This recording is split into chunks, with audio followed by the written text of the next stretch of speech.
can see Dr. Loyero wants to test her slides. Yes, sir. She messaged me that she wants to test her slides to see if it Okay. is going to. And I gave her the Okay. go ahead. Okay. So go ahead, Dr. Jen.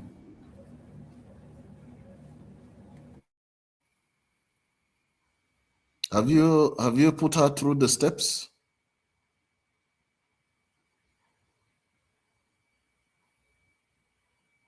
Mr. Kwangs? Yes, sir. You've put her through the steps. Yes, I. You're doing so many things at the same time. You need grace, more grace, more grace.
Okay. All right. I can see you're there already. Maybe I should go on top of this.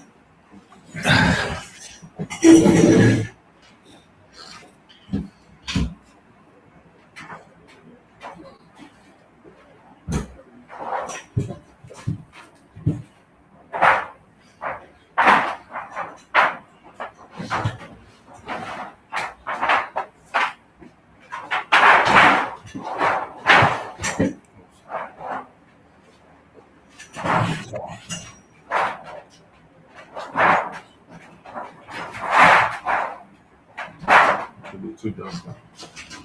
To be too down. Just bring this chair here. No, it will not be right for me to be looking sideways. Remove this chair. Bring this one. This chair. Still be too down, bro.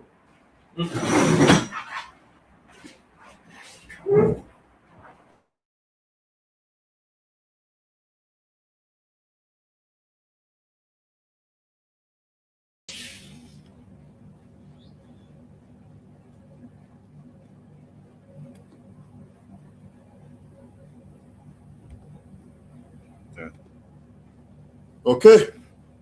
Good morning, everybody. We want to appreciate you for always keeping faith with us in the Veterinary Council of Nigeria. It's the season of the year again when we'll be having our annual Continuing Education Program. And like we all know, it's happening July 2026. A lot is said for us today, and I want us to know that the topic we are discussing is very germane. AMR, AMR, AMR. I will not let the cat out of the basket.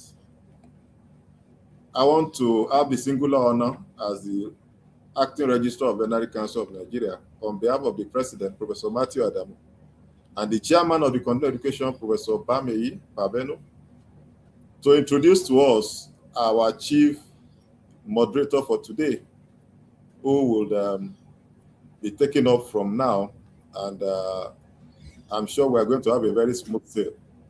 He's no other person than Dr. Usman Umar. Dr. Usman Umar is a member of the Continuing Education Committee as well as a member of the board of the Veterinary Council of Nigeria. So, ladies and gentlemen, join me to welcome Dr. Usman Umar, my oga, in whom I am well pleased. You're welcome, sir.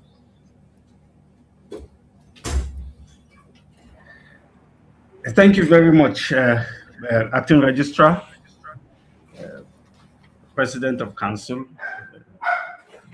Good morning, good afternoon, good evening, wherever around the world that you are with us in this room, distinguished guests, colleagues, and friends.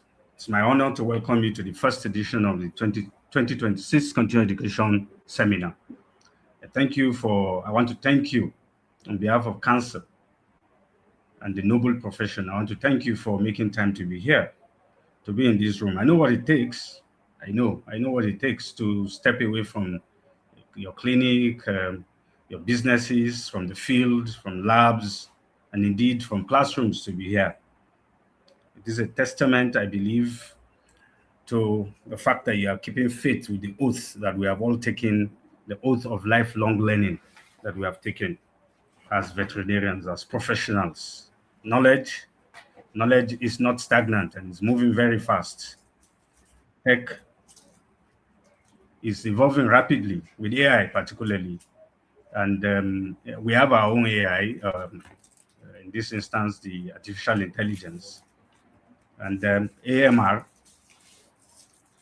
antimicrobial resistance, is threatening globally, and vets are the fulcrum of the gatekeeping mission to combat it.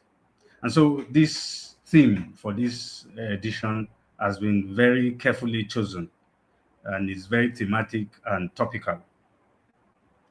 Now, before we continue, I would just like to state a few housekeeping guidelines. Please stay muted unless you are asking a question or you have been asked to say something.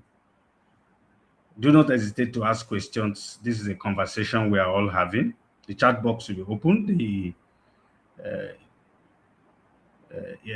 The computer people are the back door, the back room, watching the chat box for the questions you'll be asking. When you intend to ask and speak, please raise your hand virtually and ask your questions. If you are going to be called in, please switch on your video. We'd like to see our faces.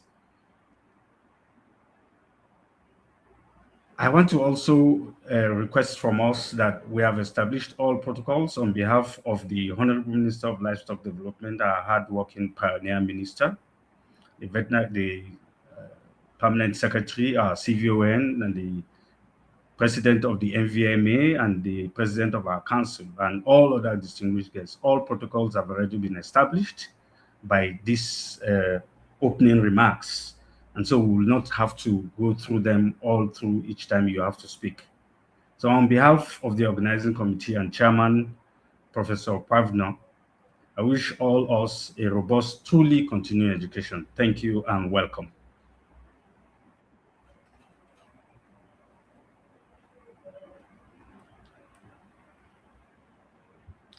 Acting Registrar.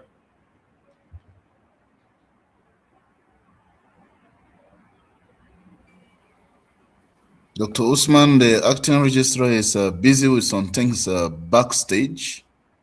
So you may wish to invite the president of the council if he's already on stage, so he can give us his welcome address.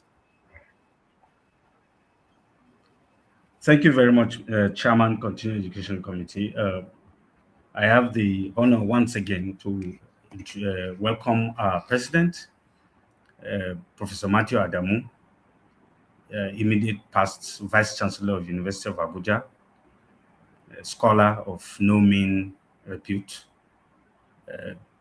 to present his opening address. It actually does not need too much introduction. Welcome, Mr. President, sir.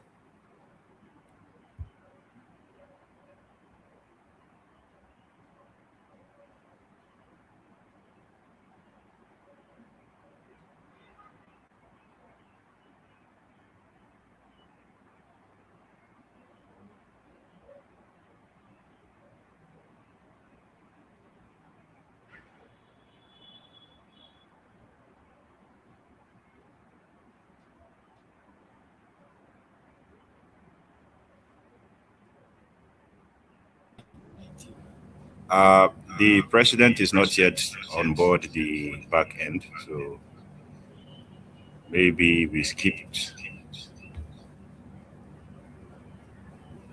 pending when he comes on.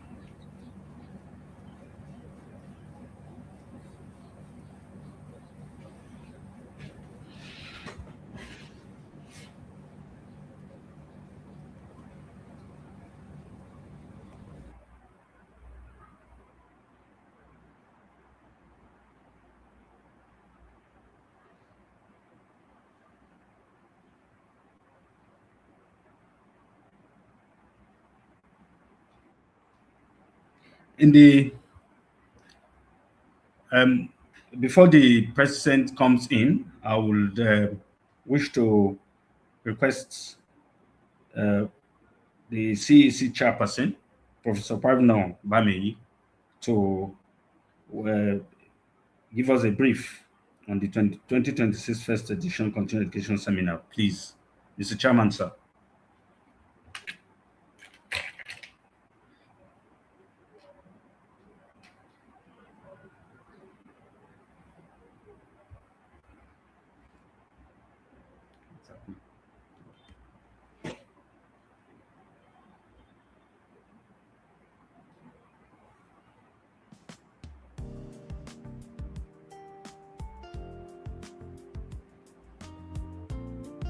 What's happening?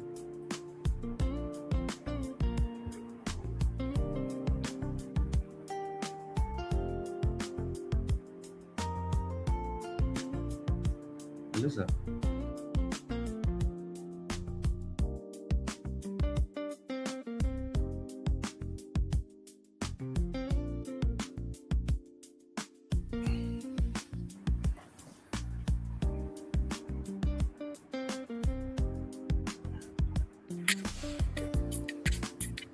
Regards the break in transmission, there was a glitch on the other hand.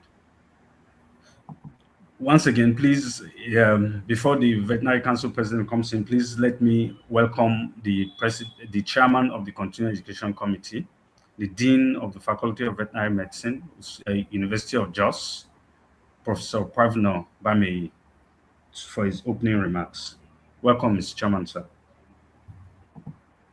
Thank you. Thank you very much, Dr. Usman Umar. Thank you so very much.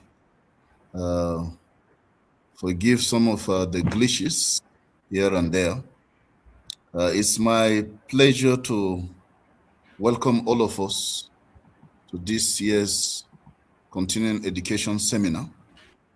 It promises to be a very wonderful and a great time that we'll be spending together with colleagues around the world, from the World Veterinary Association, for example, from the World Organization for Animal Health, and colleagues in the diaspora, as well as all over the country, from Maiduguri to Lagos, Sokoto to Port Harcourt, Abuja to Abakaliki.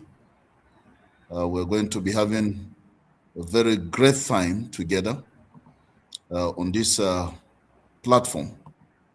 And I want to encourage us to be focused, like our moderator has said. There is a lot for us to learn, to unlearn, and to relearn. Veterinarians are guardians of One Health against AMR, and the team that we're looking at that has to do with antimicrobial resistance, which is the silent pandemic of the 21st century, is apt for such a time like this. And we'll encourage our colleagues to pay rapt attention as we'll be delving into this very important theme for this year's continuing education. You will recall that when we took the veterinary oath, one of the very, very crucial clause in that oath is the continual improvement of our knowledge. And this is what this platform provides, the opportunity for us to learn, unlearn, relearn, reinforcing our veterinary oath and commitment to professional development. This is the first continuing education for this year, 2026. We'll be having another one later in the year, on the 1st of October, 2026. So you may as well begin to plan for the next continuing education on the 1st of October, 2026. But the global threat of antimicrobial resistance is very devastating on human and animal health and even the global economy. For example, here in Nigeria, we have 64,000 deaths annually as a direct result of antimicrobial resistance. 64,000 at the minimum.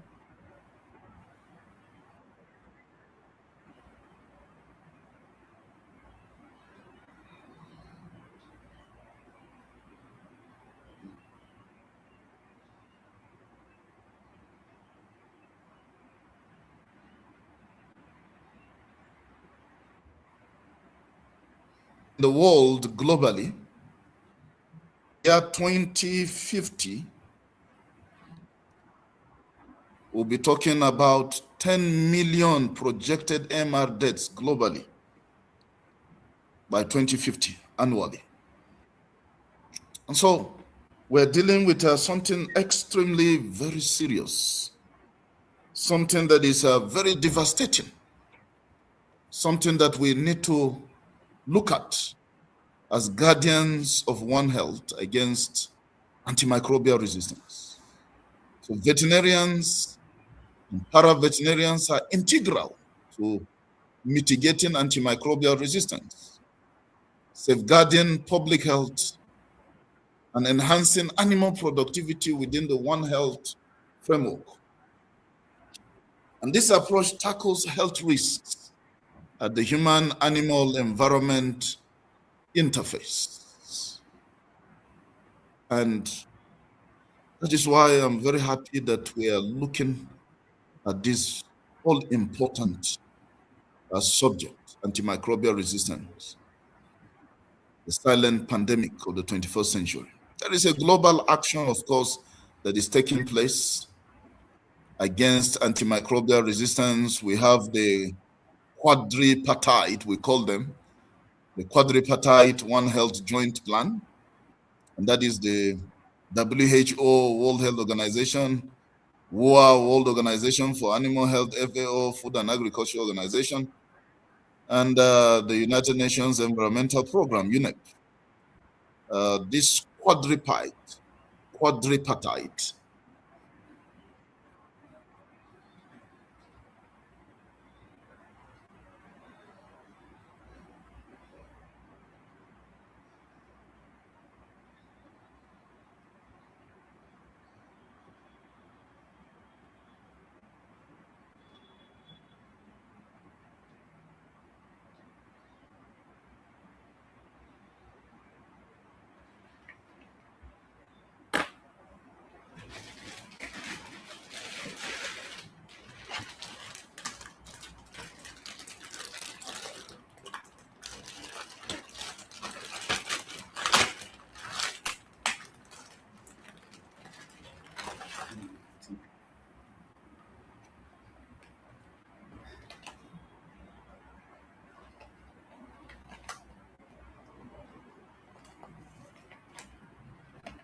Sorry for the break in transmission. I guess the chairman's network is having difficulty.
Hello, Registrar. Mr. President, welcome to the room.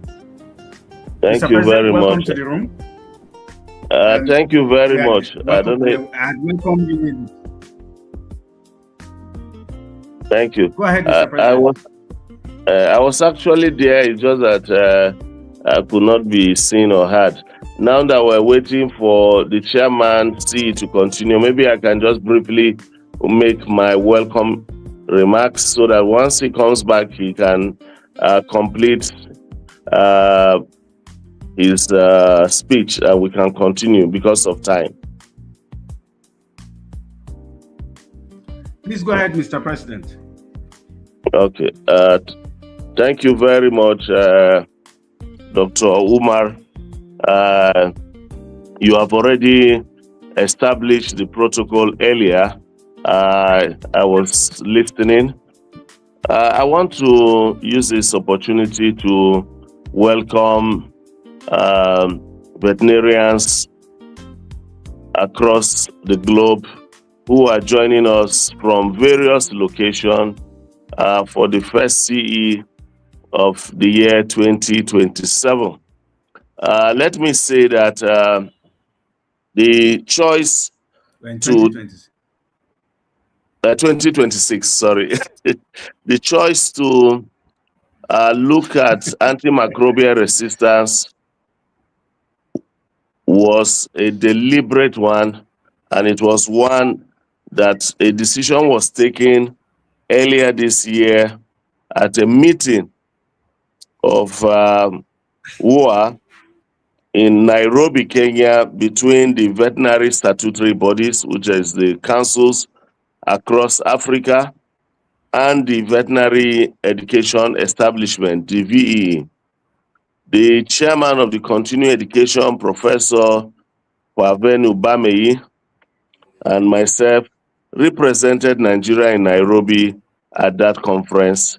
And at that workshop, we agreed that this year, before September, all the African veterinary statutory body and the VEEs should, as a matter of priority, discuss antimicrobial resistance in all her continuing education program.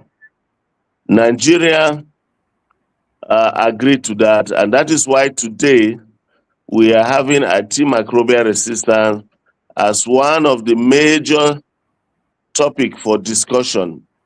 It is the major issue for the plenary. We have an expert in WOA that will be speaking to us.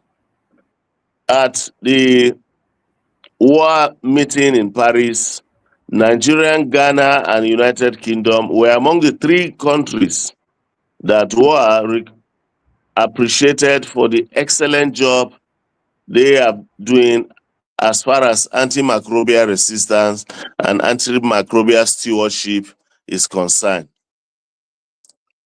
We need to appreciate the Chief Veterinary Officer of Nigeria and his staff and the entire veterinarians in this country for the job that we're doing as far as AMR and AMS is concerned. And that is why today we'll be listening to experts that will be speaking to us on this very important topic. I want to welcome all of you to today's event, and I wish us a very enriching deliberation. Thank you, and God bless.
Dr. Usman, sir, your mic is muted, sir. Oh, kindly unmute your mic. I can't unmute you from my ends here.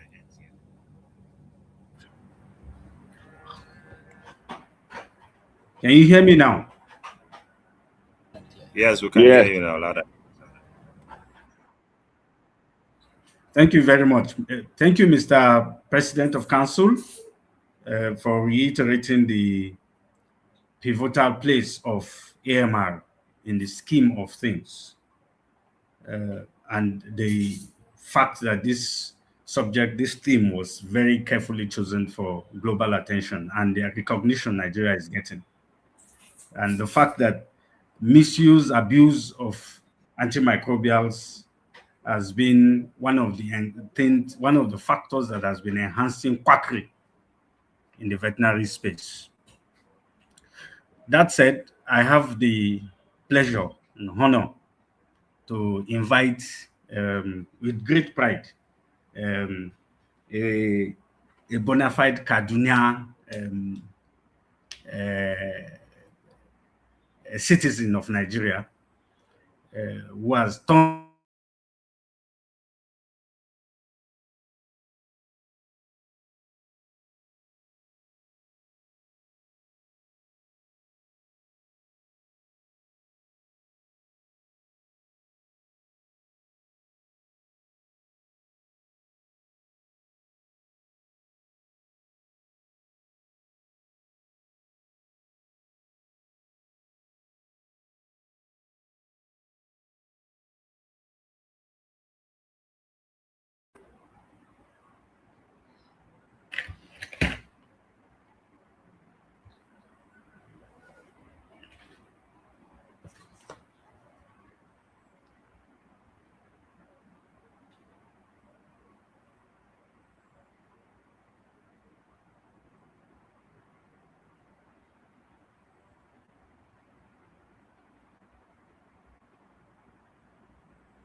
What's happening? You went silent, sir. I guess it's your network.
You are warming. You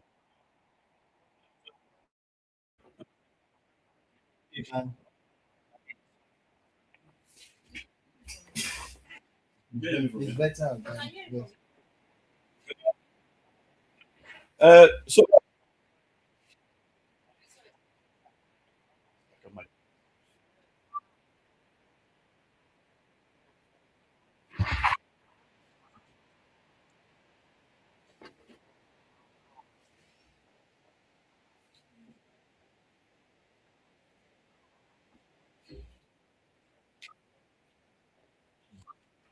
It's,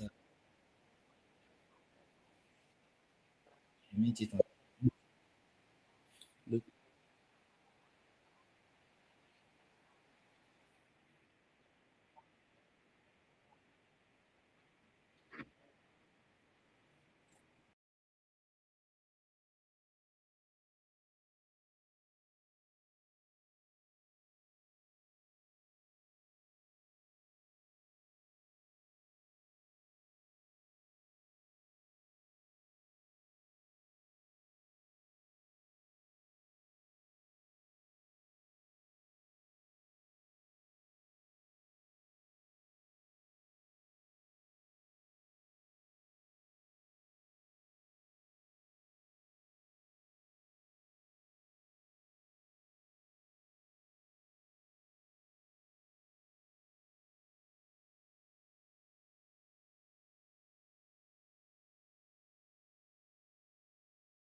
Again, regrets for the glitches we have been having. These are things outside the control room.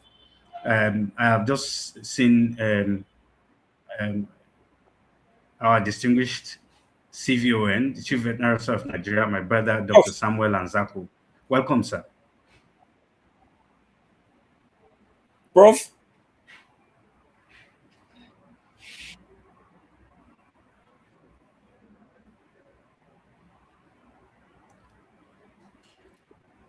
Chief, I can't hear you, Chief. I don't think we can hear you, Chief. yes, sorry, Professor Bameyi.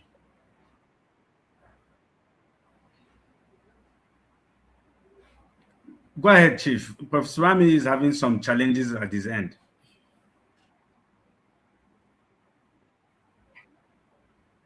I'm trying to get another device. Professor Bameyi. Okay, Professor Bami, Hello, Prof. Professor Bami is back, Chief. Yes, I'm here. I'm trying to get another device. So you can go ahead.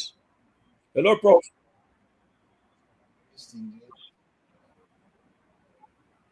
Yes, CVON, I'm here. I'm here.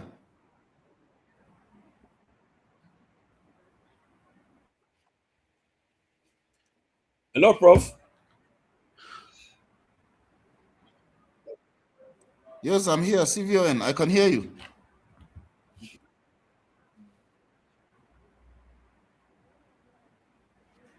I can hear you. Dr. Usman.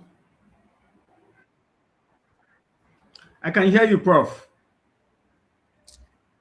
Okay, as if the Can the CVON is not CVON hear hearing us? us. I'm waiting. I'm waiting. Yeah, I think Prof. you can. Prof, Chief, you are in the room already, Chief. We can hear you with a few. Prof, are you hearing me? Professor Bameyi, are you hearing me? Some echo. Yes, I can hear you. CVON, I can hear you. I can hear you. It's breaking, but I can hear. Prof, are you hearing me? Yes.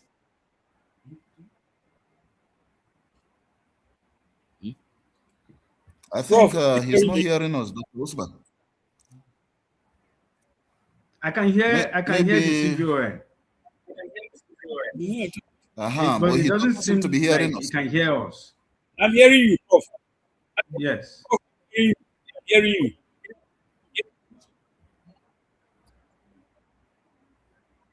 Okay, so Dr. Usman, go ahead. What's the next thing? Prof, It's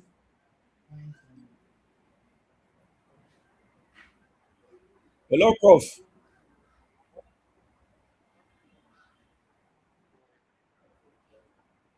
Because others are hearing me now. Yes, Yes. Silvio, can we you can hear hear you. CVON? Can you hear us?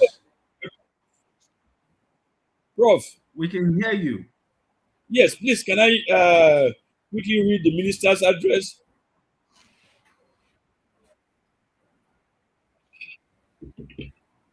Yes, Dr. Usman, is that the next item? You can allow him go ahead, but I think he needs to tweak the network a bit because it's breaking.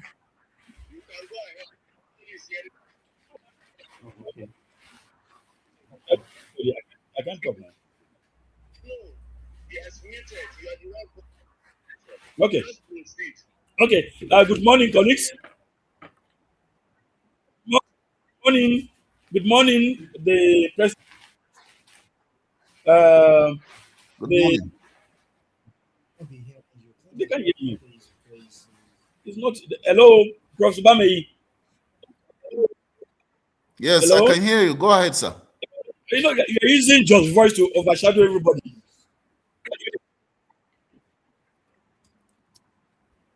Hello? Are you hearing me? Yes, I'm Hello? hearing you. Yes.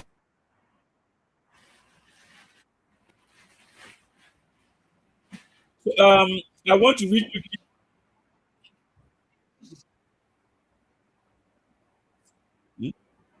Good morning, colleagues. Good morning, colleagues. Uh, this is the address by the honorable at the 2026 edition of the Veterinary Council of Nigeria Continuing Education Seminar. With the theme Antimicrobial Resistance, the silent pandemic of the 21st century, held 14th July 2026.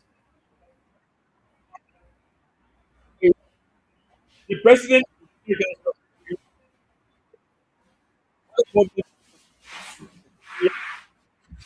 chairman of the Continuing Education Programme, other members of this esteemed veterinarians, both in public and private space. Good morning. It is on behalf of the Honorable Minister of Government, E.D. Mukhtar, who is unavoidably absent because outside.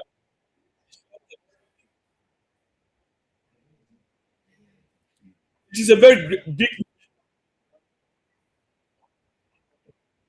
He's in another chat. I hear only you. It is a great joy today at the 26th first edition, the Continuing Education Seminar organized by the Veterinary Council. Let me begin by commending the Veterinary Council of Nigeria, ably led by the President, for its commitment of and maintaining high standards within the veterinary profession. Truth such as this consequence of emerging challenges, public safety and livestock production. Profession, like many scientific professions, we are aware that things are emerging, technologies are advancing, protocols are changing, international standards are constantly updated. Therefore, continuous profession is essential to ensure that current, competent, and equipped with the knowledge and skills required to meet present challenges. It provides an important platform to take their experiences while the younger practitioners benefit from the and wisdom of senior colleagues. I am particularly pleased that this year's resistance, the silent perspective of the 21st century, as such, this scheme could not have been more relevant than now. Resistance has emerged as a significant threat to human health and food systems and economic development. Take immediate public attention. AMR gradually and often unnoticed. The effectiveness of medicine has been relied upon for decades to treat infections in both humans and animals. You will agree with me, the consequences are profound. Failures prolongs illness, raises production costs, threatens food security, and undermines the sustainability of our system. If this is not adequately addressed, it has the potential to reverse many of the gains achieved in modern medicine and veterinary practice. Addressing this challenge, therefore, requires a strong One Health approach, reorganizing the close interconnection between human health, animal health, and the environment. The misuse or overuse of antimicrobials in any of these sectors can contribute to the emergence and spread of resistant microorganisms that ultimately affect all of us. This reality demands greater collaboration among veterinarians, veterinary paraprofessionals, medical professionals, researchers, environmental experts, policymakers, regulators, livestock producers, and other stakeholders. Veterinary professionals are particularly a critical to improve institution measures, vaccination programs, activities, profession remains central aimed at preserving the effectiveness of antimicrobials and protecting both animal and public health. The federal government of Nigeria is the importance of combating AMR. National efforts through the implementation of the National Action Program and the strengthening of One Health coordination network. The federal ministry as such is actively collaborating with professional bodies, development partners, non-governmental organizations, and other stakeholders to promote responsible antimicrobial use, strengthen our surveillance systems, to improve laboratory capacities, and enhance awareness among livestock producers and animal health professionals. Distinguished colleagues and participants, the remains economy and to food and nutrition security, employment, rural schools, and national development. The establishment of the federal ministry, which underscores the commitment of the Federal Republic of Nigeria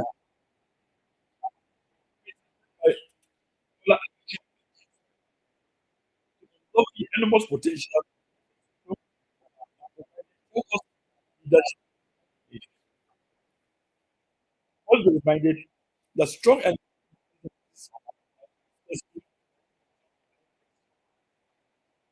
government therefore remains committed to strengthen surveillance and remote systems, improving military infrastructure, enhancing diagnostic capacity, promoting One Health collaboration. In addition, encouraging innovation and aligning our systems with international best practices and standards.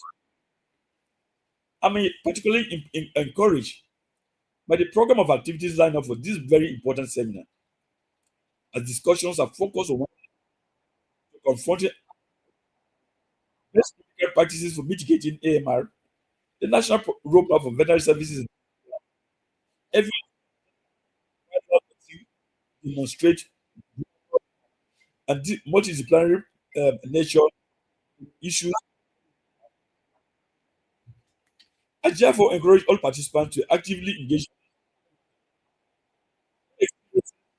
and explore solutions that can strengthen veterinary practice and contribute meaningfully to the national and AMR.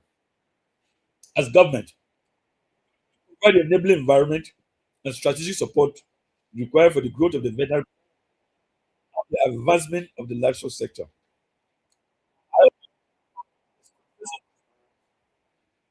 Will depend on the collective commitment of all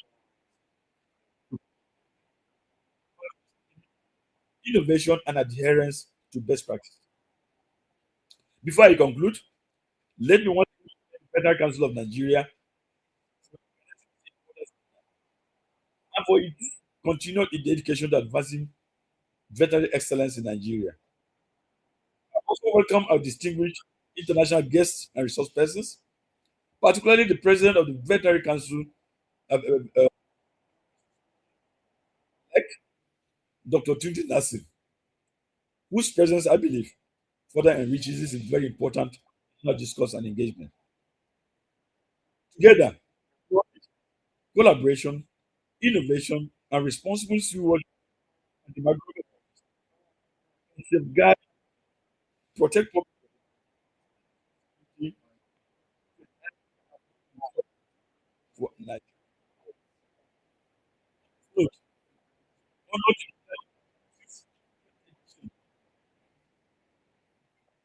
the Council of Nigeria continue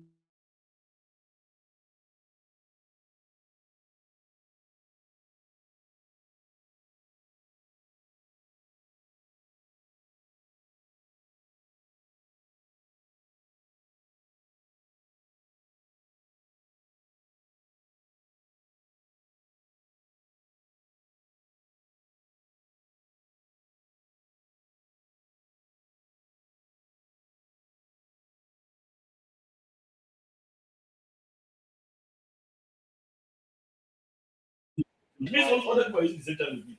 No, no, sir. The listeners are using another channel entirely. Please listen. You didn't get. The li- yes, sir.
Good morning again.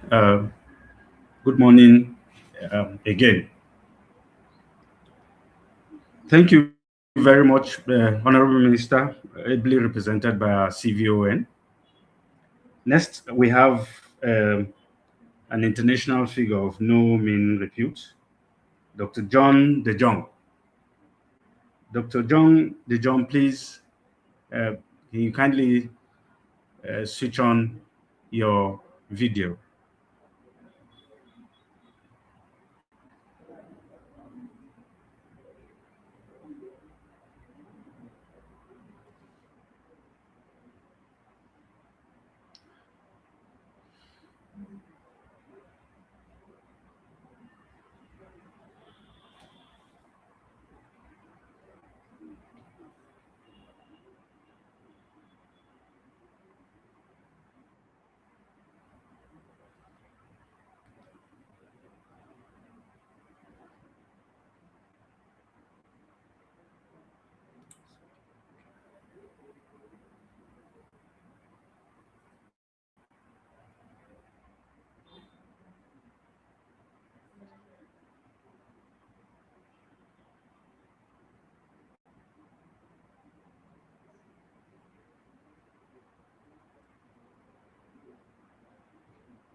Good morning, Honorable Minister and distinguished participants. Sorry for the hitches we had with the connectivity. We are grateful to God for having the glitches sorted out. At this junction, it is my privilege, honor to read the citation for our next speaker, the keynote speaker, a person of non-small repute, Dr. John De Jong. Dr. John De Jong is a distinguished veterinary surgeon and a global executive leader with over 35 years of experience in clinical practice, public health advocacy, and organizational governance. He is proactive champion of the One Health initiative, specializing in aligning human, animal, and environmental health frameworks on an international scale. He has demonstrated success in leading the world's largest veterinary associations, building policy collaborations with the WHO and FAO, and pioneering tech-enabled mobile veterinary care.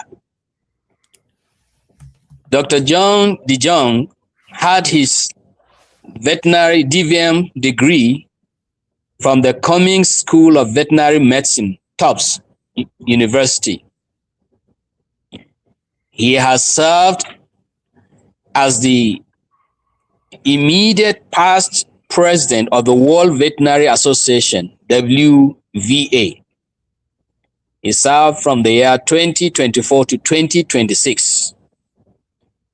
And during his stewardship, he has directed global veterinary strategy and representation across 100 plus member countries.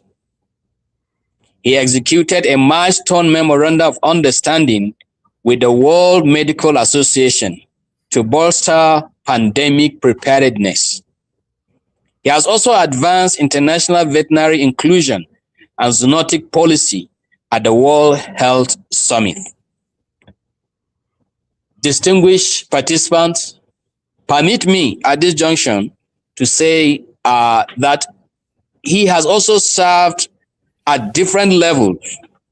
He has served as treasurer, World Small Animal Veterinary Association. He has served as president, the American Veterinary Medical Association. He has co-founded and also served as vice chair of veterinary entrepreneurship and clinical practice. He architected and scaled up a premier tech-enabled mobile and virtual veterinary practice across the United States. He's an owner of Boston Mobile Veterinary Clinic, Newton, and also Newton Animal Hospital, where he provides high-quality small animal surgical and clinical care to the greater Boston community. He contributes in journals as a veterinary columnist, and he also is the author of the long-running weekly public education feature titled Ask the Vet. Distinguished participant, let me not bog you with a lot of his resume. He's a person of heavyweight personality in the veterinary profession. At this junction, let me bring it to your knowledge that he has won several awards. I'll just mention two of them, namely the American Veterinary Medical Association Award, the year 2026, which awarded him the highest honor of exceptional contribution to the advancement of veterinary science and organizational leadership. He has also an award of Destination DC Leadership Award. which recognized for exceptional organization and leadership of the 40th World Veterinary Association Congress.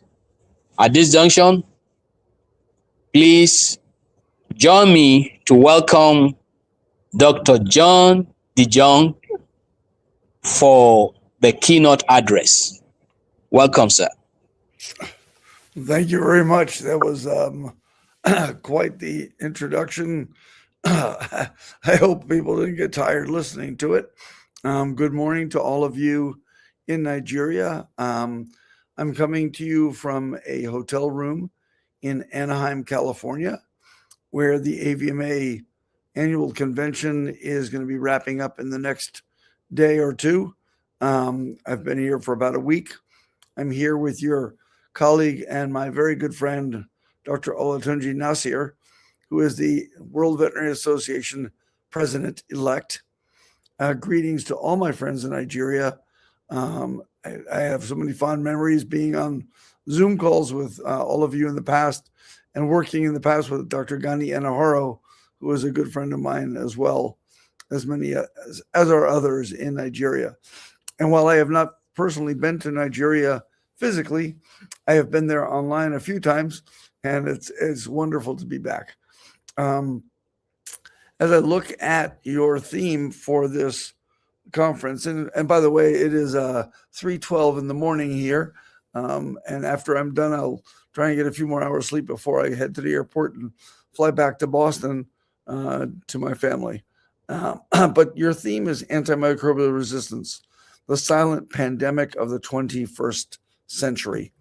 And it truly is. And I wanted to just share anecdotally with you some of the opportunities that I have had to work in whatever capacity I may to advance veterinary medicine as we deal with the scourge of antimicrobial resistance in the world. I guess the first thing I would tell you is an anecdotal story of going back many, many years. As you heard from my background, I've been very involved with the organized veterinary medicine, including the American Veterinary Medical Association.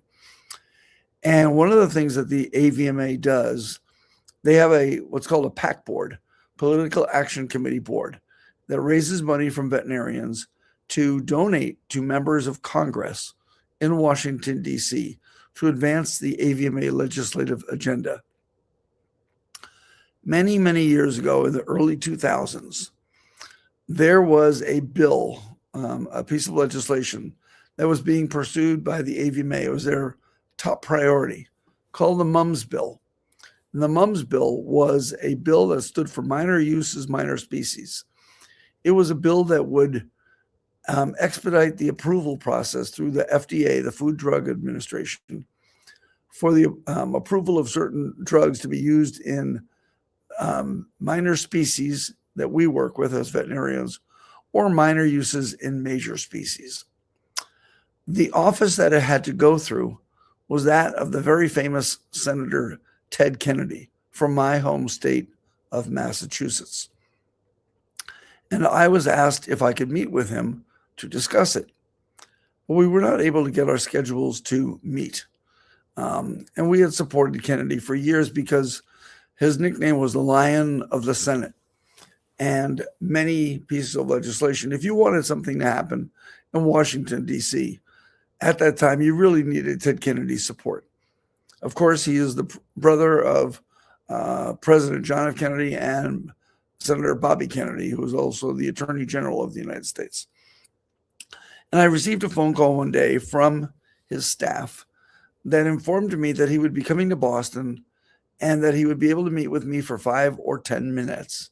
He was going to be coming to Boston to prepare for the Democratic National Convention that year in Boston. That was the convention that eventually nominated Senator John Kerry to be the Democratic nominee, who did not win that year. But nonetheless, I was in between clients, and they said, "What would you like to speak with him about?" And I quickly responded, "I'm in between patients, but may I call you back?" And they, of course, agreed. I got off the phone and I immediately called the AVMA And the head of the scientific activities division at the time was Dr. Lyle Vogel, a good friend. And I had been working with the AVMA at that point for a few years. And I said, Lyle, I got a call from Kennedy's office. I have 5 or 10 minutes to meet with him in Boston. What are the top issues you'd like me to speak about? So he gave me my talking points. I called Kennedy's office back and I said, the first thing I'd like to talk about would be the Small Business Health Fairness Act, which would allow us to get insurance through the AVMA in some states where it was not allowed. Another was specialty pay for veterinarians in federal government service. And the third one was the MUMS bill. And they said, sounds great. You will meet him at the Sears building near the very famous Fenway Park, home of the Boston Red Sox. Yay! And so I went to meet him for the 5 or 10 minute talk. And I entered the room by myself. And after a while, he arrived with 2 aides. It was a giant ballroom, and we sat at a small table in one corner, myself and himself next to one another, with an aide at the other end of the long table, and at the other end of the ballroom, the other staff member. And we started to chat. And he was talking about his dogs. He said, oh, John, we live down in Cape Cod, and you guys have the stuff you put on their backs now. It gets rid of the fleas and ticks. It's quite amazing. And he went on for about 7 or 8 minutes. And what I realized was that he was a very crafty politician. He was speaking and using up the time that we had rather than getting to the issues. And so I promptly turned to him and I said, Senator, can we talk about what I came here to really talk about? He said, I'm glad you said that, John. Let's do so. That's my best attempt at a Kennedy accent. And so he said, before I even opened my mouth, specialty pay for veterinarians, I'll co-sponsor that. I was like, wow, that's pretty good. His staff and team had obviously prepared him well. And then I brought up specialty pay, Small Business Health Fairness Act for insurance. And I said, here in Massachusetts, I cannot insure my family or my staff through the AVMA's insurance policies because it's not allowed, because we were one of, I think it was 8 or 10 states where that was difficult. He said, I will look into that. And then I said, let's talk about MUMS. He said, let's do so. And I stated to him that I knew that one of his biggest concerns was antimicrobial resistance. We're talking early 2000s. And I said, I know you're concerned with antimicrobial resistance in people and some of that developing from the food chain, from antibiotics being used by veterinarians in the production of food products, animal protein products. But I want to assure you, Senator, that veterinarians really are not the cause. That the cause of antimicrobial resistance in people, which is a pandemic, is because of physicians using antibiotics too easily, too indiscriminately in their human patients. And you must also know that veterinarians, our roles are also to do what we can to improve animal welfare, to decrease animal suffering, and we are also entrusted with public health. And I would ask you to reconsider. And he had held up this bill for about 5 years at that point. And I realized I just hadn't connected with him. I could see that I was looking him in the eye. I was sitting 2 feet away from him or so, or 3 feet away from him, but just something wasn't right. And then I had a bit of a thought. I said, by the way, your brother, President John F. Kennedy, he had Addison's disease, did he not? And Senator Kennedy said, why, John? Yes, he did. I said, well, can you imagine if there had been an expedited drug approval process in the FDA to approve a drug back then that would have made your brother's life easier? And suddenly the lights went on and he said, wow, that's incredible. Can I have my staff talk to you further? This is something I'd like to pursue now. And I realized that I had made the connection by talking about his brother and being personal. Well, our 5 or 10 minute meeting turned into just short of an hour. And we walked out arm in arm. Now, for those of you who may or may not be familiar with the political system in the United States, I am not a moron. I am an oxymoron because I'm a Republican from the state of Massachusetts, where there are not many Republicans, and he was a very well-known Democrat. Despite that, we walked out as best friends, which led to a relationship that lasted until he died. It wasn't long thereafter that Lyle Vogel from AVMA and I from Boston, in Boston, we flew in together, met in Washington, and went to meet with Kennedy's lead staff person who had been working on the MUMS bill and actually had been holding it up for 5 years. This individual was an attorney on loan from the Food and Drug Administration who thought he knew better.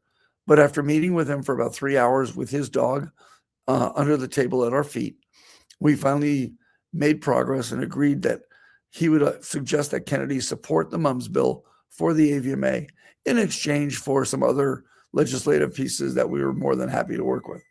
And it all goes to prove that in politics, it really comes down to personal relationships. And so I think that was the first thing that I was able to do in the world of antimicrobial resistance to make a difference.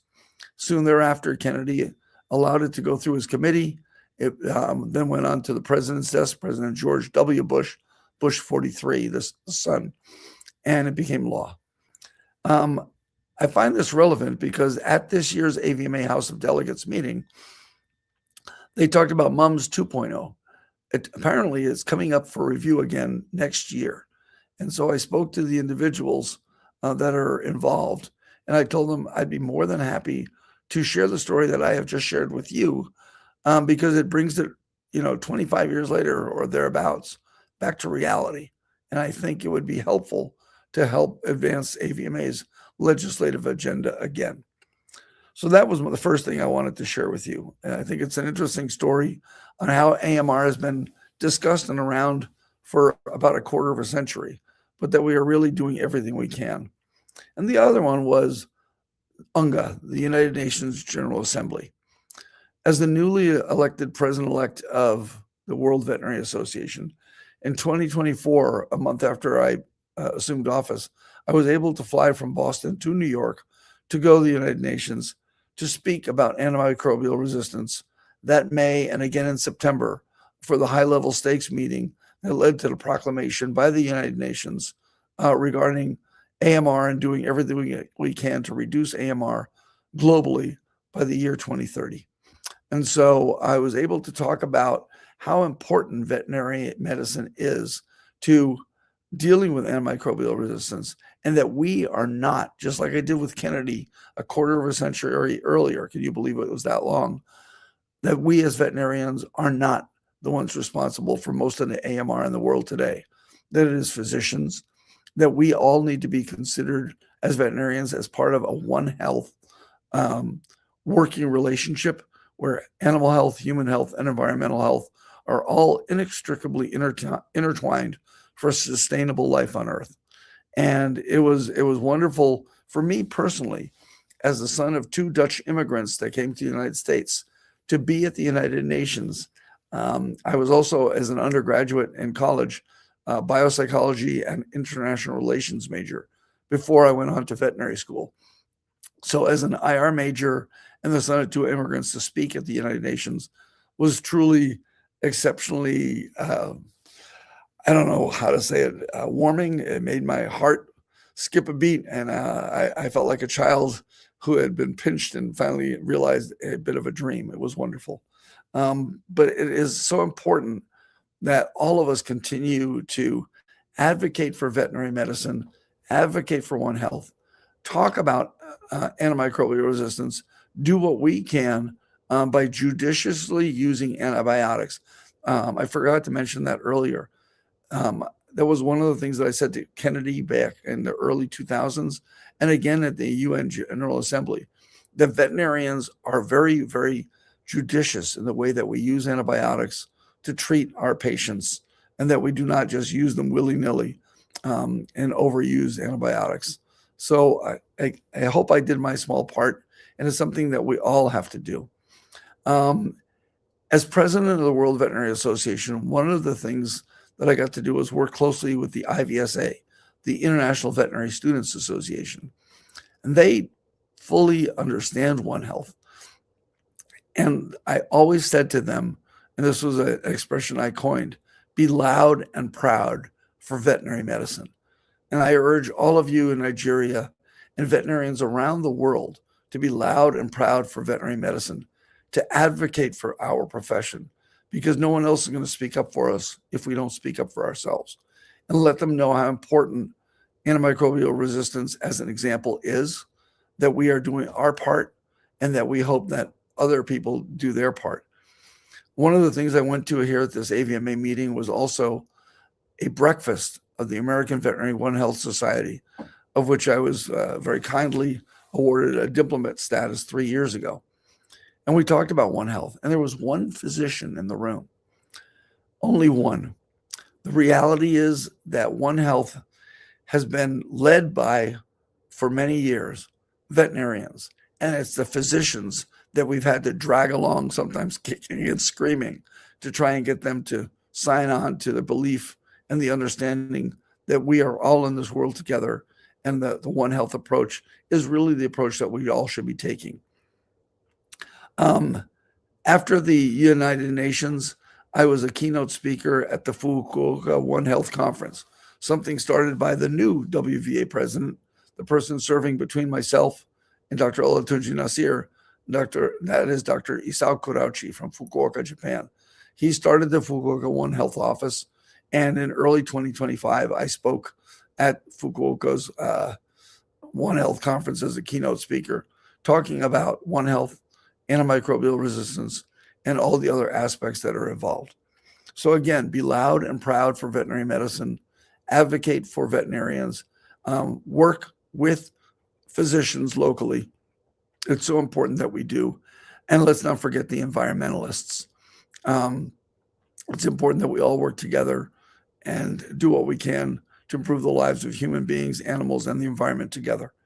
I would be remiss if I did not point out that one of the things, and this goes to Dr. Nasir, and I have to compliment him, the essential veterinary medicines list is something that the World Veterinary Association undertook with the Brook to provide or to create and provide to nations an essential veterinary medicines list that can be utilized by those countries to go to their governments and regulatory bodies to hopefully expedite and approve essential veterinary medicine so we can do what we need to do to take care of our patients.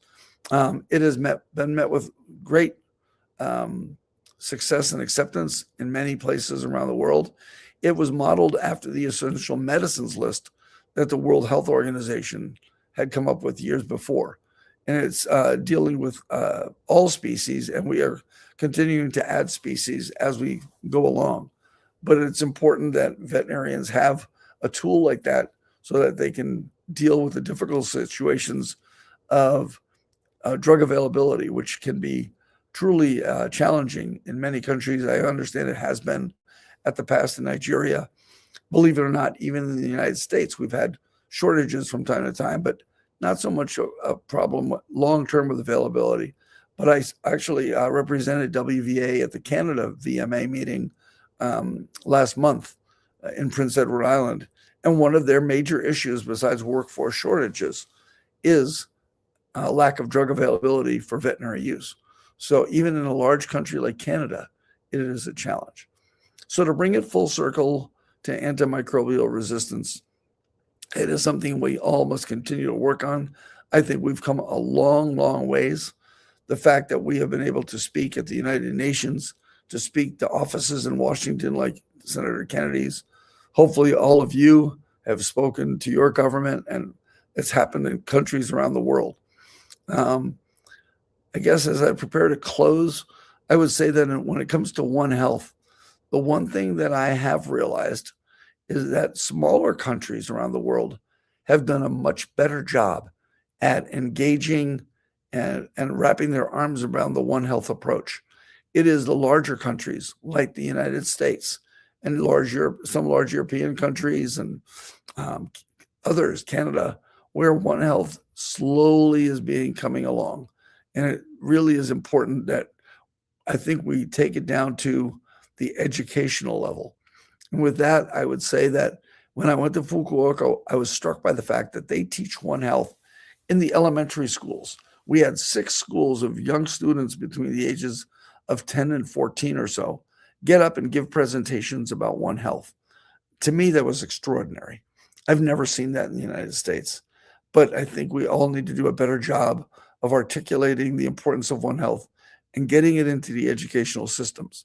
The other thing I think we need to do is that make sure our veterinary curricula at veterinary schools around the world teach One Health, and that medical schools do the same.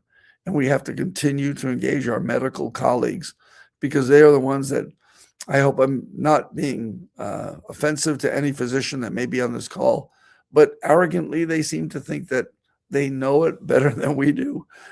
They treat one species. We treat them all, except humans. And I dare tell you something I probably shouldn't, but I played rugby till I was 52 years old, and I've sutured up and fixed broken bones in many rugby players on the sidelines over my career. So with that, I want to thank the Veterinary Council of Nigeria for the opportunity to be with all of you again to speak to an important topic like antimicrobial resistance. This year, actually, one last thing, I spoke in June at the United Nations on pandemic prevention, preparedness, and response.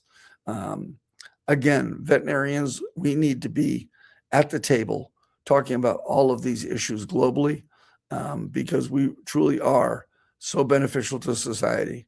We work in food safety, food animal security, epidemiology, public health, animal welfare, the human-animal bond, aquatics, exotics, wildlife, One Health, and so much more. I thank you all for your time. I wish you a very lovely day in Nigeria, a great conference, and I hope to see many of you in the future all working together to make sure that we can do our best to make this world a better place. Thank you very much.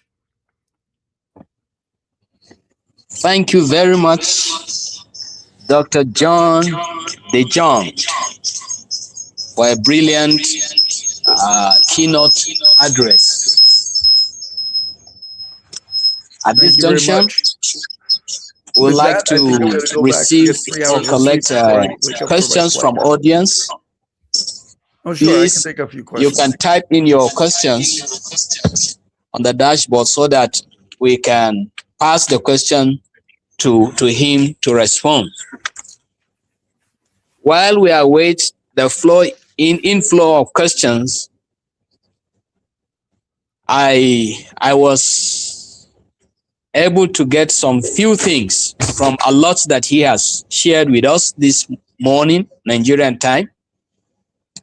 And he emphasized on making good use of our relationship to advance the cause of veterinary medicine, particularly in Nigeria, for those of us in Nigeria and anywhere else we are in the world. That we can make use of our relationship with people in authority to aid in legislation for veterinary activities and veterinary events, and things like the AMR.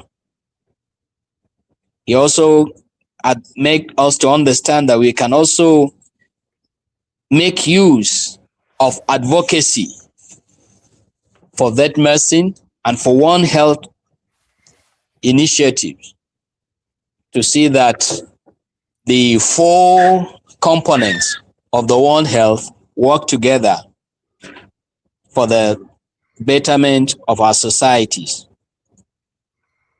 You also have drawn our attention to the need to teach One Health in our veterinary schools.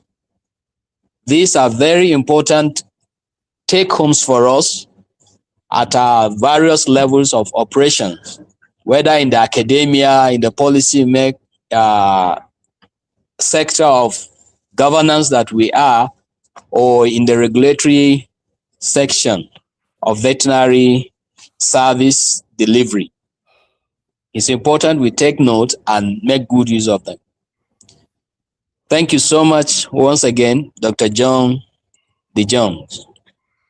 We await questions from audience, and as they come, we'll draw your attention to them.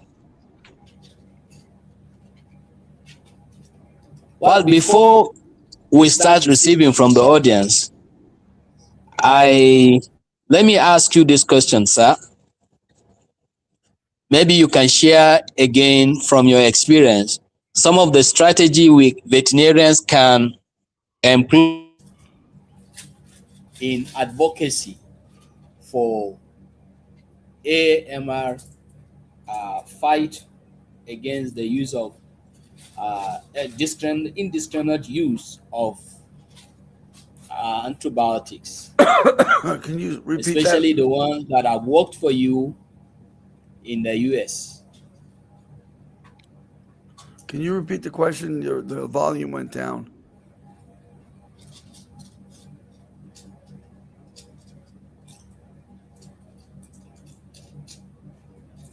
I can't really hear you right now. You said something about advocacy and certain antibiotics.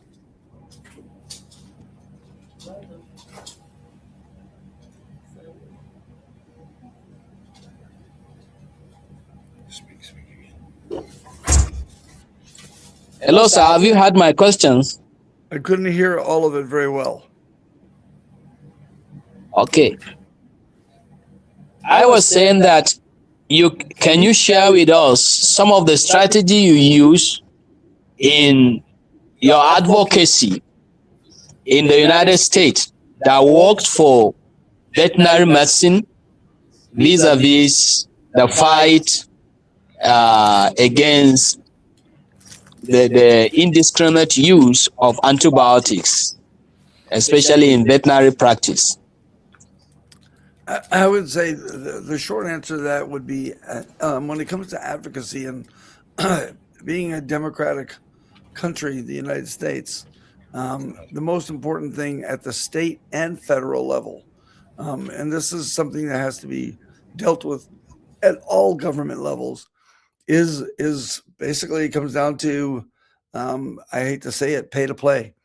You happen to, every state, I come from Massachusetts, the state veterinary organization in Massachusetts has a lobbying firm that we work with. We have a fund where we ask people to give money to support our legislative initiatives, including advocacy for One Health or dealing with antimicrobial resistance, but any issue. For example, in Massachusetts, it's illegal to debark a dog. Declawing cats is illegal in most places in the United States now. A lot of those issues are very easily brought to the government's eye by the public, people in the animal welfare space, sometimes zealots and people that don't fully understand the breadth and depth of veterinary medicine and how we advocate for animal welfare. But you need to have personal relationships. Advocacy comes down to personal relationships. You can advocate all you want, but if you can't get in the door to meet with the legislator, the congressman, the senator, the state representatives, the state senator, the mayor of your town, or whatever government regulatory body you're dealing with, if you can't get in the door to meet with them and educate them about what we do, then you can't really advocate at all. And sometimes that means contributing to their campaigns, because at the end of the day, most elected officials only want to do one thing. They want to get reelected. So you have to support them sometimes, even if you have to hold your nose while doing so, because you may not like some of the other things they stand for. That was my personal experience with Kennedy. I was not really a fan of his politically because we're on two different political parties. And yet we found a common ground that ended up leading to a lifelong friendship. I learned to totally respect a man that I prior to that had not really respected politically, but realized that he was an incredible communicator and working with people. And I appreciated that about him. And I was able to help him with personal issues, but also legislative issues that the AVMA was concerned with, that because of the personal relationship we developed, he was willing to listen to me. So again, it comes down to personal relationships, working with elected officials, letting them know that you can help them, educate them, because at the end of the day, you are still a constituent. I hope that answers your question.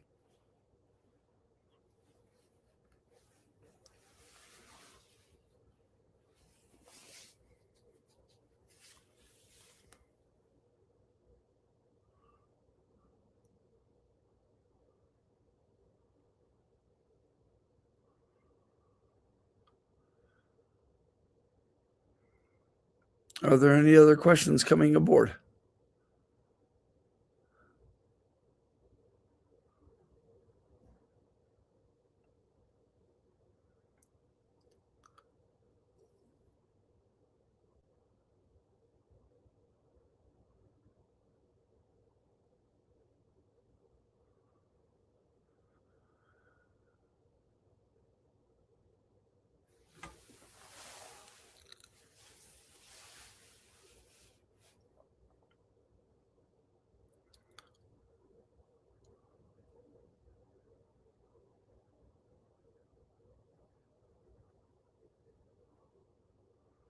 It looks like All right. Thank you very much. On mute. Yeah. Thank you so much, sir, for that explanation, further explanation. Sure. All right. We have just a question, and I'll read it. If you are not seeing it at your own end, but you can also pick it on the screen there. The one that is highlighted. Teaching. Yes. I guess it's always a very good question. How do you promote it?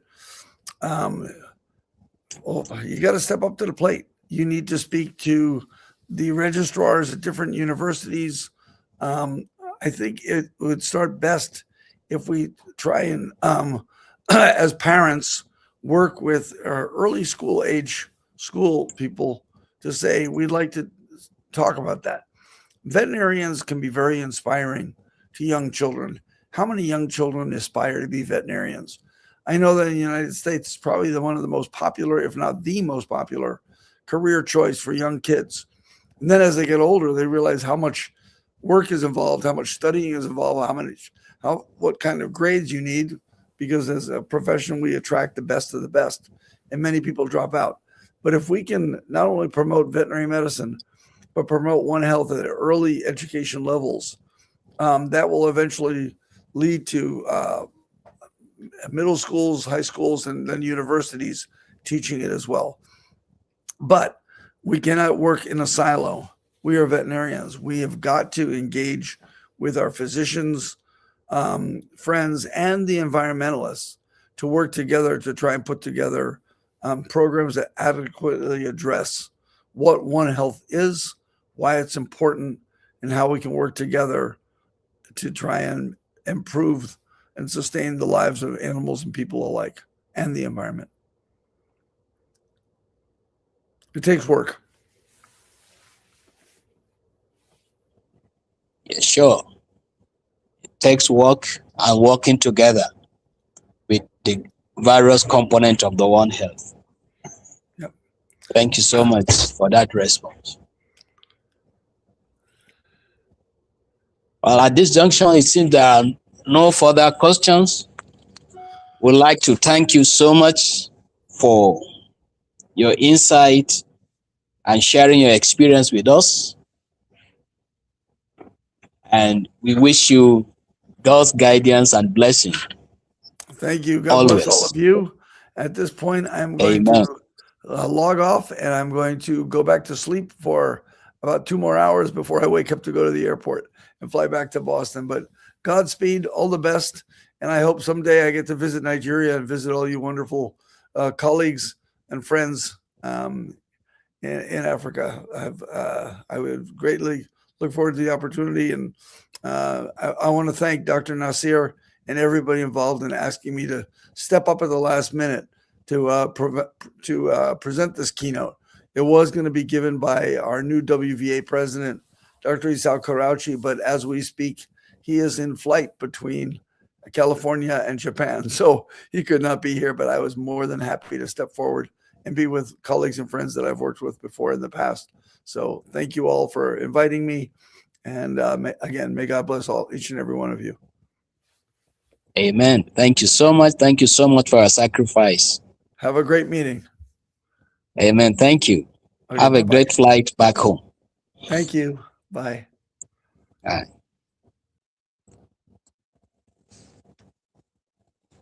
All right, distinguished participants, thank you for your time and thank you for your participation. I believe we have learned something new. We have gotten some new ideas that will help us forge forward. Without much ado, we'll continue the program and moving to the plenary one. It's my privilege to call on my senior colleague, Dr. Usman, to take charge of the next program on the agenda. Dr. Usman, it's over to you.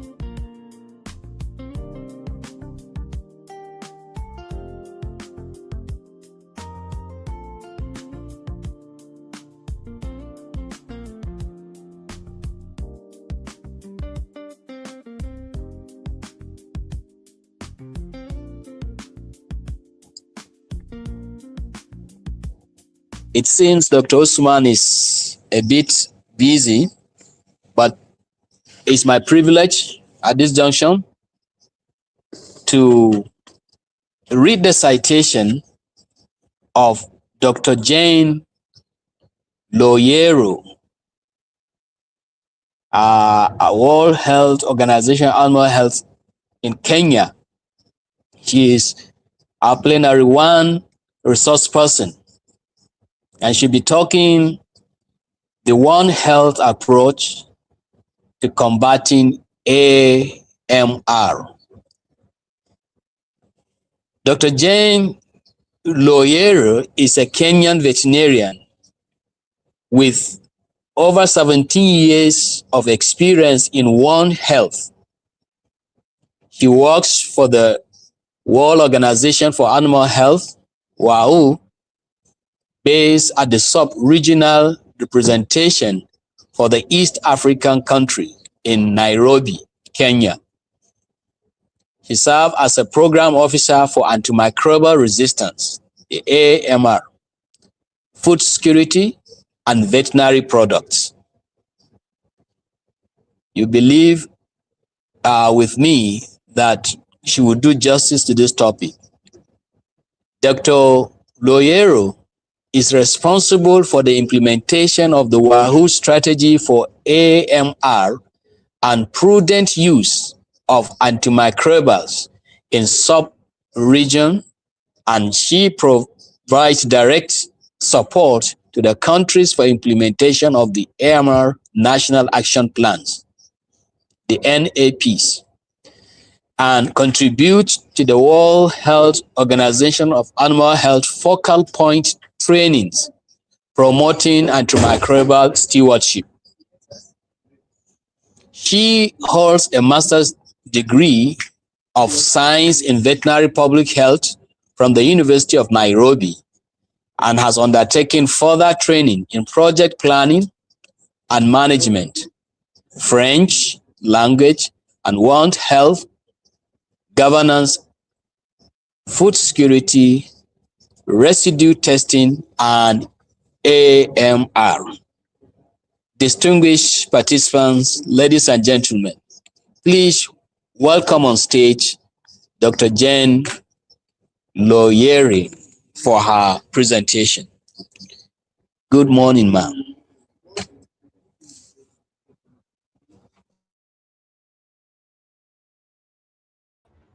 Good morning, and thank you for that wonderful introduction. I'm going to share my screen, and kindly let me know if you can see it.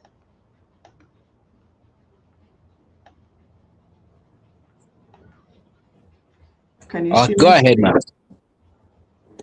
Can you see my screen? Not yet.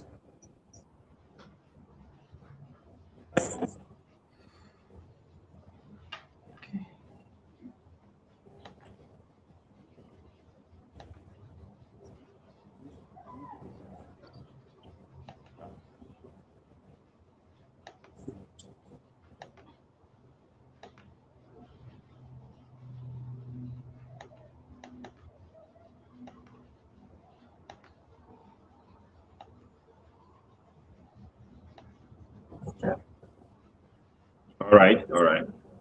I see. All right. We can see it clearly. Oh, is it from my side? Am I the one sharing? Okay. Okay, thank you.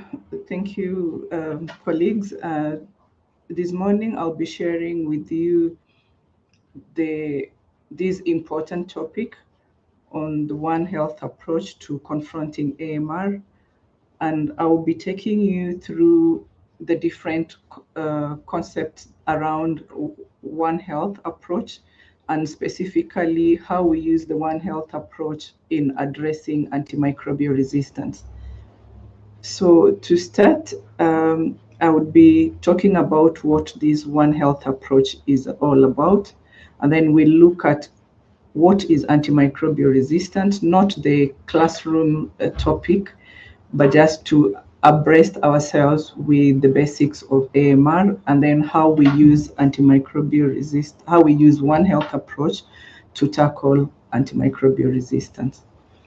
As a start, you might be aware of the One Health triad.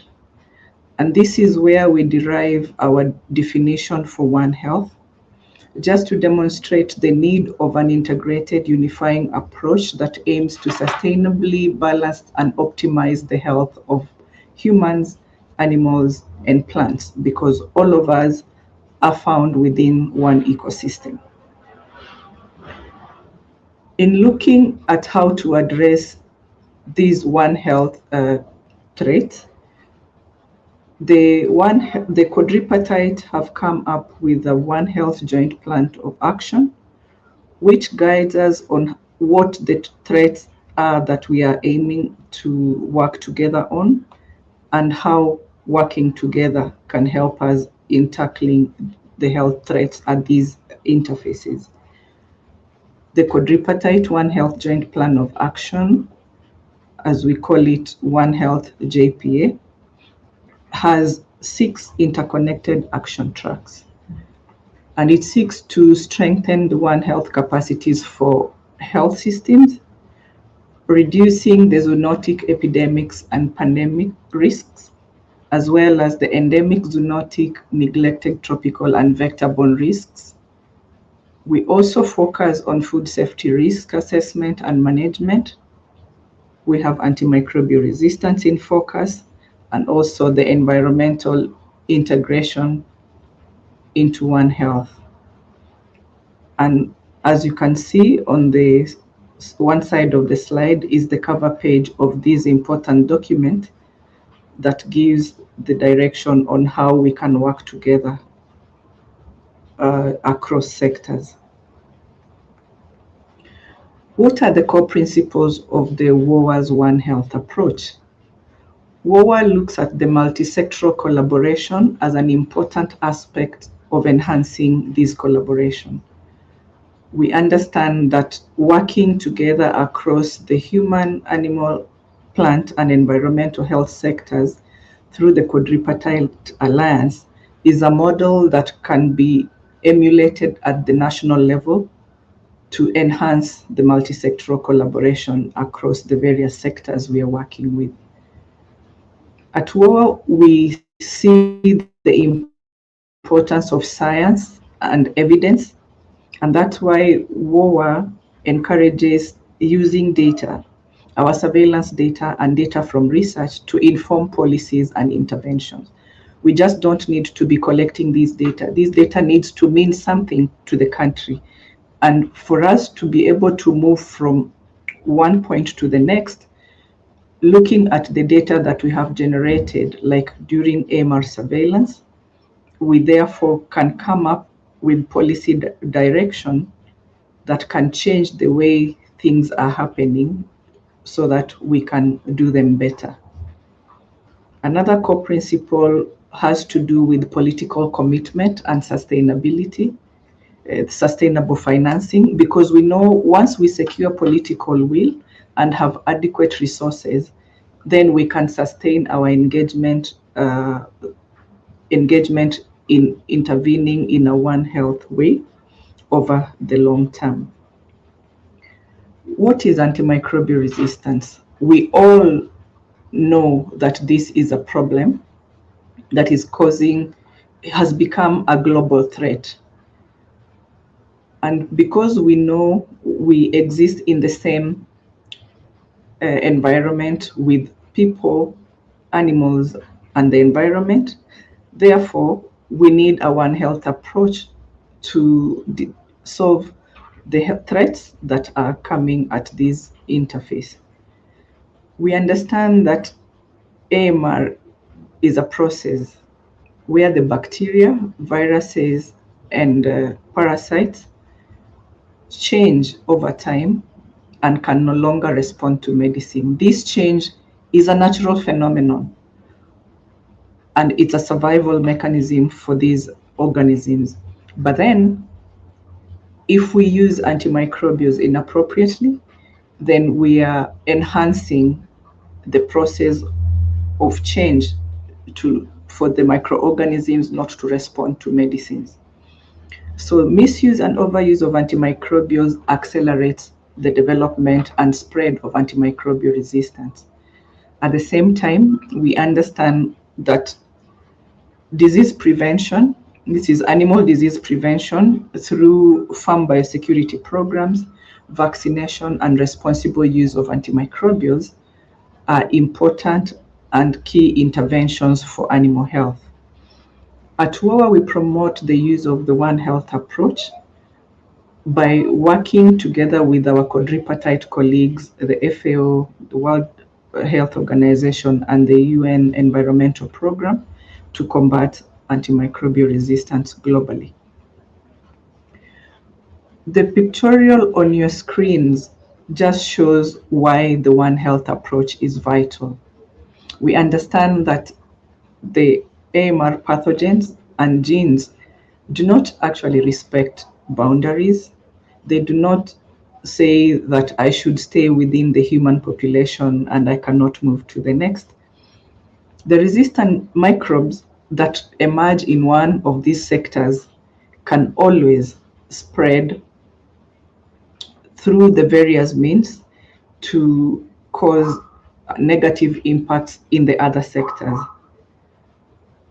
This is why it is important for us to break our silos between the different sectors and between our different professions to work together in a One Health, using the One Health approach to address the threat of antimicrobial resistance. From the pictorial, you can see the causes or what accelerates the development of antimicrobial resistance in human health, the factors that accelerate the development and spread of AMR within the environmental sectors, the same for the food sector, and in our animal health and agriculture sector. As veterinarians, we are better placed to address the issues in our sector because we have a responsibility to develop and implement activities that would reduce the development, the new emergence of resistance, and its spread in animals, because we want to be able to have an opportunity to treat animals. And when we are treating these animals, we want them to get well and respond to the treatment, because we know if the medicine that is available for us to use to treat animal diseases, if those medicines have already been overtaken by the antimicrobial resistance, then we will not have tools for our trade. And if we can treat and the animals don't get well, it creates it actually looks bad on us. It's like we are not sure of what we are doing. It breaks the trust between our profession and the farmers, and therefore treatment failure is something that needs to be looked at carefully and avoided at all costs, because we need to have tools to be able to continue with our profession. And therefore, this just shows us that our collaboration across the sectors is important to combat AMR. At this point in time, I would want to mention about the different global calls that we've had recognizing the application of the One Health approach as an important and critical component for combating antimicrobial resistance. You would all remember that the first global action plan was launched in 2015, and countries were given the responsibility to develop national action plans against antimicrobial resistance. So following the adoption and the call for countries to develop national AMR action plans, there was a global call immediately a year after, which was the first time that the global leaders were collectively acknowledging that AMR was a crisis at the global level and explicitly endorsed the need for One Health as the response framework. This declaration explicitly recognized that the human, animal, plant, and environmental health are closely interlinked, and therefore the need to address AMR through a One Health approach. And at the same time, the Quadripartite Alliance was formally recognized for the very first time as the central coordination mechanism for the global One Health AMR response.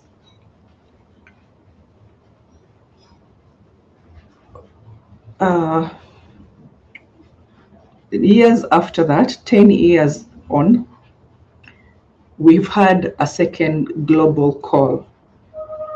The second global call that happened in 2024 actually elevated the declaration from 2016 from acknowledging the importance of using a One Health approach to institutionalizing One Health approach as the basic principle for action. So at the moment, One Health approach is no longer just a principle. It is an action framework with specific targets and also funding commitments. What does this entail for the veterinarians? We are actually called to understand that our inappropriate use of antimicrobials in animals would directly fuel the AMR crisis. We have just seen that antimicrobial resistance emerging in one sector has a way of it finding its way in all the other sectors. If we have AMR as a result of us using antimicrobials inappropriately in animals, these animals are found within an environment. And as they shed the resistant pathogens within the environment, you can reflect on the picture that I showed before, that from the environment, these microbes, the resistant microbes, or their genes can find their ways into the water and can also be transmitted directly to humans through contact with sick animals. And also, if the animals are not hygienically prepared for food, then we risk having resistant microorganisms on our meat, and therefore putting human health at risk. This is just to highlight the importance of the second global call that happened during the United Nations General Assembly in 2024, the high-level meeting on antimicrobial resistance. I talked about the targets that were set, and we need to meet these targets as countries by 2030. First, we aim to reduce the number of deaths associated with the antimicrobial resistance globally, and countries have a responsibility to contribute towards reducing the AMR-related mortalities by 10%. We also have a target to achieve by financing national action plans on AMR, and this target looks at ensuring that we have sustainable financing to implement AMR national action plans in our countries. A very important aspect is in animal health, where the reduction of antimicrobial use in our agricultural food systems is important, and therefore we need to promote responsible use of antimicrobials in treating animal diseases. We need to reduce the need for antimicrobial use in the food and agriculture sector. I will not have done justice to the opportunity given to me today if I do not let you know about the newly updated Global Action Plan. Having remembered the initial one was launched in 2015, and that was a WHO document that was adopted and accepted for implementation by the tripartite partners then, that is OIE and FAO. The current updated Global Action Plan that is supposed to be implemented between 2026 and 2036 is a quadripartite document. This document provides a comprehensive One Health framework to guide coordinated global, regional, and national action over the next decade. As I had alluded to, it was led by the quadripartite organization, and this unity amongst the quadripartite partners reflect the full integration of human, animal, plant, and environmental health action into this document. The new upgraded AMR Global Action Plan recognizes that antimicrobial resistance affects all these sectors, and therefore a multi-sectoral response is essential. Unlike the 2015 plan, the upgraded Global Action Plan on AMR places the environmental sector on equal footing with the human and animal health sectors, signaling a consolidated transition to a holistic One Health approach. It expands from the 5 strategic objectives that were there in the 2015 plan to 6 strategic objectives in the new updated plan. And the new objective actually underscores the importance of One Health governance. It also ensures that the issue on sustainable financing and accountability across sectors is an important aspect. What does this new strategic objective on One Health governance mean? It actually recognizes the effectiveness of our action, requiring more technical intervention on AMR across the sectors. The new objective also highlights the dependency of One Health governance on laws, on institutions, on coordination mechanisms, incentives, and relationships that would enable countries to act across the sectors as it is required. The new objective also emphasizes accountability, monitoring, reporting, sustainable financing, and international cooperation to address AMR through a One Health approach. In summary, the updated Global Action Plan for the following decade actually is built to deliver on a key commitment that is contained in the 2024 UN General Assembly Declaration on Antimicrobial Resistance. This document elevates One Health from a guiding principle to the operational core of the global AMR response, and it formally integrates the environmental sector that has been left behind before as an equal pillar.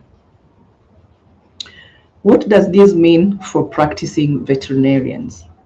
It means that we need to embrace the One Health approach, prioritizing antimicrobial stewardship, so that we can only prescribe when necessary based on the laboratory results. And we must also be active in implementing AMR surveillance and reporting our findings. We must lead in infection prevention and control on our farms. And most importantly, we need to educate our clients, who are the animal keepers, and the public, because we know we have such an important role of bringing all our stakeholders together so that we reduce the consequences of antimicrobial resistance that we have learned are not only medical, they are also economical and threaten our livestock production and food security.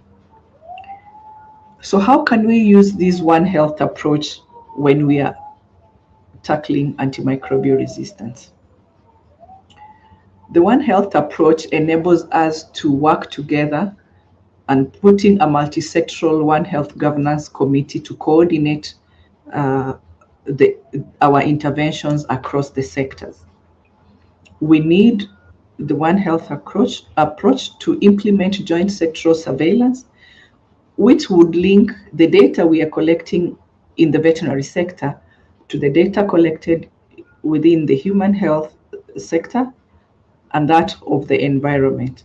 Globally, the quadripartite partners are putting in place a reporting mechanism that links the antimicrobial use data from animals to that of antimicrobial resistance and antimicrobial use data from humans to the antimicrobial resistant data in animals in the platform called INFAM by FAO, also to antimicrobial data that will be collected from the environment, putting these all in one platform as part of fulfilling the UNGA 2024 cross-sectoral reporting commitment. We can also use this One Health approach by implementing the national action plans, which prioritizes prevention in all sectors. So in animal health, we are looking at preventing animal diseases so that we integrate farm biosecurity, infection prevention, farm biosecurity on the farms, infection prevention in hospital, WASH initiative in communities to reduce infection burden at the source. And this is how we also restrict the spread of antimicrobial resistant pathogens. The One Health approach also helps us to regulate antimicrobial use cohesively. This can be realized by harmonizing how the veterinarians and the medical professionals prescribe and agree to prescribe medicines, as well as phasing out antimicrobial growth promoters in animal health and enforcing environmental discharge limits for pharmaceutical waste. We need to ensure that domestic financing is available while jointly training our professionals right from the veterinary education establishments, in whether be they veterinarians, medical students, or people who work within the environment health workforces, so that we learn early to break the institutional silos and ensure a coordinated response. As I get to the end of my presentation, I just want to reiterate the fact that The path forward in the fight against antimicrobials requires collective effort. It is therefore imperative that we adopt a One Health mindset. Collaboration across sectors is paramount. We need to invest in diagnostics and commit to a lifelong learning. By championing the prudent use of antimicrobials, we can protect the efficacy of these life-saving medicines for generations to come.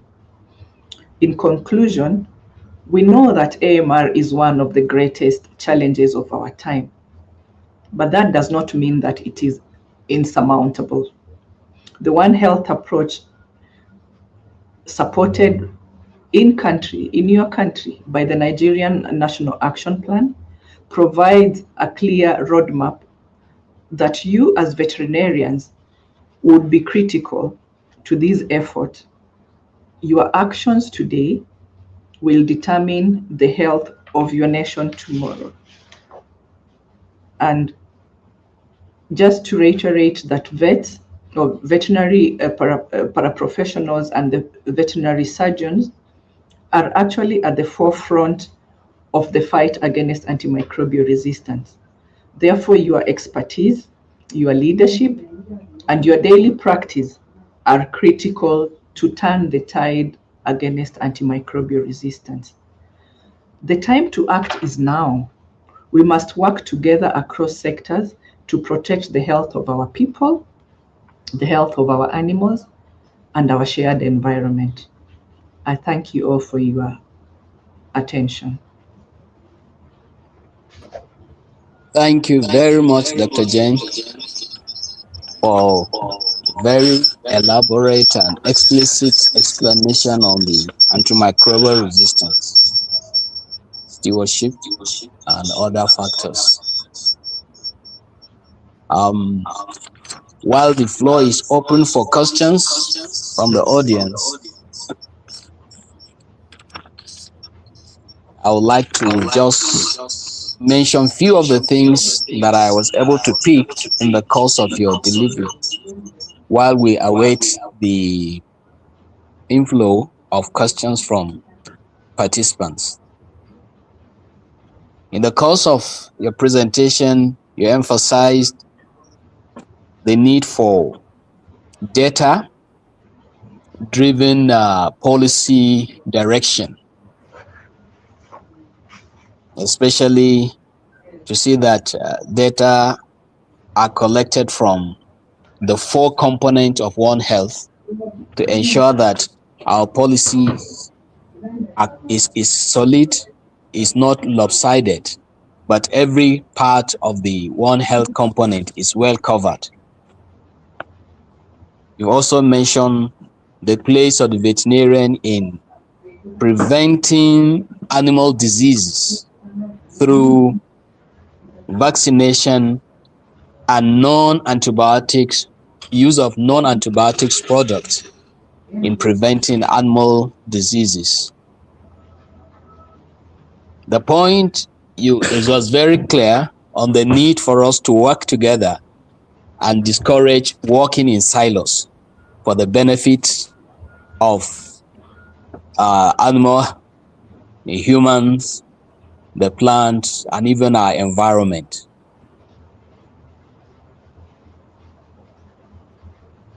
Well, you hit the nail very well on the point that as veterinarians, we must promote responsible use of antibiotics.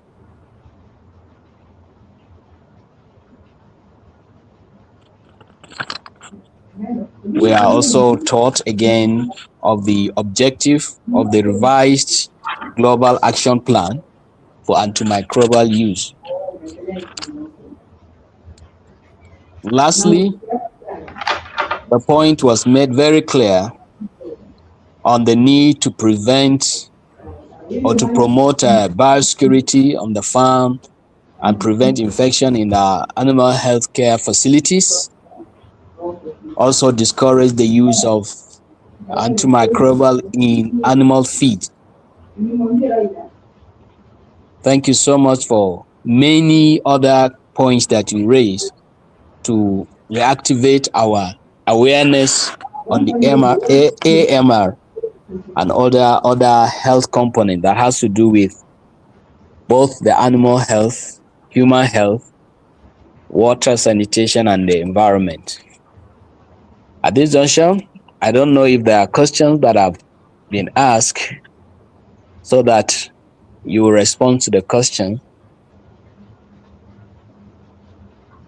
We are here to receive any question on the dashboard at our own end. Okay, we have one coming in. Highlight it. It's there for your response.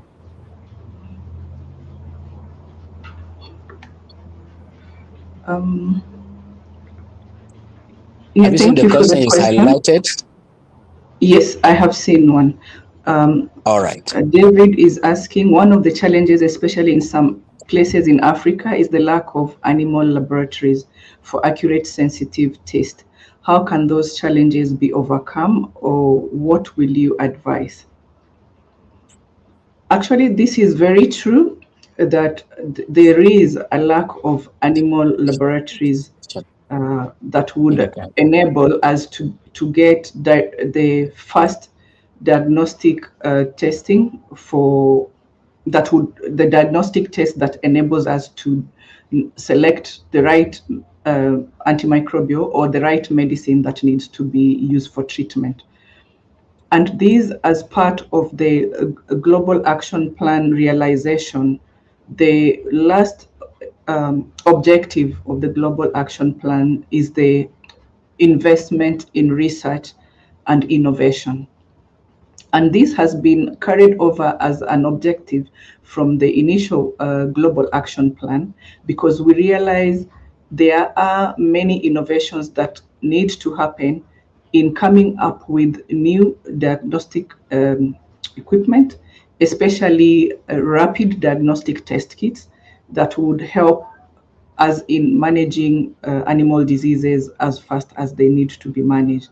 So this is an ongoing challenge that requires investment, and therefore at our country level, we can know exactly how to use what we have for the diagnostic, but also the treatment of animal diseases is not only based on the diagnosis. We also use our experience as taught in our veterinary school on how to arrive at a diagnosis and how to also take on a treatment.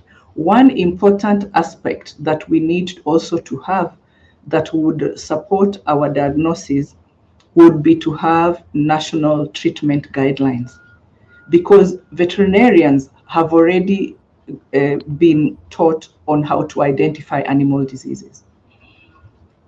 When you have been taught how to identify animal diseases, then a stepwise approach on the treatment becomes valuable, even in the absence of our laboratory testing, because we have to make rational decisions of how to go about treatment. And that is what one of the aspects that the laboratory tests help us to do.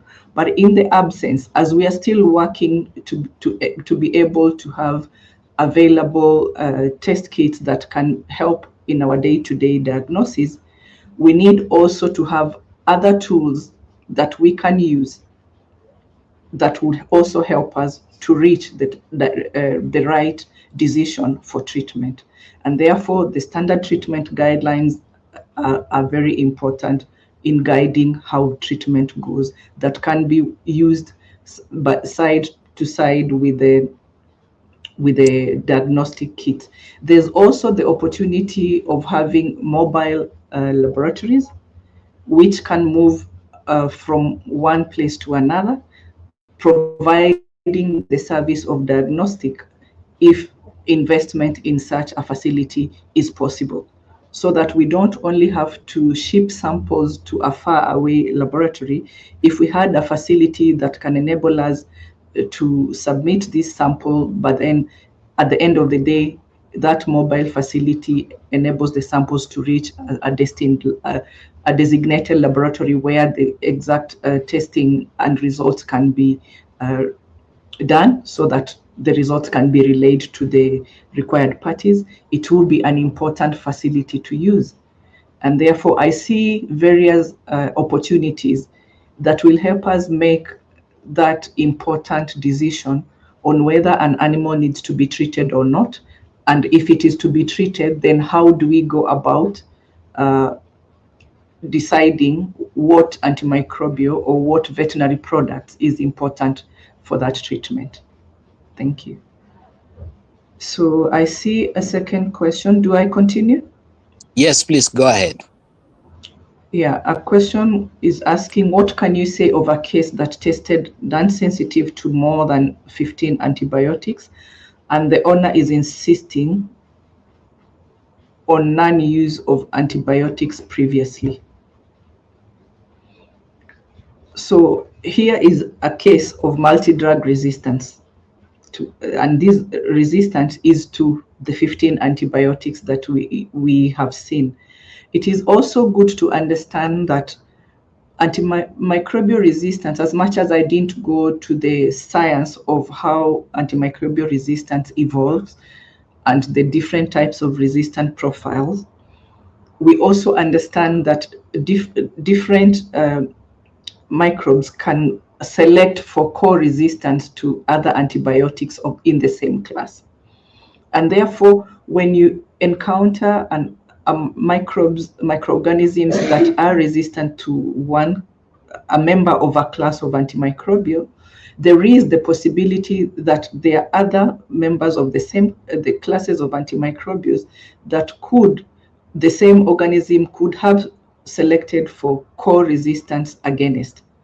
And therefore, we see a picture of where the resistant microbes you are dealing with can be resistant to various antibiotics. And therefore, also, some of the farmers might not know when they are feeding their animals and they say they have not treated this animal with those antibiotics that you have said they're resistant to, but the feed that they have been using to feed their animals could be laced with antibiotics. Sometimes these antibiotics in feed are disguised as boosters, immunity boosters, or something that will help the chicken boost egg production. And therefore, they might be feeding their animals antimicrobials without knowing. So by the time they're telling you, I have actually not treated, maybe it is true, but then the animal was exposed to these antibiotics in a different way. And therefore, the importance is to know actually you have encountered a multi-drug resistant case, and therefore the test that shows you that it is not responsive to those various antimicrobials is good, because then it guides you on how to eliminate and see what is the next level or next category of antimicrobials that would be appropriate for this specific case. Another question asks, how can we still be good stewards in antimicrobial use while diagnostics tools are unavailable, inadequate, and expensive? I talked about diagnostics not being an end to itself. Diagnostic works also with other tools. I talked about us being good stewards of antimicrobials. Good stewardship of antimicrobials does not only mean using antimicrobials prudently. It means we use antimicrobials prudently, but also as we do other things.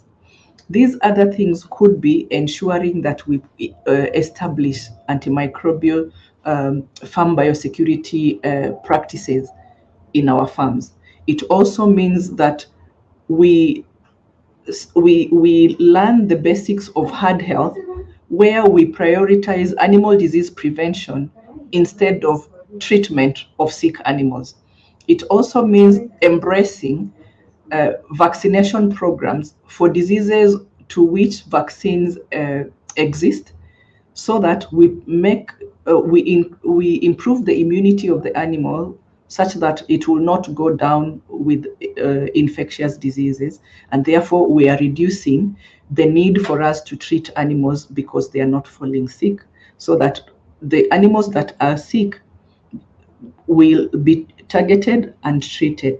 Another thing that we also have issues with is about farmers or some of our practitioners also believing that if I use a higher strength antimicrobial, it will be good to target all the known and the unknown microorganisms that we are dealing with, or we assume that we could be dealing with. That is a wrong move, and that's why the stepwise approach on treatment guidelines on how we need to approach treatment using antimicrobials is such an important tool for us to have in a country. We have a question about why the veterinarian is not always involved in issues of One Health, like in CDC and other sectors. Might not be best placed to respond to this, because from where I sit at the World Organization for Animal Health, we know that the veterinarians are at the forefront. So if you do not have veterinarians at that forefront, it means we are missing out on an important component on critical expertise that needs to contribute to One Health interventions. Another question asks, veterinarians are culprit in promoting AMR. What do you think about these broad spectrum antibiotics still in use in veterinary practice today? I understand that as veterinarians use antimicrobials, we could make them culprits of promoting AMR.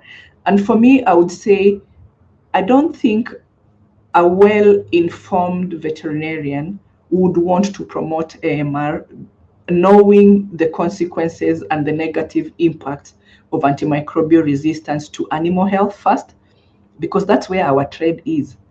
We have a responsibility to ensure animal health and good animal welfare.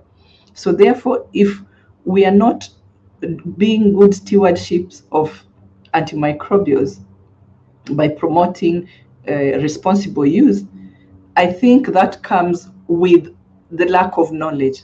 And therefore, a lot of awareness and advocacy needs to go to our colleagues and our students who are learning to become veterinarians, so that they understand the principles behind responsible and prudent use of antimicrobials as early as possible, so that when they're out of schools and they're practicing, they can put them in practice. There's a question saying, in the environment, can the daily use of disinfectant bring about antimicrobial resistance? If so, how can it be used in respect to biosecurity? Thank you. So it has been known that there are some elements and ions that could also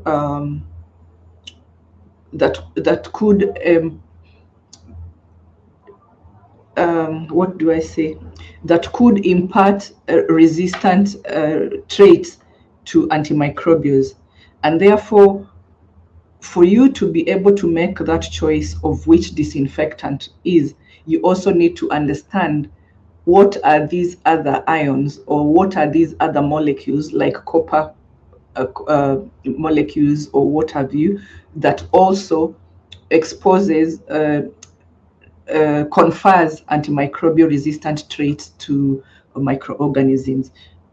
Therefore, it's up to our drug regulatory authority, working together with our professional colleagues within animal health, to be able to give that advice, knowing what would already compound the problem we have, and therefore not appropriate for use on our farms. That guidance on what to use should come from our colleagues that are within our profession and working on veterinary products and disinfectants. I hope I have I'll try to respond to the questions raised. Not unless there's any other, I'll be willing to take up. Thank you. Thank you very much, Dr. Jen, for those responses. They are well explained. For want of time, we might have to restrict the questions, but if those ones that are come later, we'll forward them to you for response. At this junction, I would like to thank you very much for the presentation, explanation, and highlights to so many areas that we have so many take homes to work with, particularly with regards to responsible antibiotic use or antimicrobial use of antimicrobial responsibly.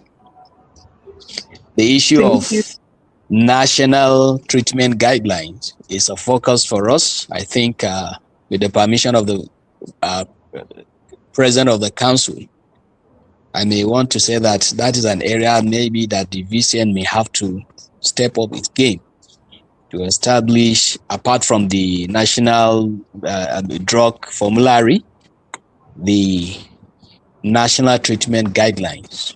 That will go a long way in our antimicrobial stewardship. Once again, thank you so much, and God bless you real good. Thank you too. Thank you so much for inviting WOWA to participate in this important meeting. We at WOWA also advocate for continuous information sharing as part of continuing educational program, and we are very honored to have participated in this meeting. Thank you, and have a good rest of the meeting that as you continue. Be blessed. Amen. Thank you so much. All right, distinguished participants, thank you for your time and participation. Thank you for sending in your questions, suggestions, and comments. At this junction, I'd like us to be reminded that the next plenary presenter is none other than the President-elect of the World Veterinary Association, Dr. Tunji Nasser. And he will be taking us on the topic, best clinical practice to mitigate AMR. As we get set to receive him to deliver his lecture or make his presentation, I have the honor to summarize the resume of Dr. Tunji Nasser. I have up to almost 4 pages, but I will summarize it because we know that he's a man with so many caps, held so many responsibilities in the veterinary profession cycle.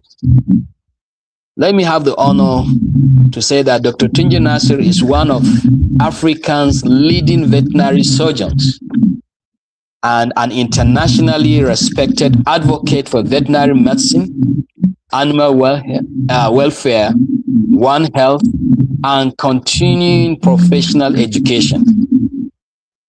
He is the medical director and chief executive officer of Truth Miles Animal Hospital, Lagos, Nigeria, West Africa, where he has distinguished himself in small animal clinical practice, surgery, and veterinary hospital management. He obtained the Doctor of Veterinary Medicine degree from the University of Ibadan in 1989 and subsequently earned a master's degree in veterinary science in small animal soft tissue surgery in the year 1997. He became a member of the College of Veterinary Surgeons Nigeria in 2003 and has continued to contribute significantly to postgraduate veterinary education and professional development. Dr. Nasir has served the veterinary profession in numerous leadership capacities at national, regional, and international levels.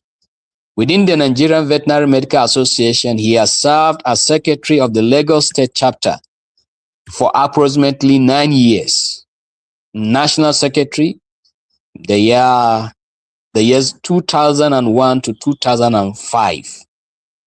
He also served as first vice president, year 2005 to 2009, and later on as an ex officio member of the national executive. He has also contributed extensively to veterinary publications and professional advocacy.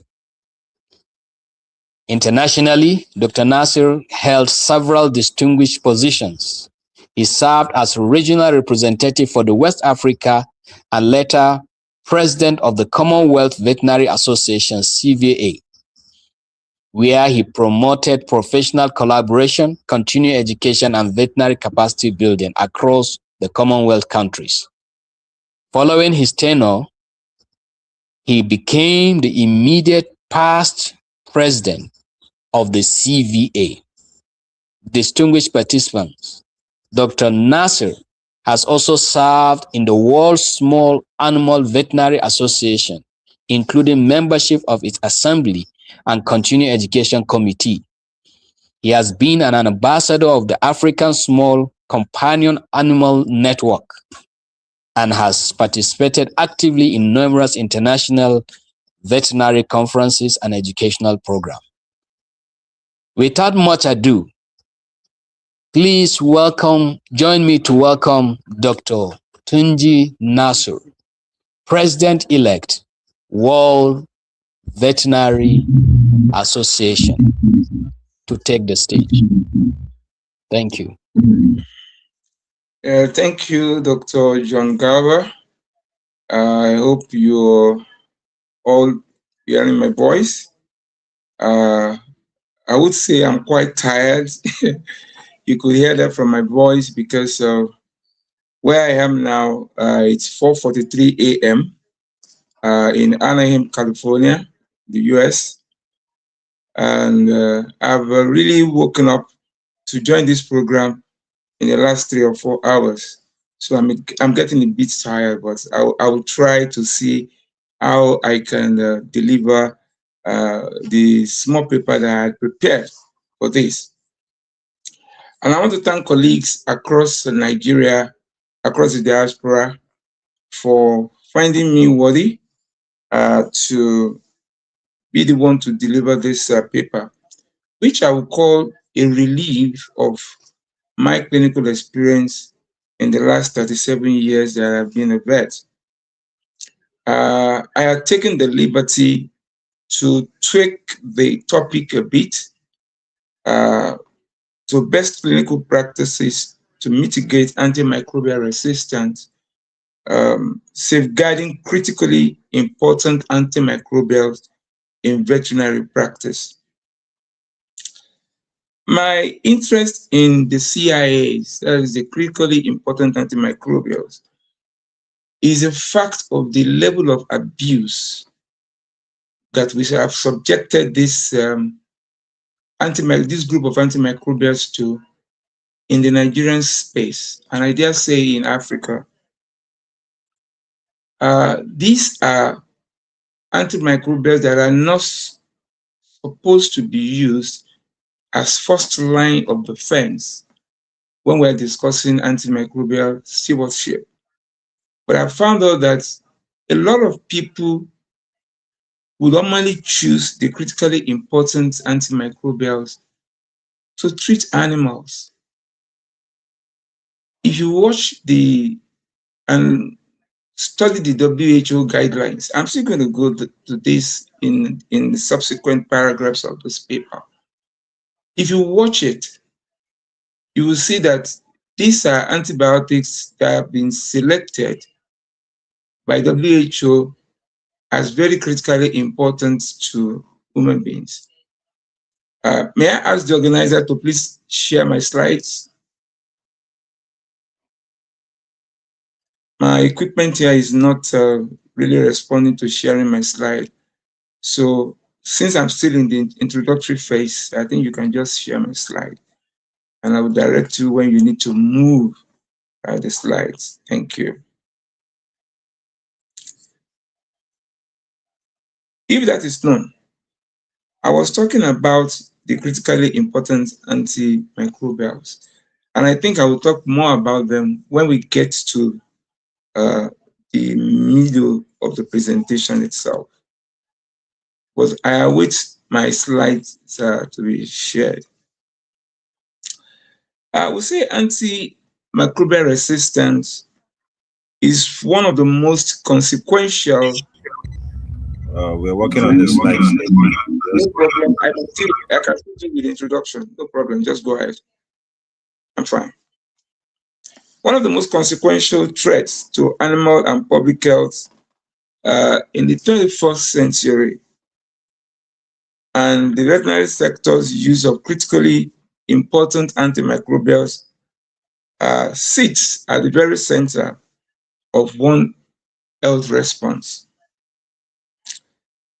I will try to expose the WHO classification of medically important antimicrobials, and I will examine the Nigerian Action Plan 2, which will run normally from 2024 to 2028, and then sets up the practical clinic level practices that veterinarians can adopt immediately to preserve the effectiveness of the CIAs.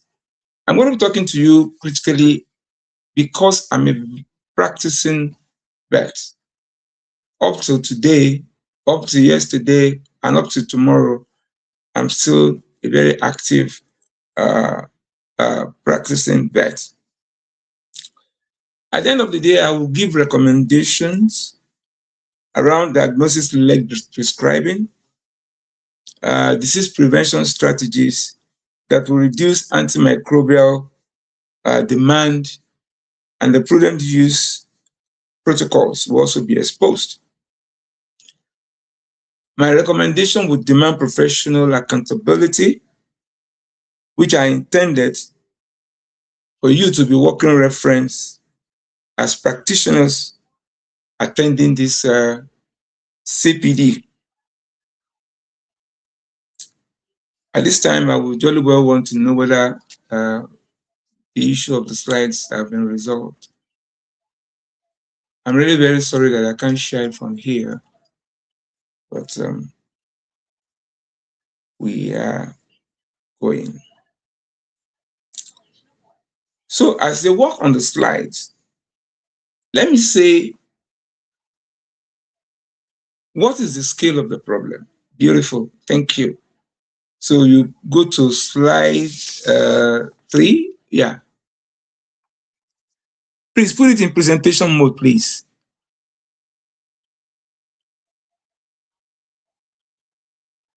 Put it in presentation mode. Well, as you do that, let me just continue with the presentation, hoping that everybody will understand this better. Why does it matter that we're discussing this problem now?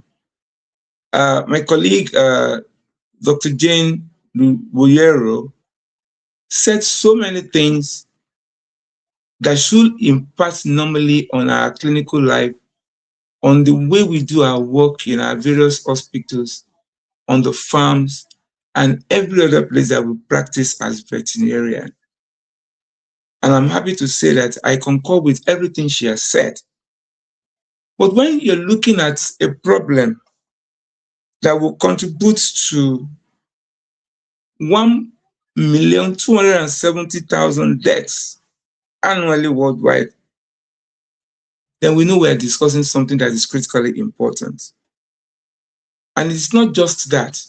There are other associated deaths that will make the condition of AMR to be so burgeoning that all of us must change our attitude towards preventing it. And I dare say that the trajectory is worsening. resistant bacterial infections do not respect the boundaries of animal and human medicine. They are not constrained by it at all. And I must tell you that.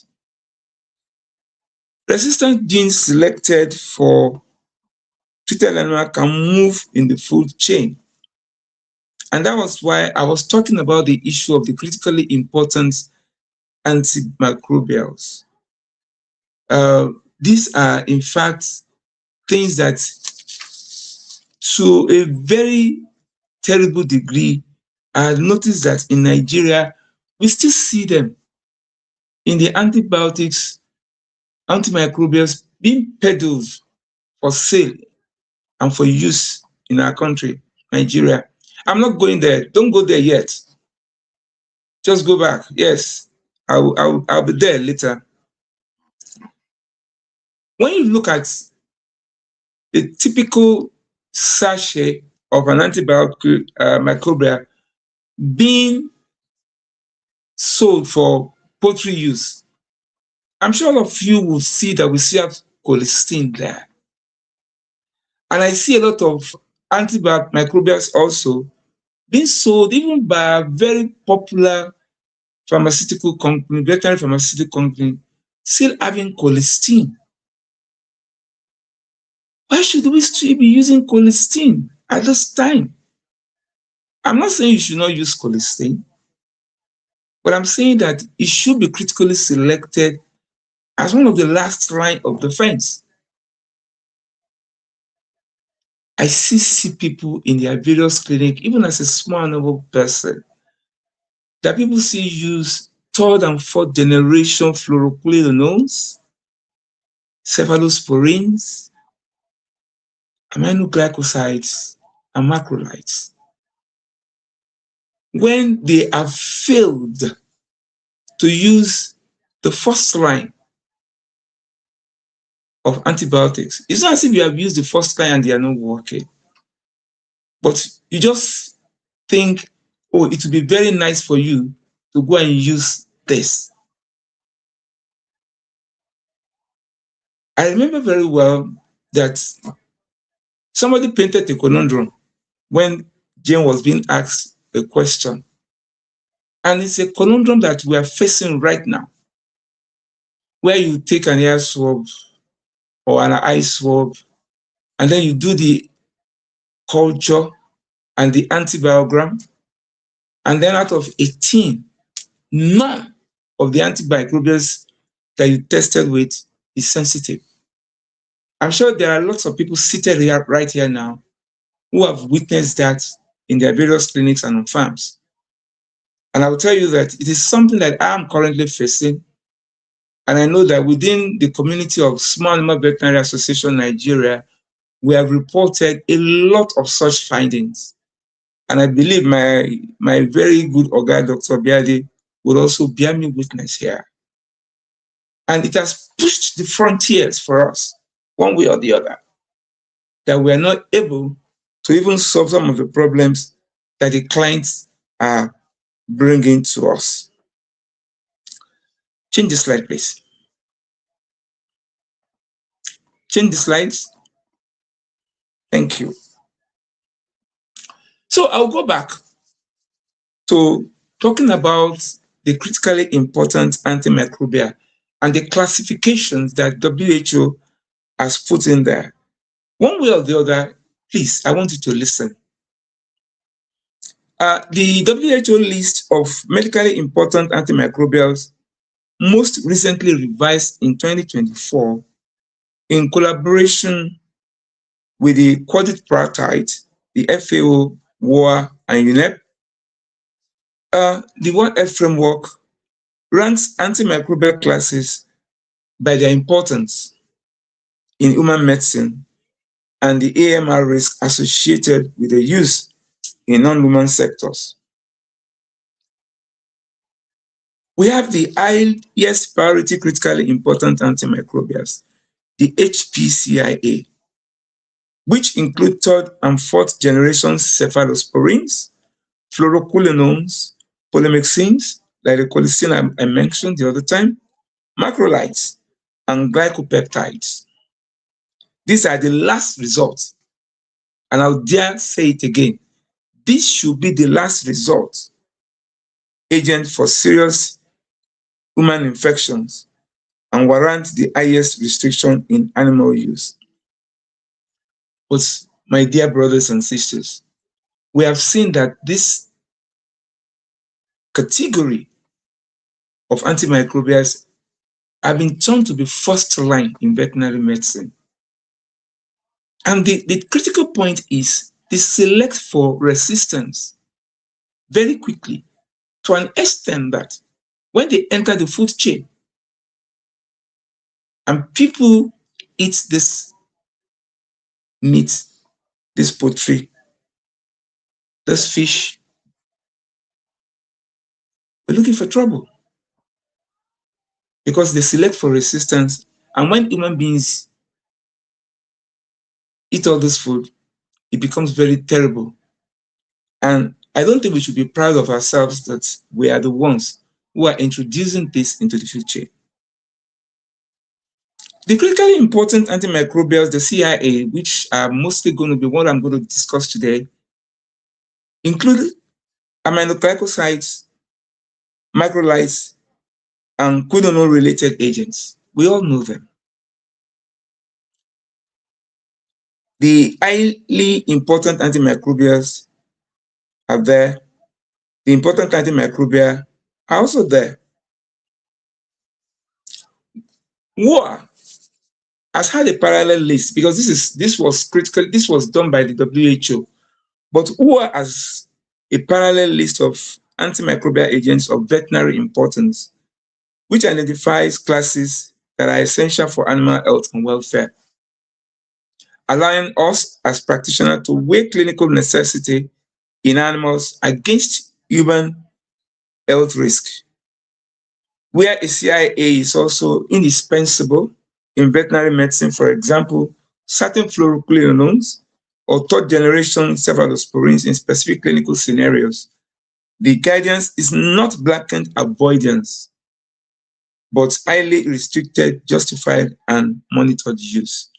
So I'm sure the question is agitating in your mind why you cannot use certain antibiotics.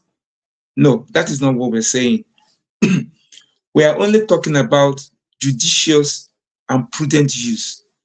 And when you are very, very convinced that your first line of antimicrobials will not work, but the thing you have to do as a veterinarian, either working in hospitals or working in clinics and all that, is the fact that you must be convinced that this CIA that you want to use is actually selected for in the antibiogram of the sample that you have taken. Otherwise, even as Jim pointed out, we should have national treatment guidelines. But then such empirical algorithms must be strictly followed before you can say, yes, you want to select, for example, for a CIA. So it's not something you just scratch your head and say, yeah, I'm going to use these antibiotics. I refrain myself from mentioning them because I don't want to validate some of the things that we are doing currently and that is not really helping us. So it is important to you to understand your CIAs and why you should not rush to using them. Next slide, please.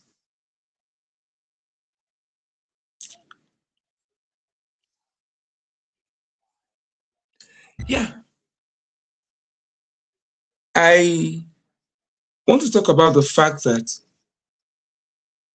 we should try as much as possible to distinguish very critically antimicrobials because we have risk. And because I stand on the platform of One Health, I'm going to be looking at things from the point of view or the lens of WHO when it concerns human health risk. You have just heard that antibiotics are ranked from high priority, critically important antibiotics to critically important antibiotics to high antimicrobials and important antimicrobials. And how much non-human use, like we use in animals, can accelerate resistant transfer to people.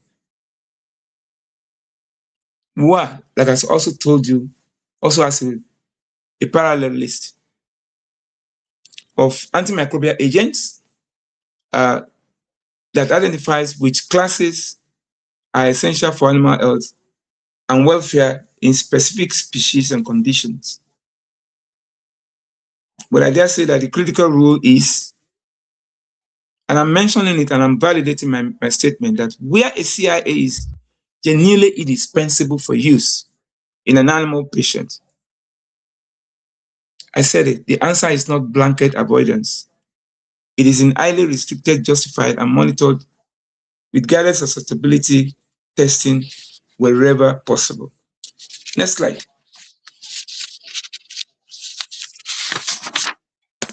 Next slide, please. Thank you. So I've said all this because of the importance of this set of antimicrobials, because my paper is supposed to let you know what are the things that you should do as a practitioner, either in the hospital or on the farm. I'm happy to say that Nigeria has done very well. And I must commend those at the Ministry of Agriculture and Food Security, and then the Ministry of Livestock Development for the human job they've been doing over the years. I remember that I have also participated in several validation workshops organized by the Ministry of Agriculture and Food Security and the Ministry of Livestock Development. And I thank Nigeria, and I also want to commend Nigeria for having two ministries that ensures food security. The Nigeria Second Action National Action Plan for 2024 to 2028, coordinated by the Federal Ministries of Agriculture and Food Security, Environment, Health, and Social Welfare, together with the Nigerian Center for Disease Control, sets out 6 strategic objectives spanning surveillance, stewardship, infection prevention and control, and research, with cross-sectoral governance. Veterinary practitioners, like all of us who are seated here, are named actors in this plan, particularly around antimicrobial use, data and prescription practices, and reporting into animal health surveillance pillar, which is very important. We must do this. It's important that we report data. Let's do active surveillance. It's very important.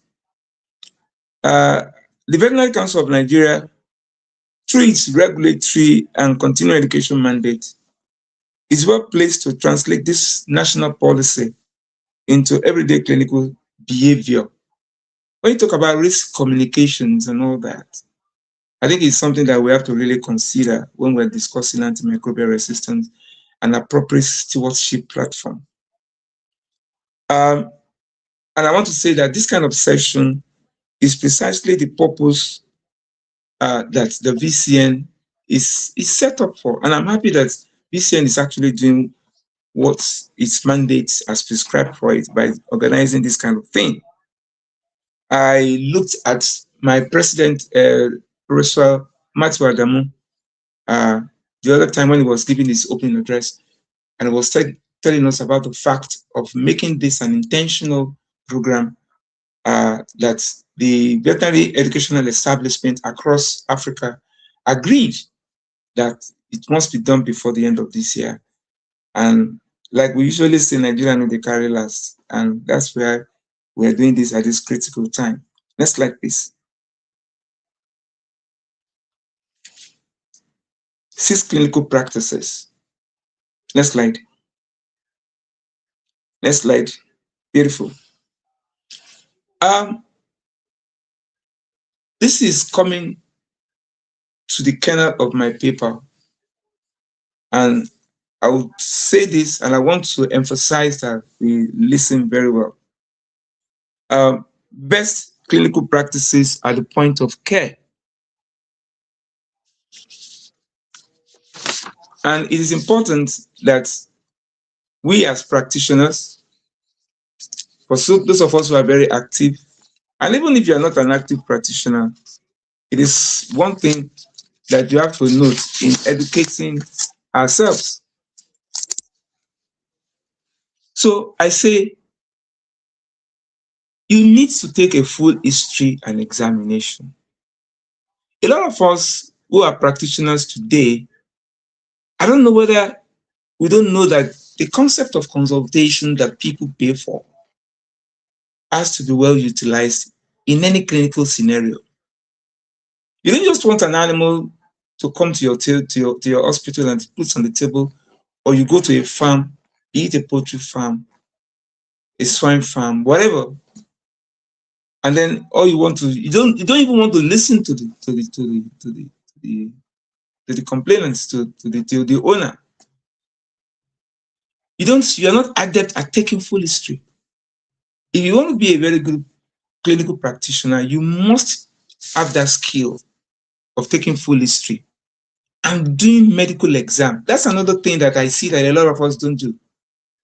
We do not perform very critical physical examination on our animals. I know some clinics, I don't want to say in a particular part of the country, but I know some clinics that do not have stethoscope, that we don't even know how to use the stethoscope, even if we have, that do not have ophthalmoscope, otoscope,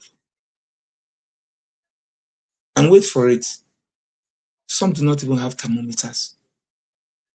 They can't even take the temperature of the animal. And when we do farm visits, this critical aspect is not also adhered to. So I want to say that not every fever or diarrhea is bacterial. And that is why we have to do our critical thinking, prudent use of our critical skills. What of it is fungal? What of it is viral? What of it is mixed? So we need to do this. It's important that we do this.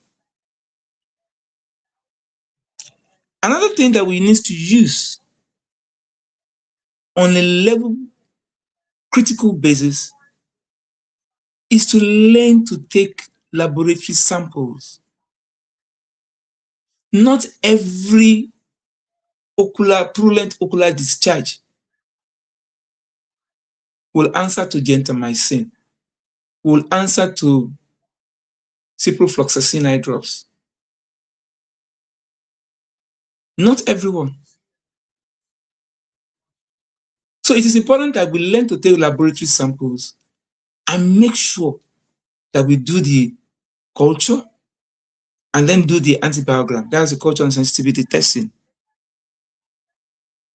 Although I wrote that whenever the case, cost, and turnaround will allow it.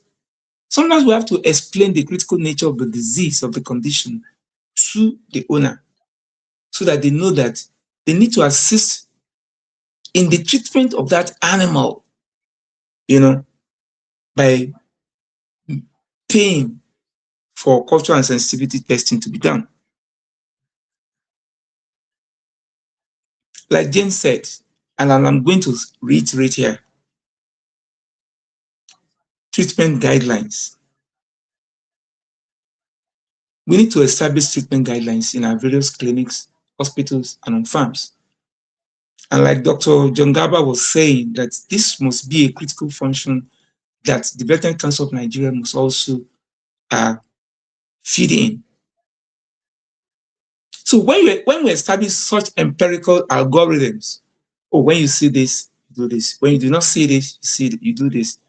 I think it's better for us rather than just go and use broad spectrum antibiotics, which I believe will not solve our problem because sometimes we just compound it. And the fourth pillar here is that for high priority CIAs, for cases with no appropriate option,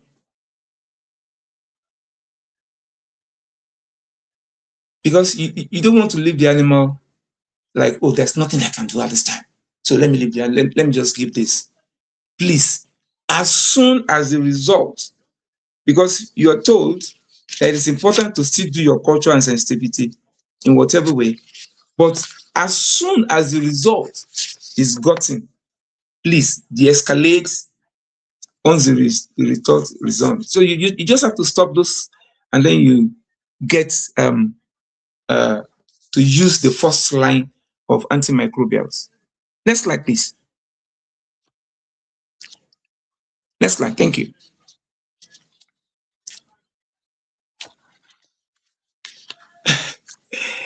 I said something appropriate here. Walk down the ladder. Don't reach for the top first. And he's still speaking to my critical opinion about the use of the CIAs. The first thing you need to do, and I think the WVA that I serve as the president-elect now, embarked on a project 5-6 years back, and that is establishing what we call the Essential Veterinary Medicine List. This Essential Veterinary Medicine List curates antimicrobials and other classes of drugs that we use typically in our profession, and establish the first line levels of those drugs. We have them as both core and complementary. And speaking to antimicrobials by themselves, we say, and we had listed the first line of antibiotics or antimicrobials that every vet in every nation of the world must first use before you start going to the use of critically important antibiotics. And this is the way we have said it. Use the first line narrow spectrum antimicrobials first. And this must be used as may be supported by your local susceptibility patterns. It's very important. Don't go use all those high-sounding cephalosporins, fluoroquinolones, aminoglycosides, macrolides, and the rest of it. If the first line will not work, you have the opportunity of using the second line. But it's not just whether they will not work. Perhaps they are contraindicated in the condition. And then you can confirm that resistance is there. Then you can go to the second line. The last result, like I said, is the high priority, critically important antimicrobials, which can only be used with clear justification and documentation. There are criteria set for you to be able to jump into the use of the CIAs. One of the important ones is the fact that you have exhausted possibilities of the first line, you have exhausted the possibility of the second line, and then you have to do your cultural sensitivity to even justify the use of any of the CIAs. You must. So, we say you should build the hierarchy. You can see it, first line, second line, third, and fourth.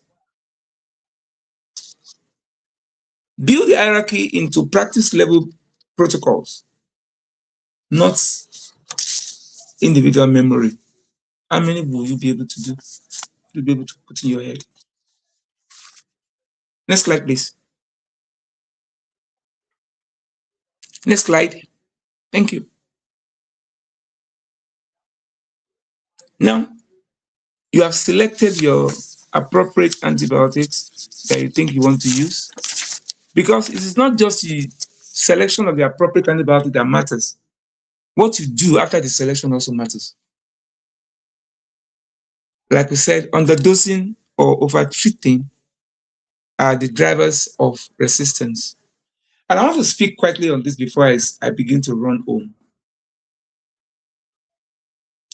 We have this rule, 3 days use of antibiotics, 5 days use of antibiotics.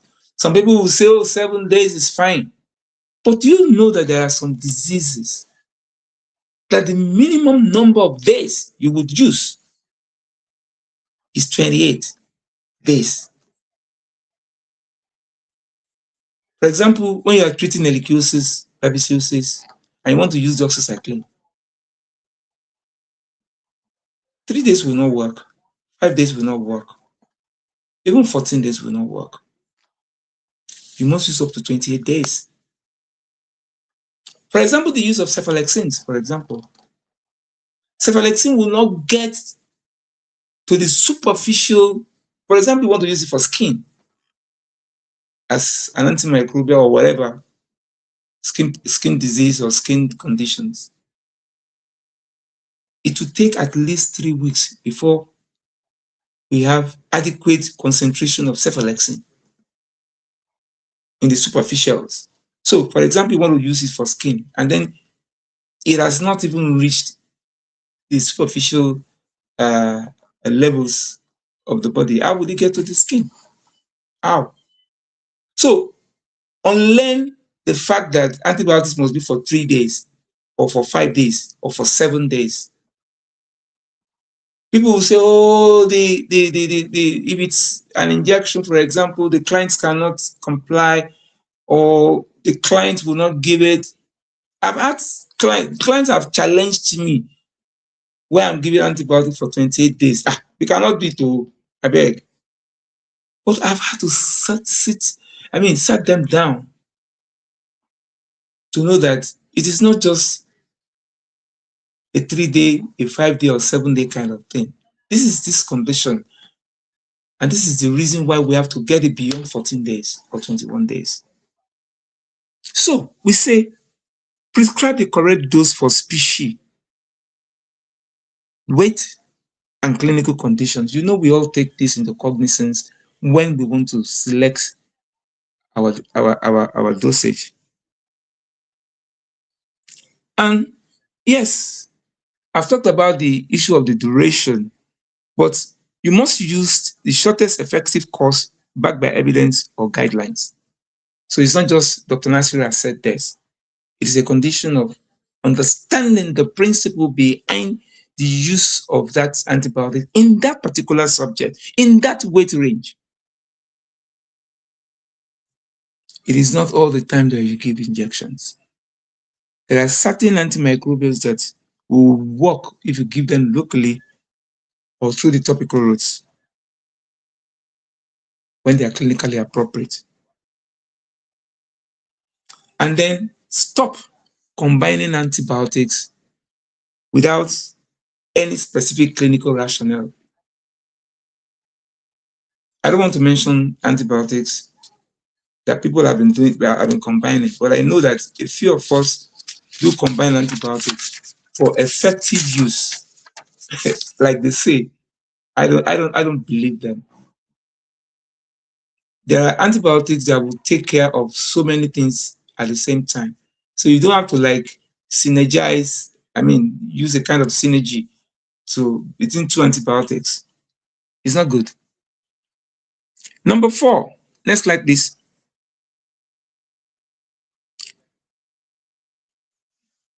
Jen said it the other time when she was answering a question. We don't have to treat at all times if we can prevent. IPC principles. Yes. And in addition to usage of antimicrobials, which we should try as much as possible to control, biosecurity is there. Vaccination programs are there. Adequate nutrition are very important. Because I believe that if you then deploying the principle of animal welfare is also very important.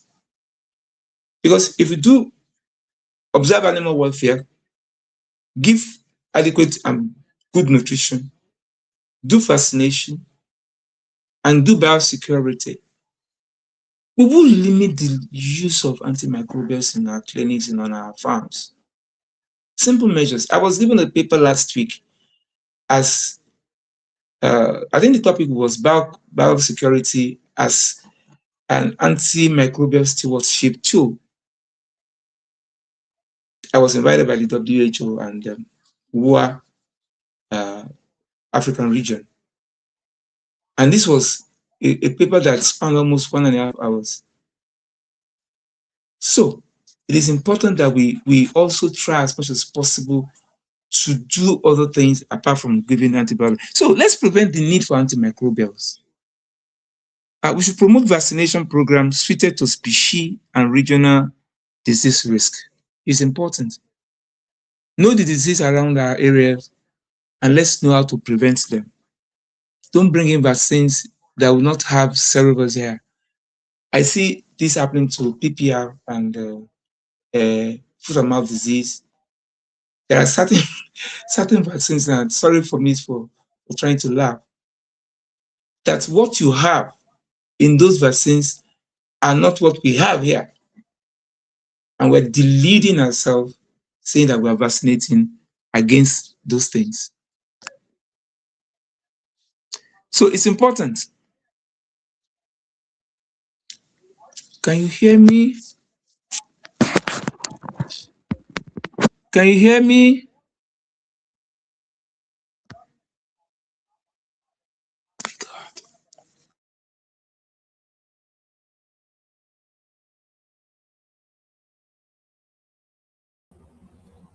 We can hear you loud and clear, sir.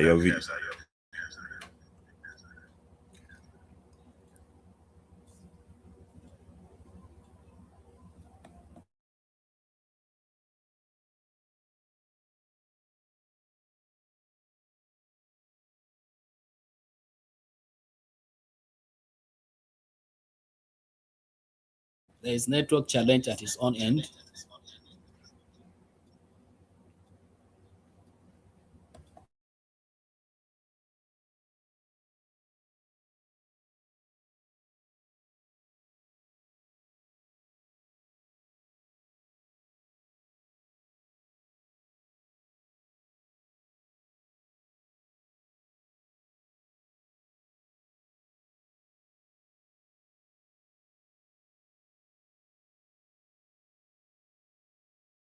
While we await the return of Dr. Tunji Nasser to the stage, let's keep the questions or take note of our questions or begin to even flow them in so that as soon as he finishes his presentation, he can attend to them.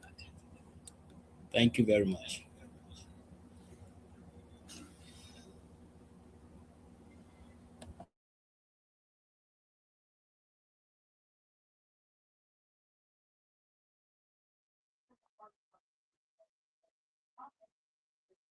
Okay, sorry for that break in transmission. Actually, I think I needed to change my device. So I'm so sorry for that. So we can continue now. I just have to change to my phone now.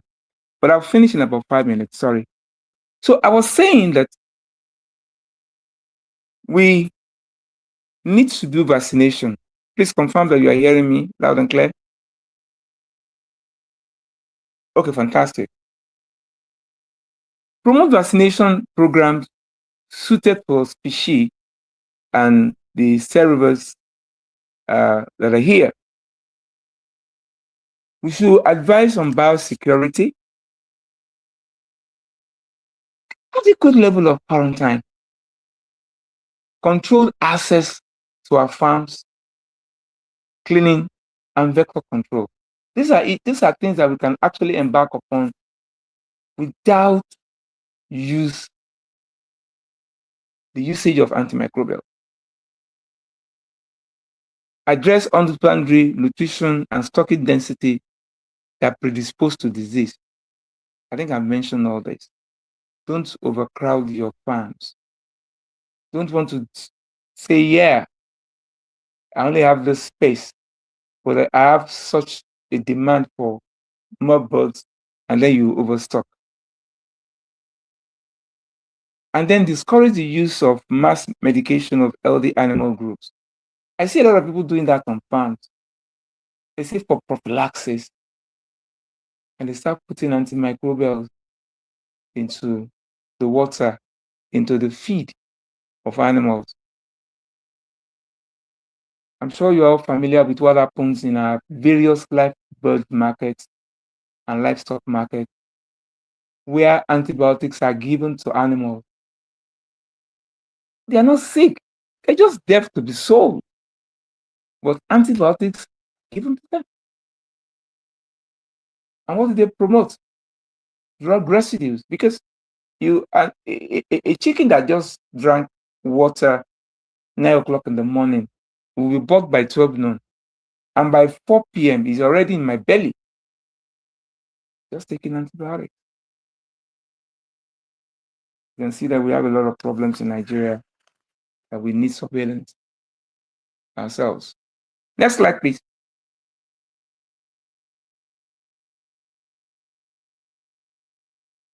Yeah, accountability protects both patients and the profession.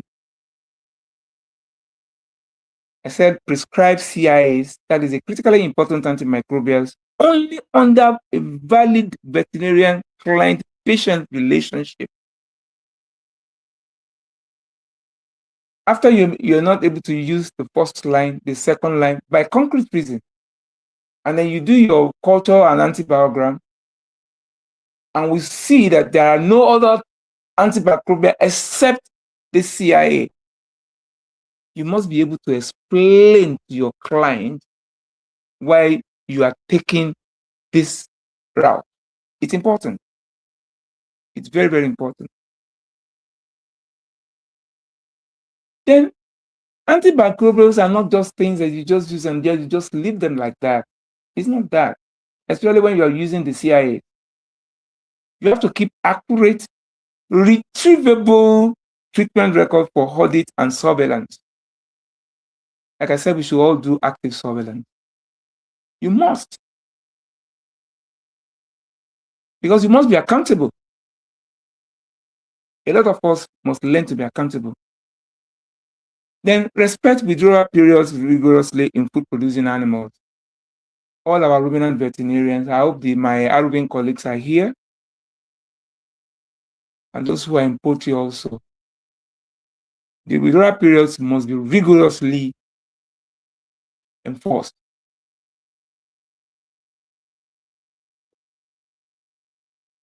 Then counsel your client, your farmers, animal owners, against informal sourcing or unsupervised continuation of treatment.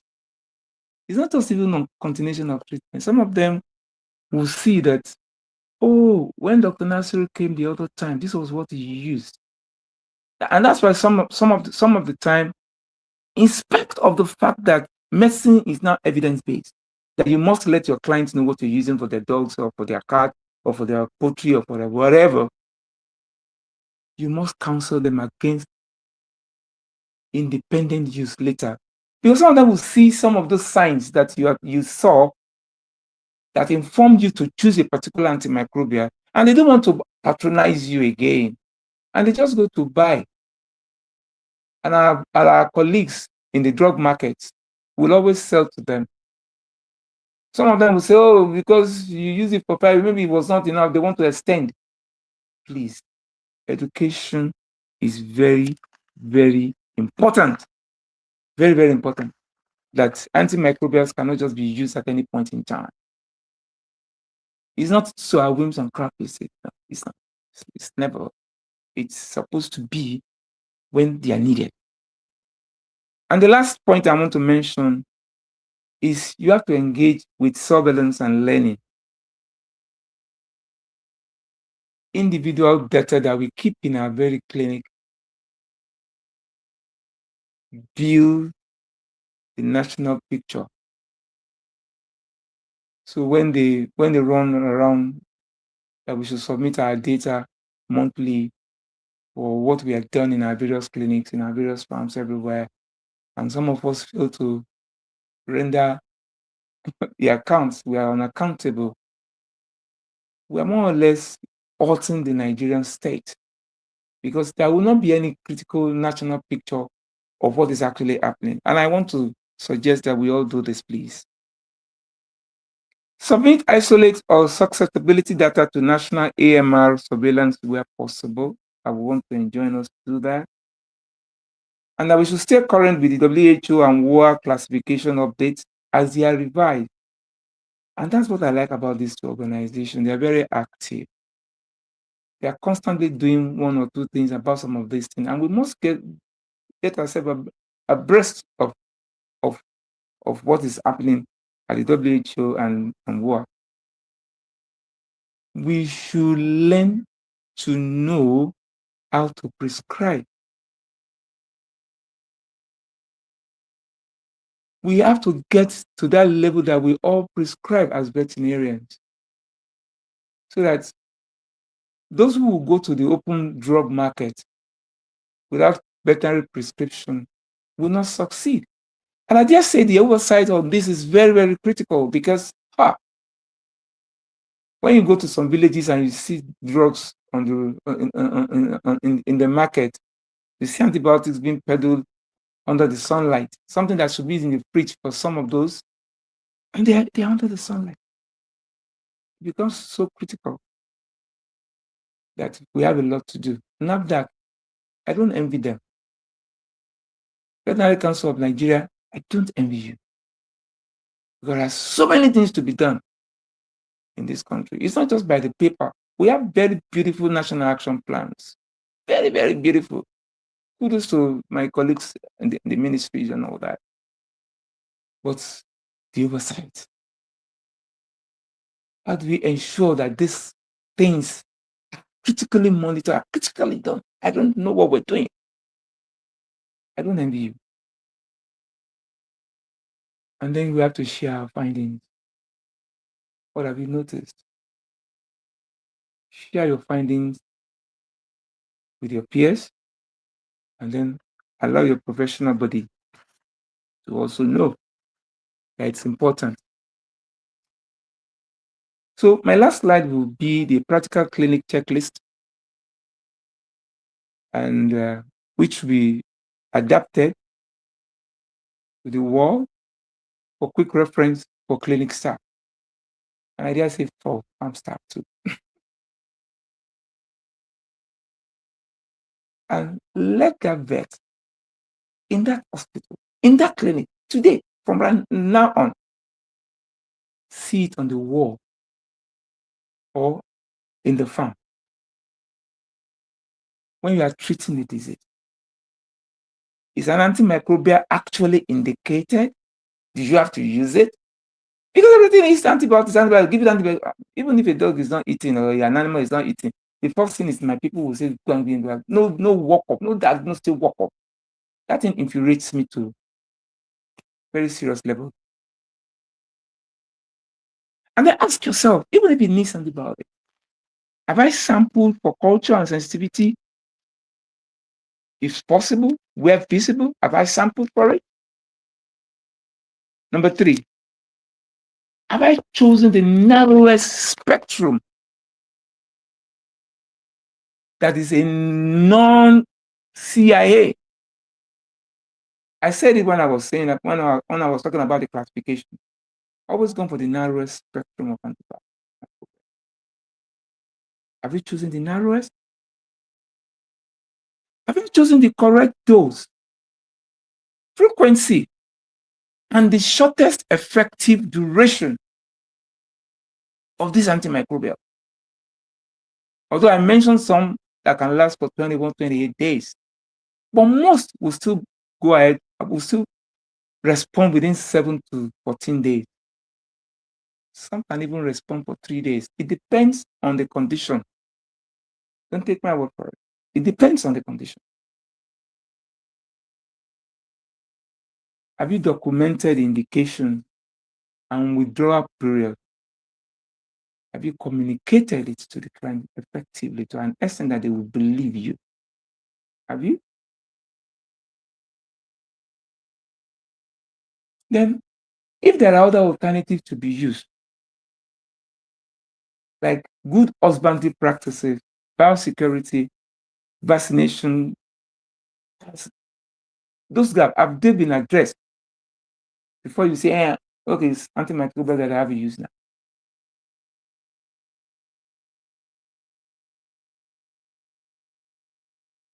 And then,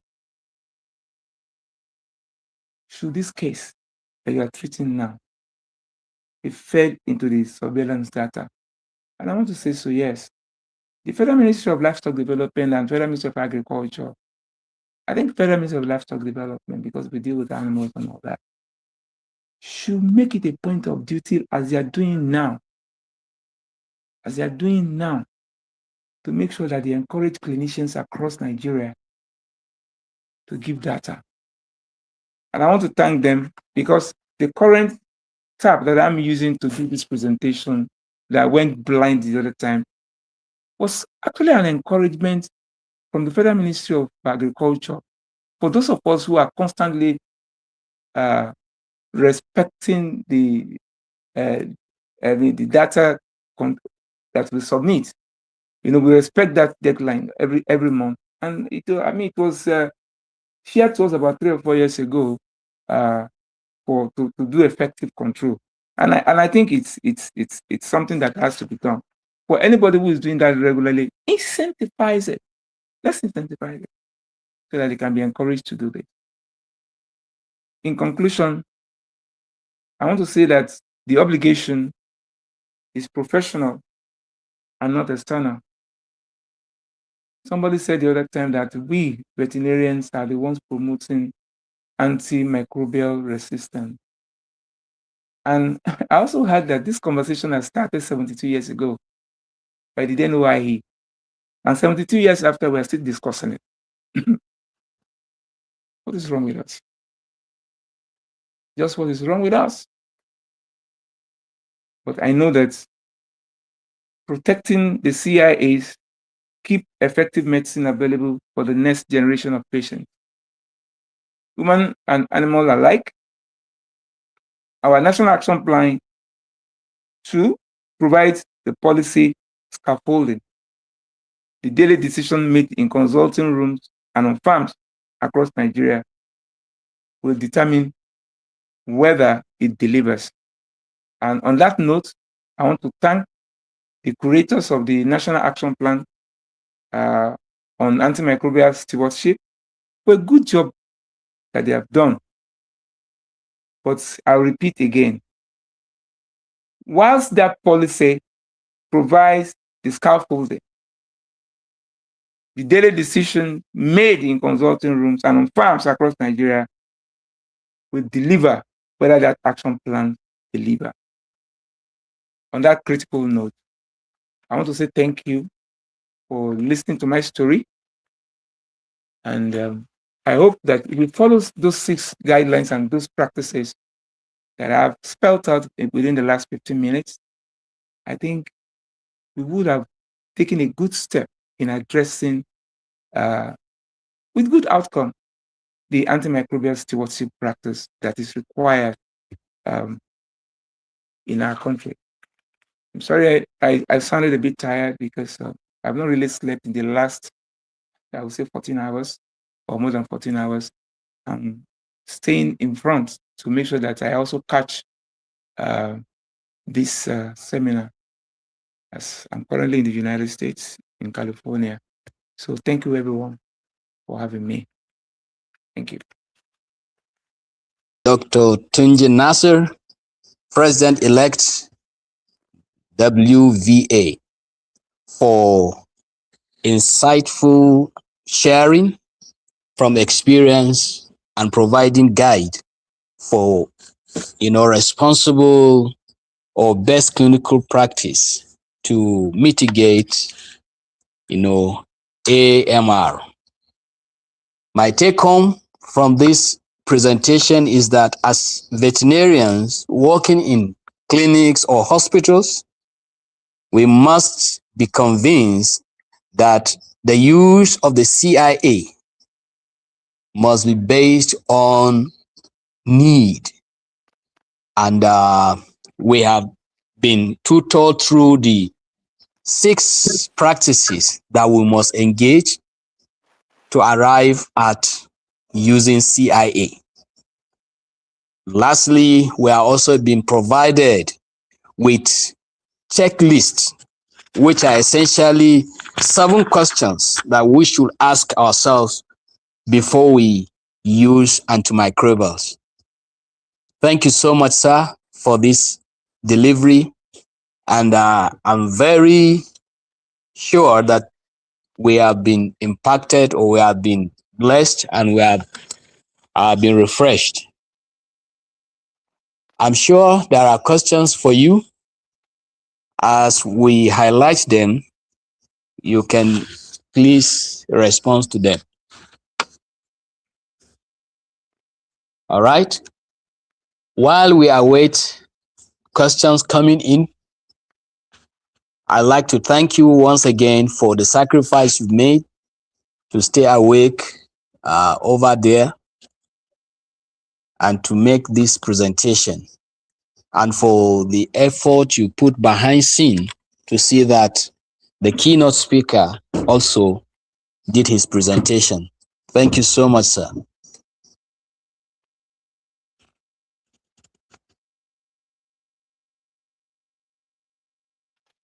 We have not received any question yet, but let me remind the audience again that immediately after this, there are questions and answers from this session.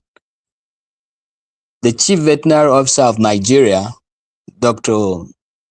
Samuel Anzaku, will be taking us through National Roadmap for Veterinary Service in Nigeria, the year 2026 to 2036.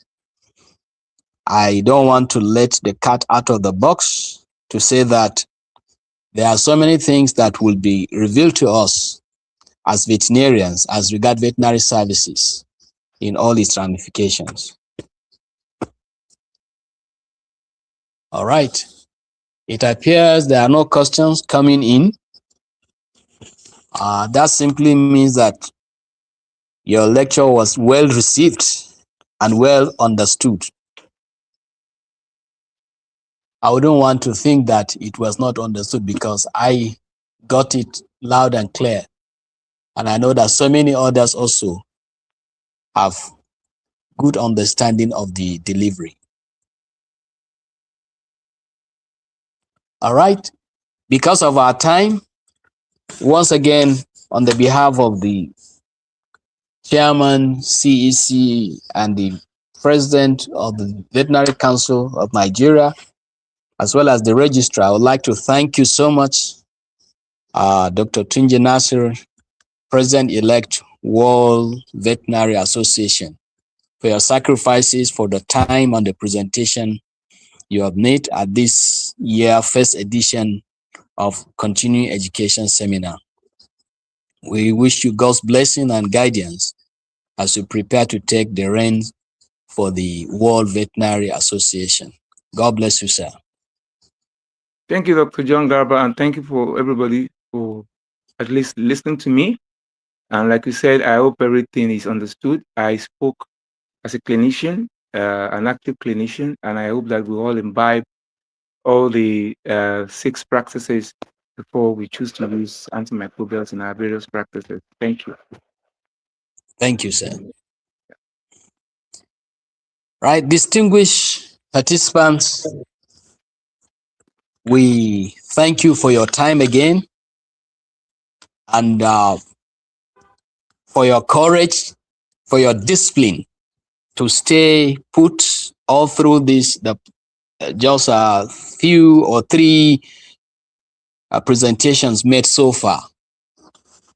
We are almost at the zenith of this day, and the next presentation is by the Chief Veterinary Officer of Nigeria, none other than Dr. Samuel Anzaku. He will be taking us on the national roadmap for veterinary service in Nigeria, year 2026 to 2036. And I would like to briefly take the citation for this distinguished veterinarian, the Chief Veterinary Officer of Nigeria, Dr. Samuel Anzaku. He is a graduate of the Ahmadu Bello University, Zaria, and he also has the fellowship of Veterinary Surgeons Nigeria. In Veterinary Surgeons Nigeria, he is a fellow. He has distinguished himself through diverse service in the Nigerian veterinary service space. He has served across many offices and responsibilities. He served as Desk Officer, Import-Export Permit, Veterinary Public Health and Quarantine Service Division between the 1993 to 2003. He has served as also Desk Officer, Veterinary Privatization and Legislation, Pan-African Program for the Control of Epizootics, PACE, at the Federal Ministry level, 2023 to 2018. He served as National Liaison Officer / Desk Officer, Early Detection Response Against Avian Influenza in Africa. He has also served as Desk Officer, Growth Enhancement Support for Livestock and Veterinary Service in Agricultural Transformation Agenda in the year 2014 to 2015. He was the Head and Sectoral Officer, Planning Office of the Directorate of the Ministry, Federal Ministry of Agriculture and Rural Development, the year 2015 to 2022. Currently, he is the Chief Veterinary Officer of Nigeria.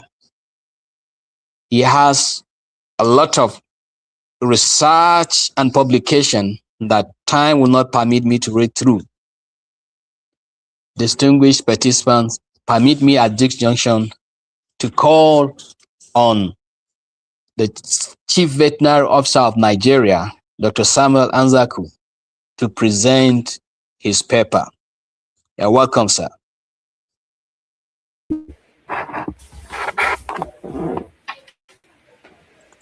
Good afternoon, the Veterinary Council of Nigeria, organizers of this Continuing Education Seminar Series,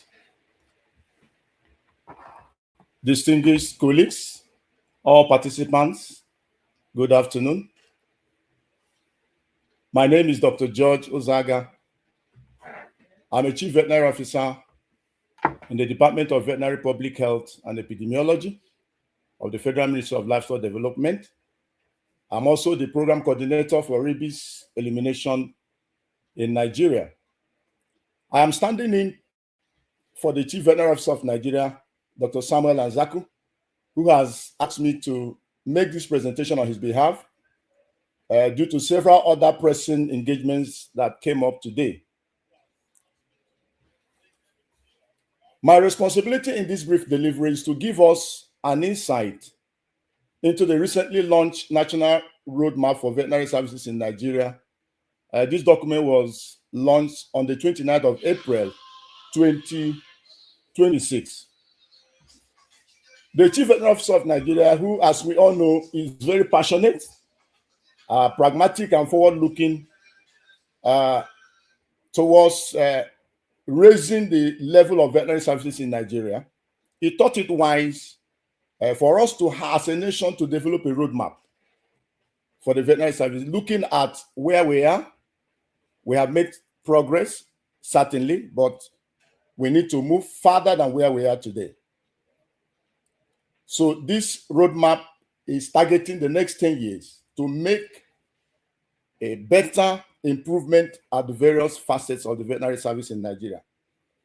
Already in the ministry, we have developed a document we call National Livestock Growth Acceleration Strategy, which is working towards taking our livestock investment from 32 billion value to 74 billion in the next 10 years.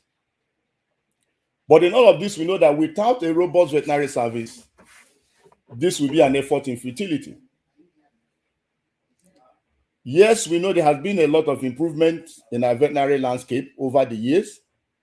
For instance, we have veterinarians working in several establishments nowadays in Nigeria than what it used to be. For instance, in the military, in the police, in the civil defense, and so on.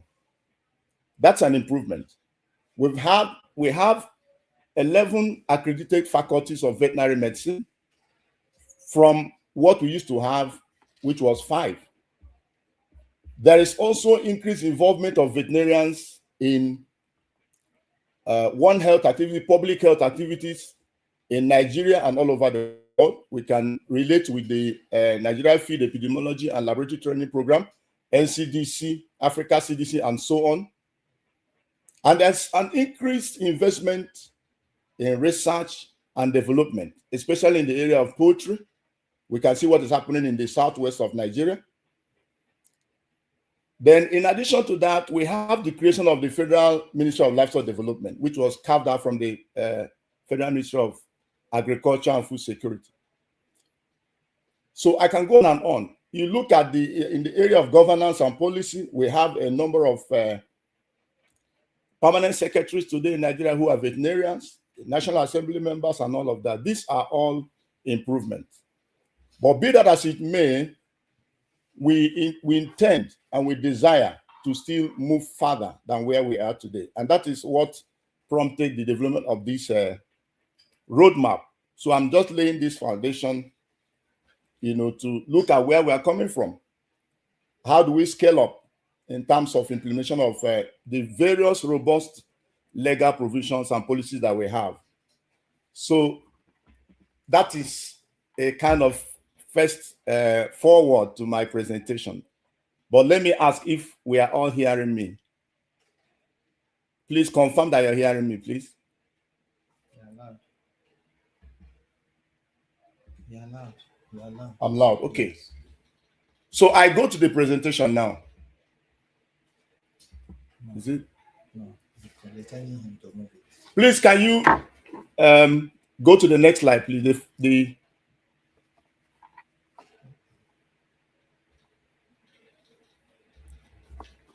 Hello, am I audible?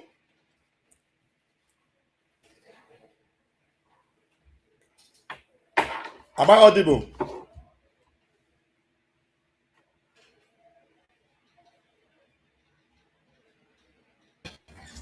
You're very audible. Okay, thank you very much. So this is the structure of the roadmap. We have the introduction, we have the legal context, we have the scope, we have the situational analysis, and all of that. Can you go to the next, please?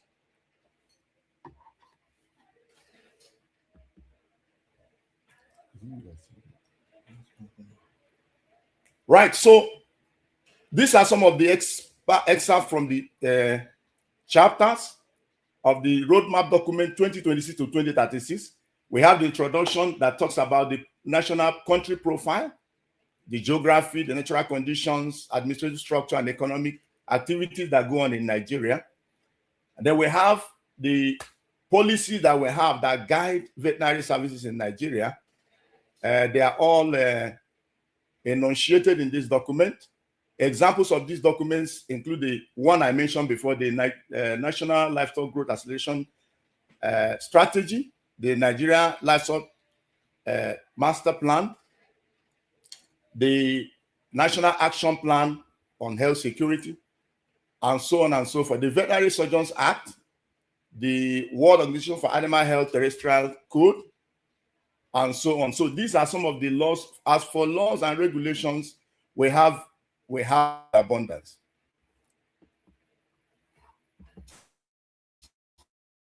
Next.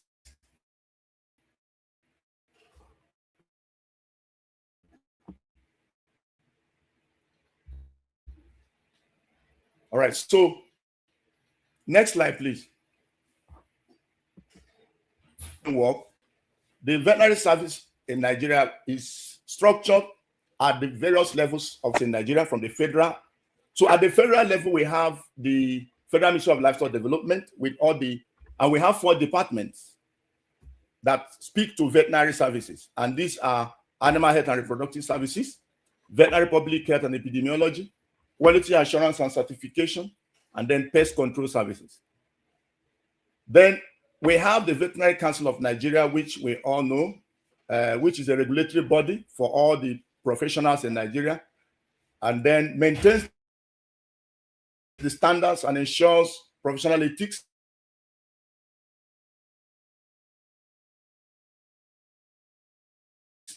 and safeguarding of public health.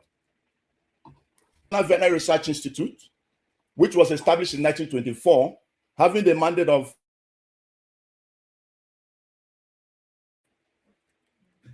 Then we have the Agricultural Quarantine Services, which protects Nigerian agricultural sector from entry, spread, and establishment of foreign pests, diseases, and contaminants, and facilitates international trade of agricultural commodities, of animal, plants, and aquatic resources. We also have the veterinary teaching hospitals in the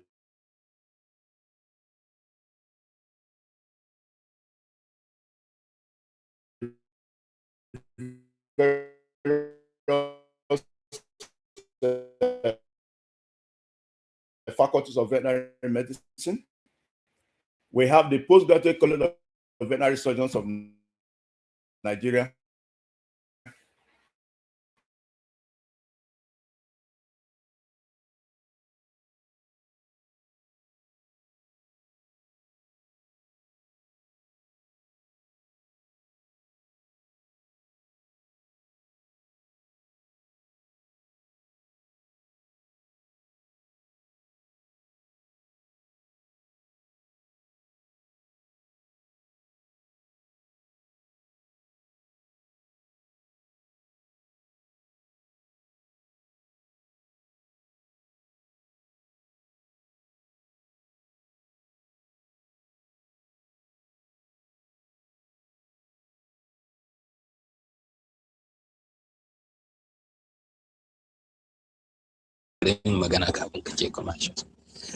Distinguished participants, it appears the CVON is having glitches at his own end.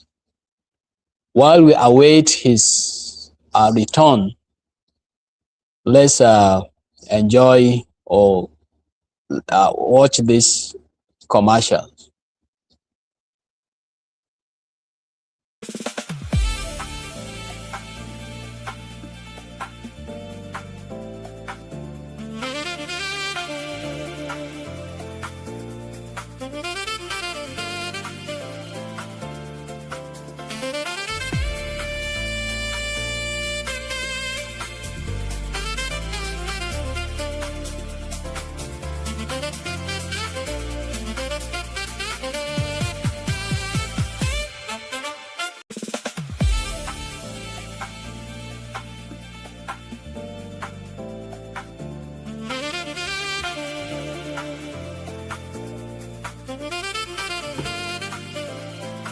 Can you hear me?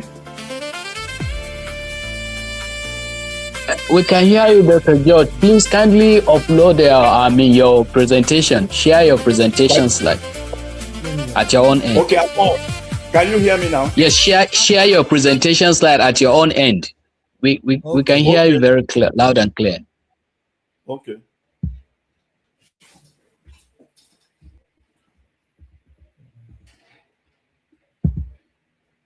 Are you sure? Or is it from here?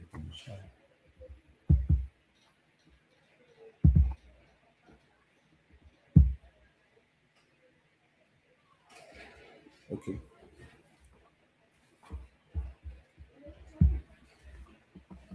Okay, so you can see it now?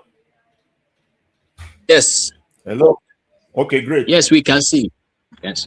Okay, so yeah, hold on, state level.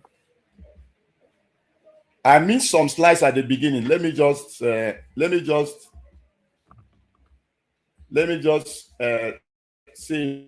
a few things on this.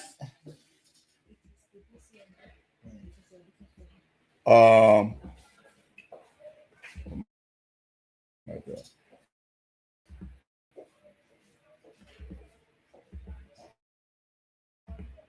I think it's not working.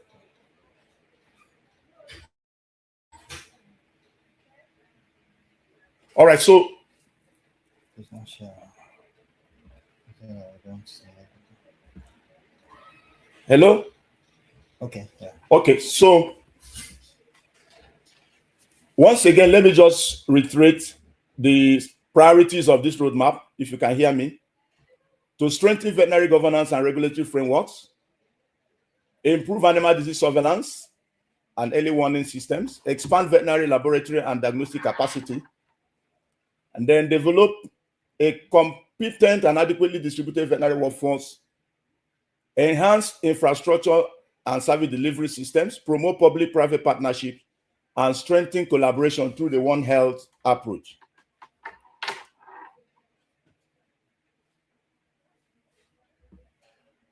So I was talking about the levels of operation of veterinary services, and I was talking about the state level where the director of veterinary services is in charge. Oh my God. Then at the local government level, we have the director of agriculture as the head and supervises veterinary services at this level. There are community animal health workers at this level to deliver animal health services to the last mile.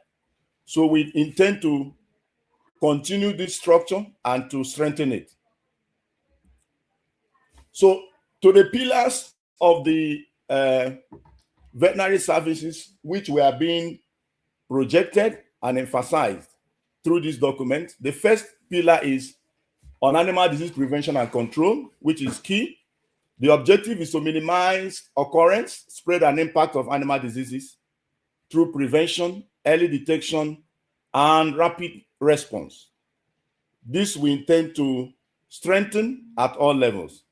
The activities here will be strengthening of animal disease surveillance, response, and reporting systems, supporting the national annual mass vaccination campaigns against transboundary animal diseases, and then emergency preparedness, like activation of our emergency operations centers, deployment of our rapid response teams, and so on. Now, we also intend to develop and implement our disease control strategy. We have these plans for virtually all the tasks, and we upgrade them, we review them from time to time.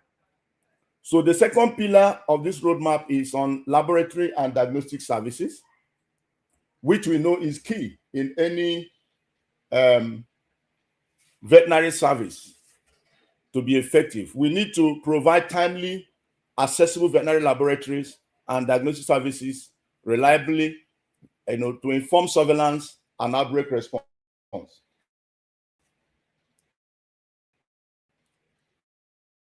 The third pillar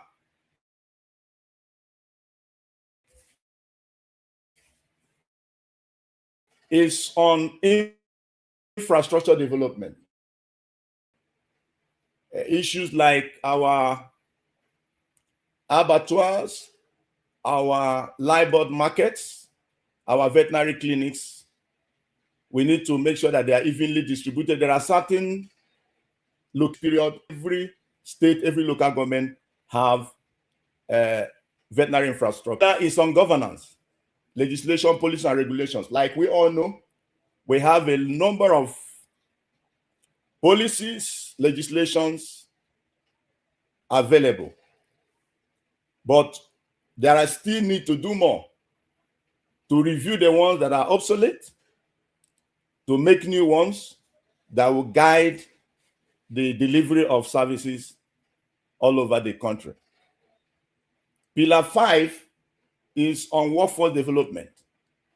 Like I said earlier, veterinarians are doing a lot in several fields, even in the public health sector, in One Health, in animal health. So, but even at that, there is still a lot of gap, especially at the grassroots levels.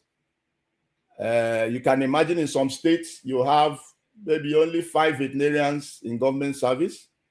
So if you have all the policies, all the laws, there will be no personnel to implement, to enforce those policies, those legislations. So we need to do more in terms of workforce development. We need to build more competent, motivated, equitably distributed veterinary workforce to deliver animal health services. We have also intention to improve our genetic constitution of our animals. Animal genetic improvement, that's the 7th pillar of this roadmap. Yes, we find a situation where our cows are not able to deliver more than 1.2, 1.5 liters of milk per day, whereas others in other parts of the world can give up to 30 to 50 liters per day. So through crossbreeding, embryo transfer, and all of that, artificial insemination, we need to improve our livestock for better performance, for better productivity. So that is the 7th pillar. And the 8th pillar of this document is on aquatic health and micro livestock health. We need to strengthen aquatic and macro livestock health system for improved food and nutrition security. There are a lot of economic value that come from this micro livestock. Talk about the bee, grass cutters, and others. So we need to strengthen our investment, our knowledge when it comes to micro livestock within this period. We also need to look into our extension services to deliver accessible, demand-driven, high-quality extension services that will ensure creation of awareness, adoption of best practices by livestock farmers. We also intend to invest in research and development in the animal health sector to strengthen research and innovation, develop animal health, vaccines, and vaccine trials, ethno-veterinary medicine. Like the previous speaker spoke about the need to be cautious in the use of antibiotics. We need to research, to find alternatives to antibiotics.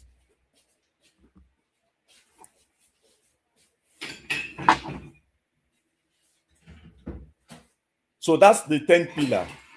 So in terms of delivering of these services, we already know we have private practice. They are doing very well. We need to encourage them.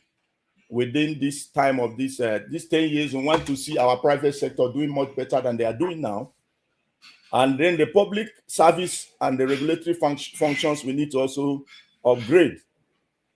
I know that from time to time, the government used to conduct mass vaccination against certain diseases, whether transboundary animal diseases or zoonotic diseases like rabies. We need to upscale this. For instance, when we are intending to achieve 70% coverage, we are doing only 3-4-5%.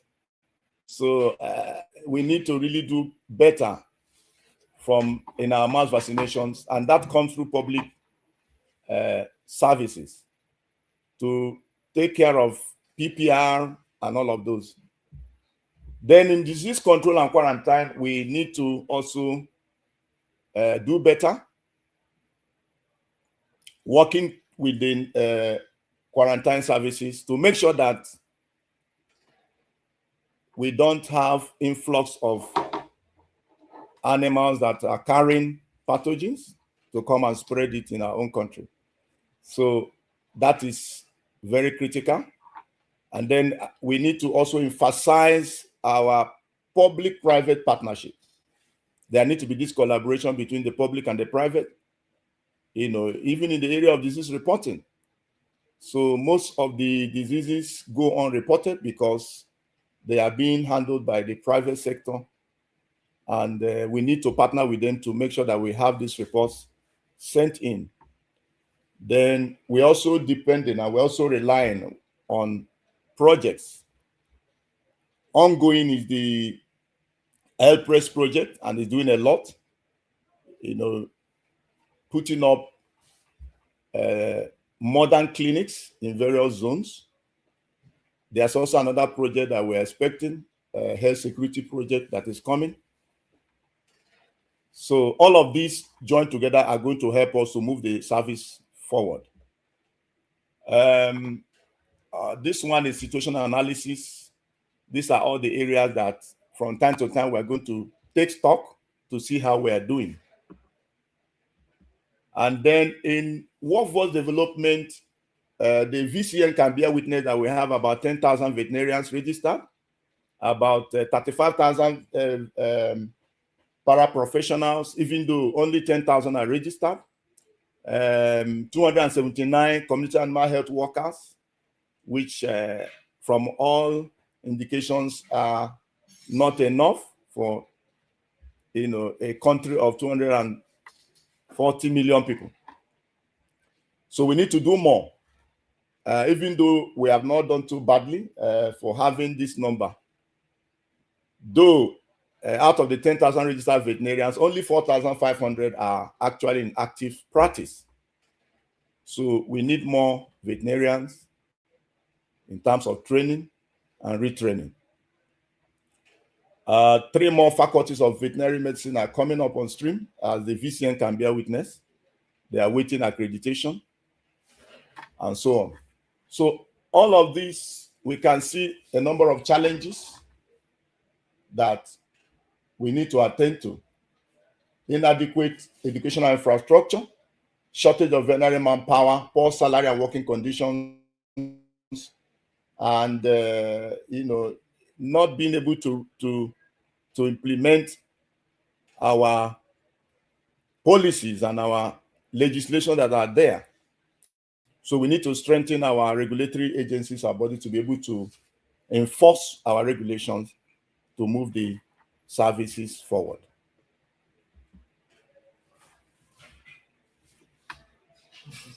In partnerships and collaborations, we need to partner better. We're already partnering with NVMA, NAFDAC, NCDC, and so on. And at the international level, we are partnering with Core Group, FHI, WOA, FAO, WHO, IRI, and so on and so forth. PropCom. Other partners are also welcome to help us in one way or the other to move the veterinary services to the next level. Again, the challenges remain fragmented coordination among stakeholders. Like I mentioned, the number of stakeholders here: VCN, National Agricultural Quarantine Services, the ministry itself. So we need to collaborate better to be able to achieve our objectives. All this dependence on donor funding may not be sustainable. So we're advocating for more government ownership of veterinary services and the service delivery. Resistance to change from traditional farming communities, and so on and so forth.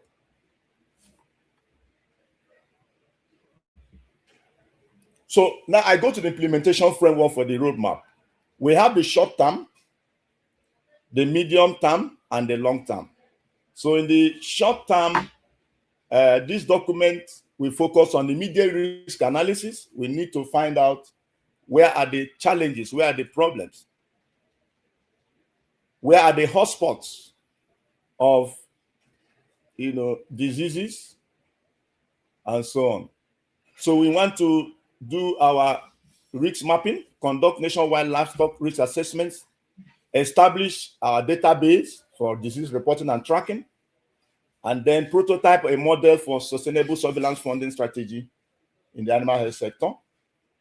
We also need to, conduct more biosecurity trainings of officers and extension service workers, and awareness campaigns for farmers to know that, look, we need to move to the next level in terms of prevention and control of zoonotic diseases and transboundary animal diseases. We need to strengthen our early warning systems within this short time period. And the Federal Ministry of Livestock Development is going to drive that with the support of partners. Then the medium term will be focusing on strengthening of institutions and scaling sustainable practices. Our integrated risk management framework, developing our national livestock risk management policies aligned with food security and climate strategies. In the medium term, we'll establish crisis response units for epidemics and market shocks. We'll scale our rotational grazing, drought-resistant fodder and water harvesting technologies. We'll strengthen our cooperatives to provide collective bargaining and risk sharing. We also partner with universities and research institutes for climate resilient breeds and feeds for our animals. Then in the long term, we will be focusing on sustainability. How do we sustain what we have started in the first 5 years? So in the long time, we will be talking about our sustainability strategies, climate smart livestock practices across all states. We want to integrate livestock into Nigeria climate change adaptation, and want to strengthen our cross-border disease control and trade agreements with ECOWAS. We want to collaborate with global partners on sustainable livestock innovations. I want to also build modern abattoirs, quarantine holding facilities, improve our cold chain facilities, and our veterinary laboratories nationwide. We don't want to depend only on MVRI, as we can see happening presently. Of course, MVRI has 23 outstations, but there are no facilities to actually operationalize them effectively. So in the long term, it is expected that we are going to develop these outstations to be able to diagnose animal diseases at the various locations. Here is the implementation framework. Just some tips of the framework. We have the pillars. I mentioned 10 pillars. We have the objectives, and then we have the activities to be conducted, and then the timelines, the deliverables, the performance indicators, the baseline, and the target over the 10-year period, and then the budget, the amount required. So that's the framework we have for the implementation of the roadmap. We also have communication outreach strategies. How are we going to communicate this? It will be guided by transparency, timeliness, inclusiveness, and consistency. Yes. We're going to engage our stakeholders, giving each stakeholder the basic, the information that they require. We're going to focus on strategic alignment, resource mobilization, international collaboration, and intersectoral coordination. So we need to do more in terms of advocacy, in terms of media engagement, in terms of radio jingles, because if you don't blow your trumpet, nobody will blow it for you. So our messages will be that a strong veterinary service will protect our animals, our animal health, improve our livelihoods, provide for safe trade in animal and animal products, and also ensure public health. So we are going to support these methods and emphasize surveillance and early detection, both to the practitioners and to the general public. We're going to use internal and external mechanisms for our communication. We use circulars, bulletins, webinar conferences, digital platforms, And like I said, jingles. So to spread the message of the importance of veterinary services in our country. I just remember when I first got admission to study veterinary medicine, nobody in my family knew what was veterinary medicine. And I know that many of us will relate to this, that unless we educate the people, some will not even know what we are doing. In fact, recently, somebody said that they are not even aware that there is a treatment given to human beings against rabies. That is the post-exposure prophylaxis that human beings get, maybe when they are bitten by a dog. So we need a lot of awareness creation on what we do as veterinarians. So we also have the MIE framework for this document, which provides a structured result-based system for tracking implementation of the national roadmap across the 9, that is 10 rather than 9 pillars now. So it will ensure accountability, evidence-based decision-making, compliance with international standards, and efficient resource allocation and continuous institutional improvement. So we're also going to do some risk analysis and management and sustainability along the way as we are going. We analyze and see where we need to, lay more emphasis in the course of the implementation. In terms of budget, which is the crux of the matter, without money, you can just stop from now till thy kingdom come. So we have a projection of 1.04 trillion naira. If you convert that to dollars, that will not be sounding like as big as it is. So it represents the sum of the all annual allocations across the 10 pillars over the 10-year period. Annual funding requirements are relatively front-loaded, with the highest expenditure occurring within the first 5 years. That's when a lot of emphasis will be laid on the infrastructure and laboratory upgrades and workforce recruitment efforts. So, and then from 2032 onwards, the budgets will decrease slightly as recurrent costs replace capital expenditures. So look at the breakdown now. We have in 2027, that's the initial investment, which we focus a lot on the artificial insemination and the embryo transfer establishment. Then establishment of a genetic bank. Like I said, we need to improve the genetic makeup of our animals through crossbreeding. So a lot of investment will go into that. And then 2028, we're also going to invest 110 billion also in that same area of upgrading the animals we have. Then the rest of the years, you can see the allocations there. I pray that God will provide us this money.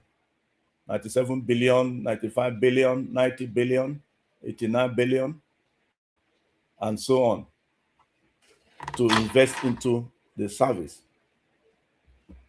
So by pillars, like I said, the disease prevention and control will take about 24.4%. Pillar 7, which is on genetic improvement, will take 21.6%. Pillar 3, which is on infrastructure development, will take 21.7%. And then Pillar 5, which is on workforce development, will take 6.2%. Pillar 2, which is on laboratory services, will take 4.9%, approximately 5%. The remaining pillars, 4, 6, 8, 9, and 10, will take 21.2%. So you see that a lot of resources are required. And if we do this, the veterinary service of Nigeria will be better for it. The veterinarians will have a lot of work to do. The economy will be better for it. A in terms of this sourcing of the funding, of course, the federal government is there. The state governments also, they need to understand that there is need to invest. Agriculture or animal agriculture is very, very important in a country of 250 million people. We cannot continue to import fishes and chickens and so on. We can produce. So the state government will need to invest, then donors, development partners, private sector will also follow suit. So this roadmap assumes a cost-sharing model among all these stakeholders. So, in conclusion, ladies and gentlemen, the development of Nigerian Veterinary Service Roadmap 2026 to 2036 reflects the strategic leadership and coordinating mandate of the Federal Ministry of Livestock Development in repositioning veterinary services as a cornerstone of sustainable livestock development, national food security, public health protection, and economic diversification. Like we already know, no matter how much you invest, if the animals are not healthy, you will likely waste the resources invested. So this framework will provide a coherent, result-oriented pathway for strengthening veterinary governance, service delivery, disease prevention and control, food safety systems, emergency preparedness across the Federation. And its implementation will require coordinated efforts among federal, state, local government institutions, supported by strong partnership with private sector, professional organizations, research institutions, and development partners. So with effective implementation, this roadmap will contribute to building a resilient veterinary service system that supports sustainable livestock production, protect public health, and enhance food safety, strengthen Nigeria's capacity to participate in regional and global livestock trade. Very, very important. If we don't have healthy animals, we cannot, engage in any international trade whatsoever. So with these few words, I think I should stop so far. Thank you very, very much for your attention. Thank you all. Thank you very much. The CVRN, ably represented by Dr. George, for a brilliant presentation of the roadmap for veterinary service in Nigeria. It was clearly laid out for us, and the different responsibilities for both the federal, state, and the local governments well highlighted. Thank you so much, sir. Thank you. I want to believe there are questions from the audience. So kindly type in your questions for response from the presenter, our CVON.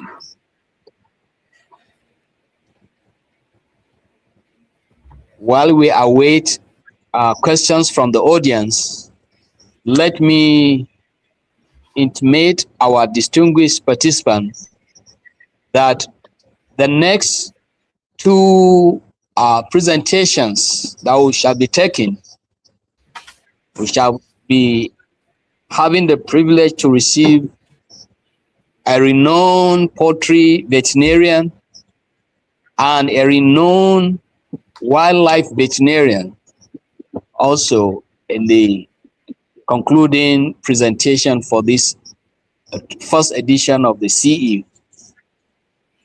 So I'd like to enjoy us to stay put.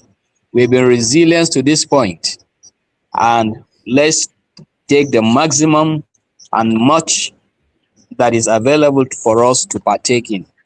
Thank you very much. We're waiting for questions for the CVON, and if there are no questions, in the next 5 minutes, we will take the next presenter, and he will be taking us on avian medicine, the 21st century. Thank you on the behalf of the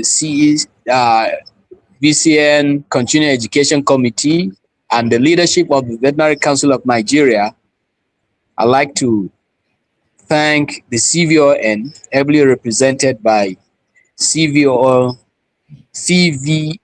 Dr. George, for sharing with this honorable audience of this great profession, noble profession, the national roadmap for veterinary service in Nigeria. I'm sure all of us as veterinarians have a role to play in and to key in into this roadmap. We pray that God will leave us alive, and like you pray that the provision, financial provision to muzzle and to plow in these plans will be made available in due course. Thank you so much, sir. Thank you for your time. Thank you. Thank you for your input, and our best regards to the CVON and the Honorable Minister for making the time to invest in the continuing education of the veterinary community. Thank you, sir. Thank you very much. Okay, so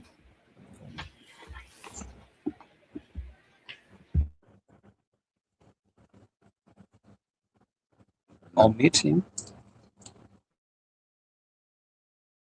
Okay. One question. One question. Okay. Many.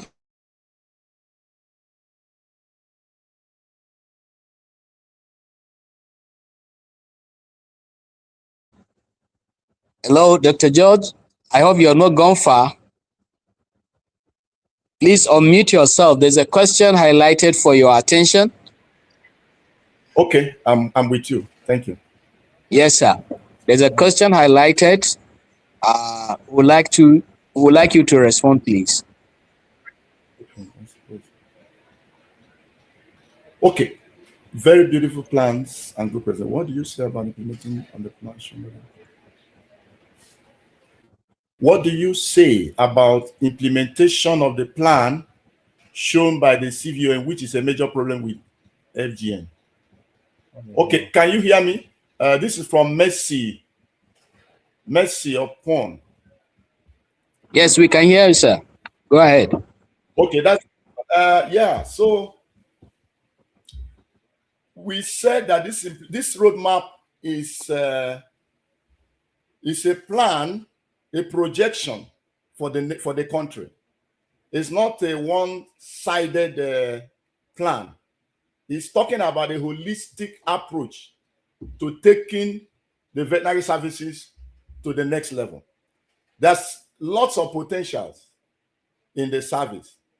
So we have already identified the challenges, the problems, but we need to collectively pool our resources together to tackle these challenges, these problems. Like if you listen carefully at my presentation, where we are today is not where we used to be. We have made progress. So we're saying that if you want to be at point C, you don't just get there accidentally, you plan for it. So this is a plan. And in terms of implementation, all of us will do our own part. We are projected on the areas that we expect or we will advocate for funding to be made available. So hopefully, and this is a 10-year plan, budgetary allocations, partner funding, and so on and so forth. Investors. So it is our responsibility in our various corners to advocate, to make people believe on the importance of veterinary services.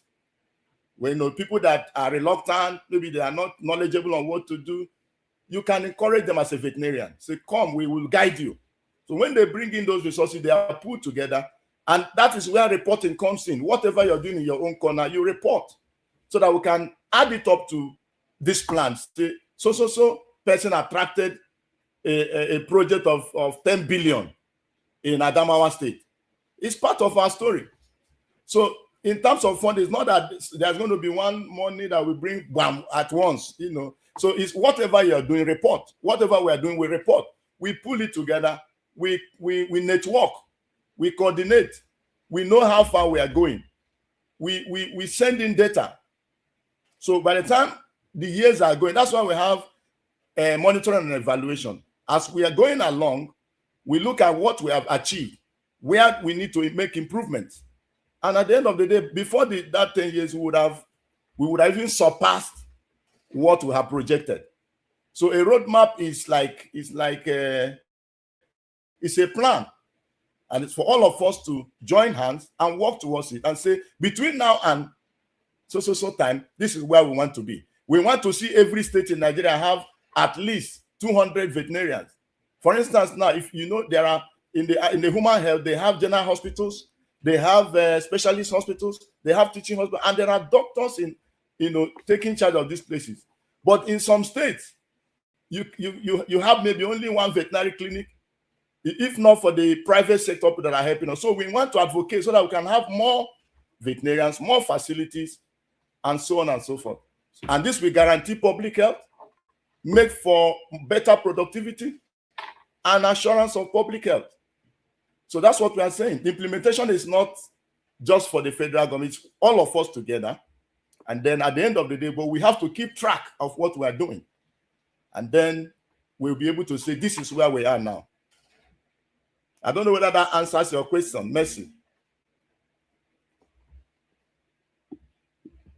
Yes, sir. You have done well. Yes, okay. Thank you so much. Thank you. Thank you, and I would like to say that we'll take that as your closing remarks for this presentation. Again, we cannot thank you enough for this service to the profession. We wish you God's blessings and guidance. Amen. Thank you very much. It's a privilege. Thank you, sir. All right, distinguished participants.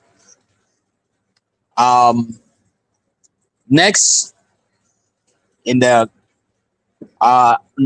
agenda for the day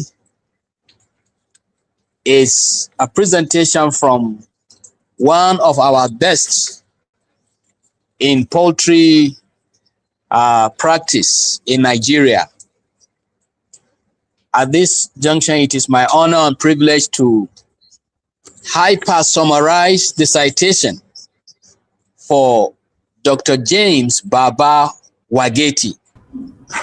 He shall be presenting a paper titled Avian Medicine in the 21st Century.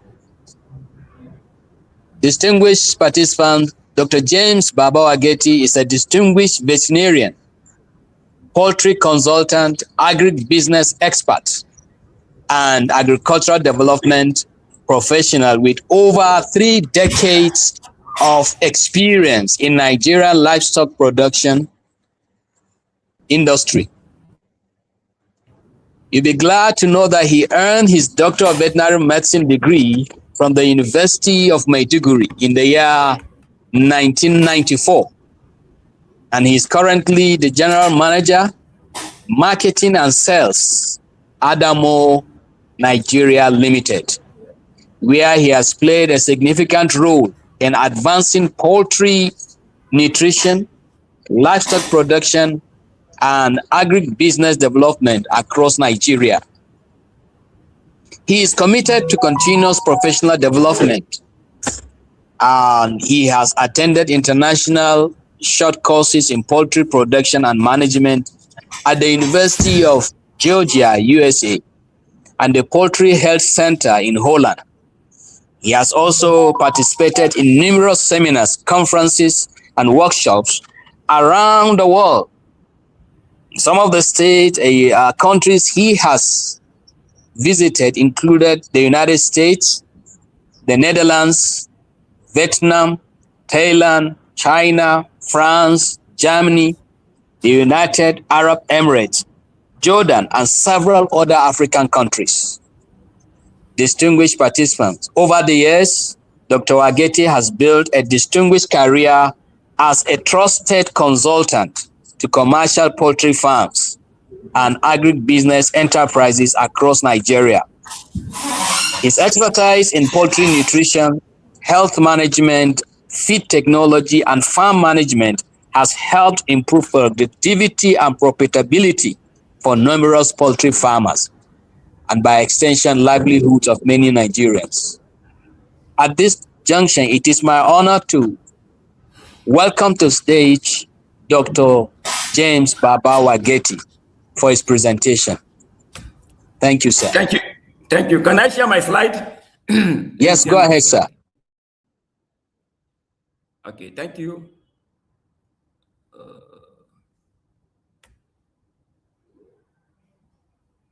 It's not coming up. I don't know why.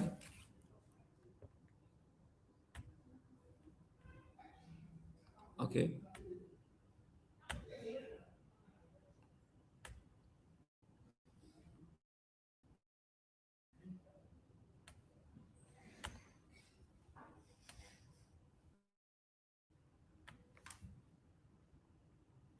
Can you see the slide, sir? Can you see my slide? Well, not yet.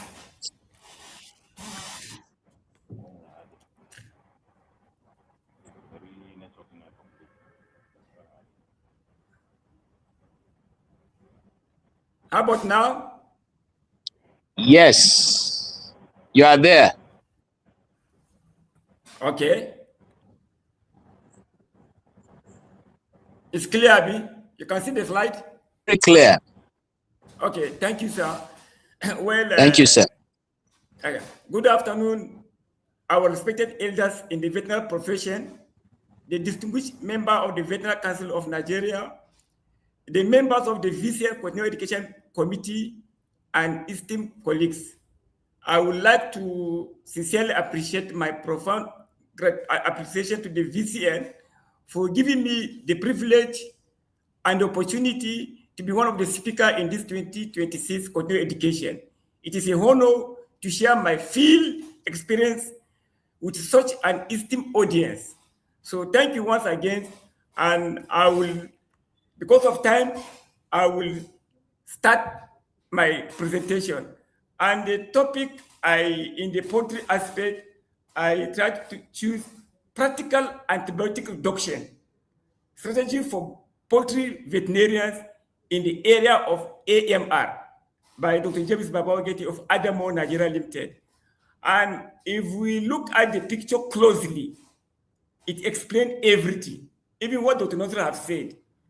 As a veterinarian, if we don't use antibiotic responsibly for poultry, at the end of the day, either you, your children, your relative, or neighbor will cry, like the picture you are seeing on this slide. Why? Because by the time you feel sick and you go to hospital and you recommend antibiotic, you find that it's not working. So, and that's why I appreciate the VCN by bringing this topic at this point in time. And let's look at the AMR in poultry. I don't really go to definition, at least a lot of people have talked about it, but I want to say why AMR is a major concern in poultry. One is because bird health and welfare, farm profitability, because I'm on the field and I can tell you that a lot of farmers are losing money because they are using too much of drug. And when there's too much of drug in the system of the bird, they will not perform. So it reduces farm profitability. And then food safety. You find that most of, like you have said, most of these things we are using in poultry, they find themselves either in the meat or in the egg. And then the public health, then international trade. Currently, there is some scarcity of egg in European countries because of the AI that ravaged the industry.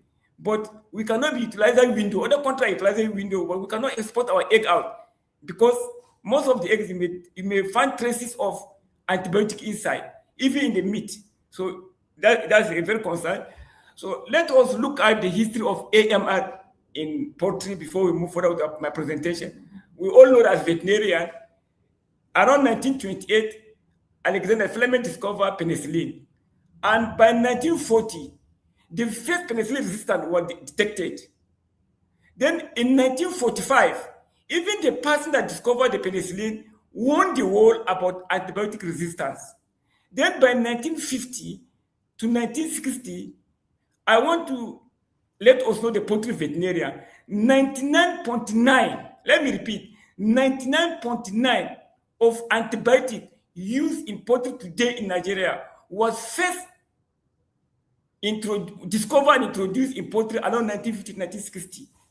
And that was the period, if you go to research in poultry in the world, because commercial poultry business started around 1923 by a woman, and from there was expansion of poultry business, and that's why there was a need to work, because there was disease problem, because they're not doing it the right way. So there was a need that the scientists are developing antibiotic, and farmers depend heavily on that antibiotic, and that was the period that there was resistant Salmonella and E. coli around 1950 1960.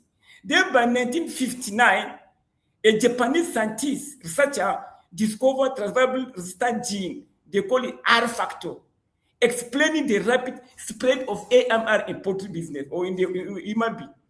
And for history purpose, my colleague is that Alexander Fleming is widely regarded as the first scientist to predict and warn about antimicrobial resistance all over the world, making him one of the most important figures in the history of AM today. And he's the one that even discovered antibiotic. And he was the partner also warning the world about AMR. Just for the history purpose, I've explained this one.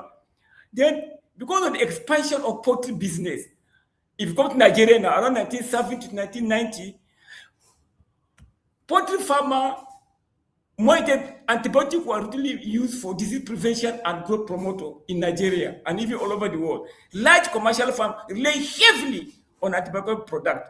Multiple antibiotic classes were used continuously in feed and water. And the consequences we are seeing today is that increased resistance to all and most of the antibiotic, emergence of multi-drug resistant bacteria. Then resistant organisms are spread through birds. Now, farm animals, equipment, feed, water, and the environment.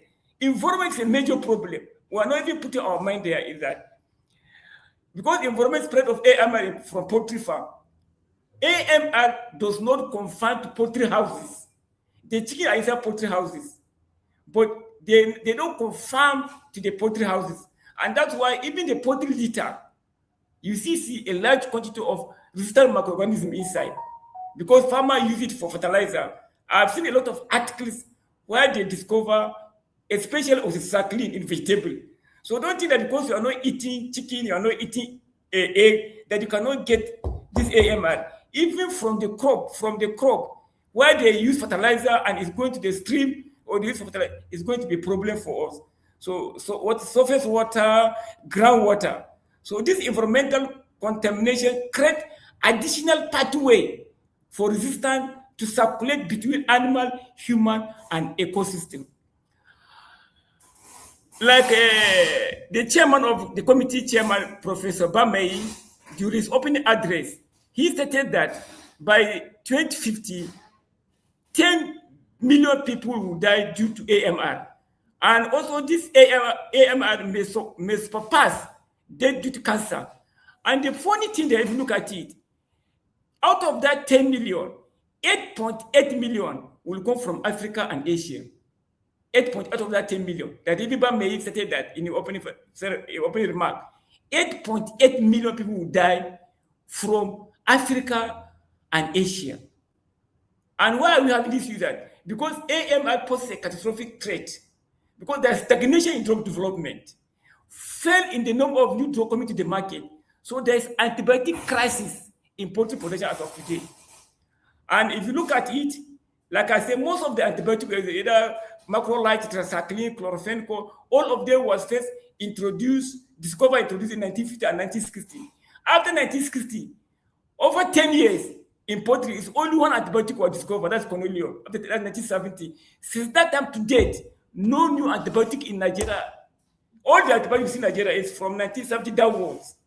Even the anticoccial drug that we are using in poultry, it was first used in poultry about 93 years. That is solvent drug, 1930.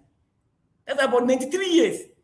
And that's why sometimes, if we are approaching this AMR, we also need to look at our curriculum in the university so that we can catch the young one by talking about other things more apart from the antibiotic. And like I said before, if you look at the population of by 2050,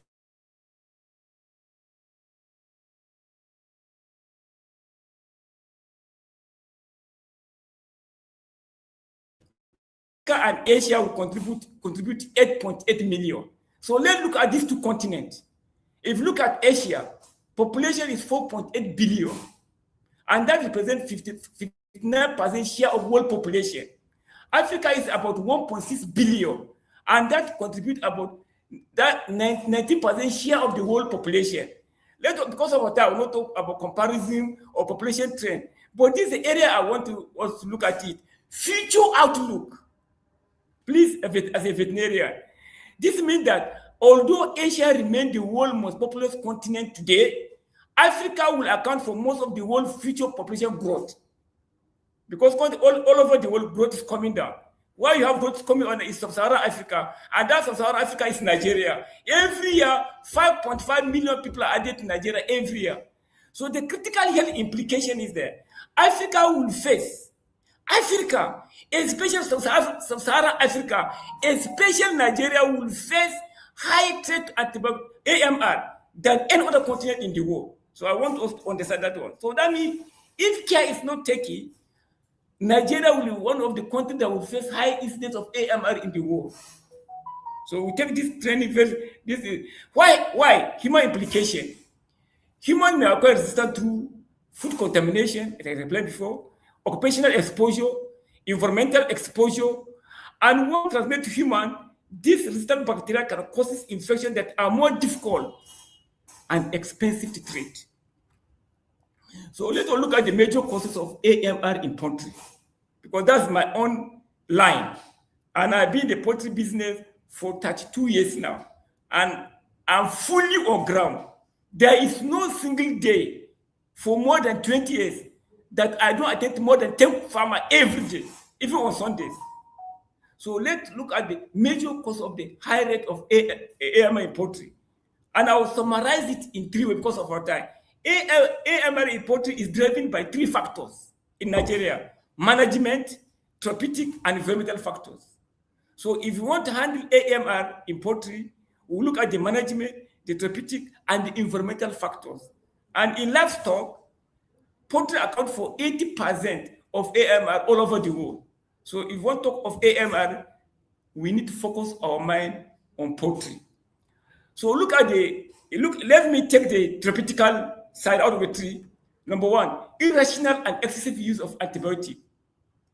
This is the single greatest source of AMR, is the inappropriate use of antibiotics. That's what I've discovered.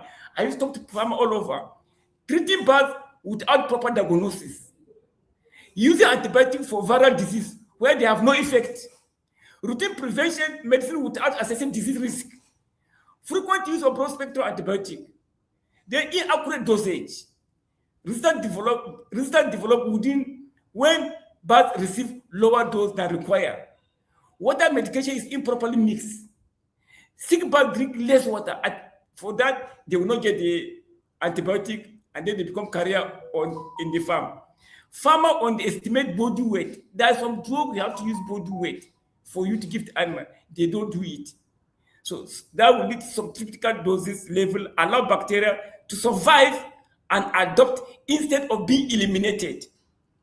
The incomplete treatment. Many farmers stop medication once birds appear recover. That's a common practice in farmers. It's a common practice. In fact, even last Sunday, I had about 3 farmers with this issue. Why? Because clinical recovery does not always mean bacterial elimination. Surviving bacteria are often the strongest organism. This resistant bacteria multiply and become dominant. Then continuous exposure to antibiotic, like farmers are just keeping using antibiotic without finding the cause. Then we look at the biosecurity, it's a major problem. And when we talk about biosecurity, a lot of people are not even getting it. Most, if you look at training, people are talking about even on AMR, they only focus their mind on operational biosecurity. And we have break biosecurity into 3 portions. There is conceptual biosecurity, there is structural biosecurity, and there is operational biosecurity. What causes farmers to use antibiotics is not even operational biosecurity. Forget about food deep, washing your hand. That is not the problem in poultry business, as far as I'm concerned. It's the conceptual biosecurity and structural biosecurity that farmers are not getting. And the poor vaccination program by farmers. Most of the farmers, they do copy and paste vaccination. That's very common in Nigeria with Nigerian farmer. And for that, poor vaccination result in high disease outbreak, secondary bacterial infection, increased dependence on antibiotic. Then poor husbandry and welfare. Management stress weaken the bird's immune system. Example, overcrowding, heat stress. I want to tell us as a field veterinarian, in Nigeria today, there are 2 periods that drug is selling high in Nigeria. That's hot season and towards September. Why? Currently, Nigeria chicks for broiler is 1,000. Go and market by September, broiler will go to 2,005. It means that there are more people are coming, and those people are coming in their backyard, and they are the ones that are creating this AMR. Not the people are doing it in a right way, conventional way. So by September, you see that there's high, the broiler will go up, and before you know it, the backyard farmer are the one that uses it, and they don't have good structure. Before you know it, there's a poor ventilation, wet litter, poor water quality, high ammonia, and that result use of antibiotic. Then self-prescription and lack of veterinary service. So many farmers purchase antibiotic without veterinary guidelines. Common mistakes include wrong drug selection, wrong dosage, wrong treatment duration, combine several antibiotics unnecessary, frequent switching between antibiotics. So professional diagnosis greatly improves treatment, subsequently reduce AMR. So that's why VCN had to come with this, that like what the pharmacists are doing. Once you have a veterinary shop, I think they must have a vet that will reduce this issue of self-prescription. There are some states that, like Lagos or other states, that you have to employ a vet. But as far as I'm concerned, it's not working because most of the people, as of the cost of a product, you find that they just get somebody is even working somewhere, they just put the certificate there and they will not be around. For one, we will not see doctor there. But if you do like the pharmacy, whereby a pharmacy, there is hour he must spend in that pharmacy, a doctor support, and that will even create job for our young colleagues. Then lack of laboratory diagnosis. So many diseases produce similar signs. So without laboratory diagnosis, there is no way we can know. But we have some labs that are doing well. But we have problem in Nigeria. We have to tell ourselves the truth. If you want to handle this AMR, I can tell you most as a field veterinarian, some vet lab they are doing well. But there's some vet lab, as far as I'm concerned, they are babalao. Let me put that way, they are babalao lab. If you see the type of people coming from those labs, you can, is it a lab? I see vet are there, veterinarian are there, and they are bringing such report.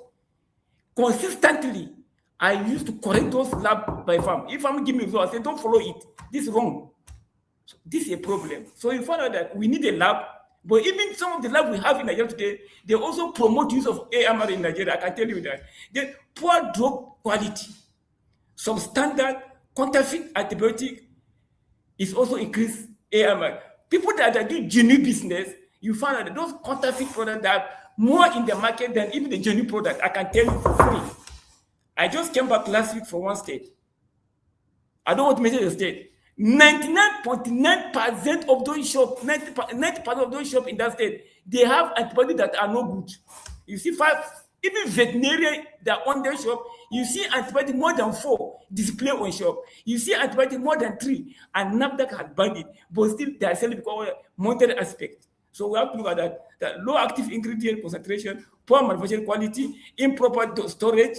Most of those, they don't have improper storage. If some of the people that are selling vet, they don't have improper storage. Then expired product. These drugs expose bacteria to ineffective antibiotic level, encouraging resistance. I'm just trying to relay what are causing why farmers are using drugs. And then cheap quality is a driver for use of antibiotic in Nigeria.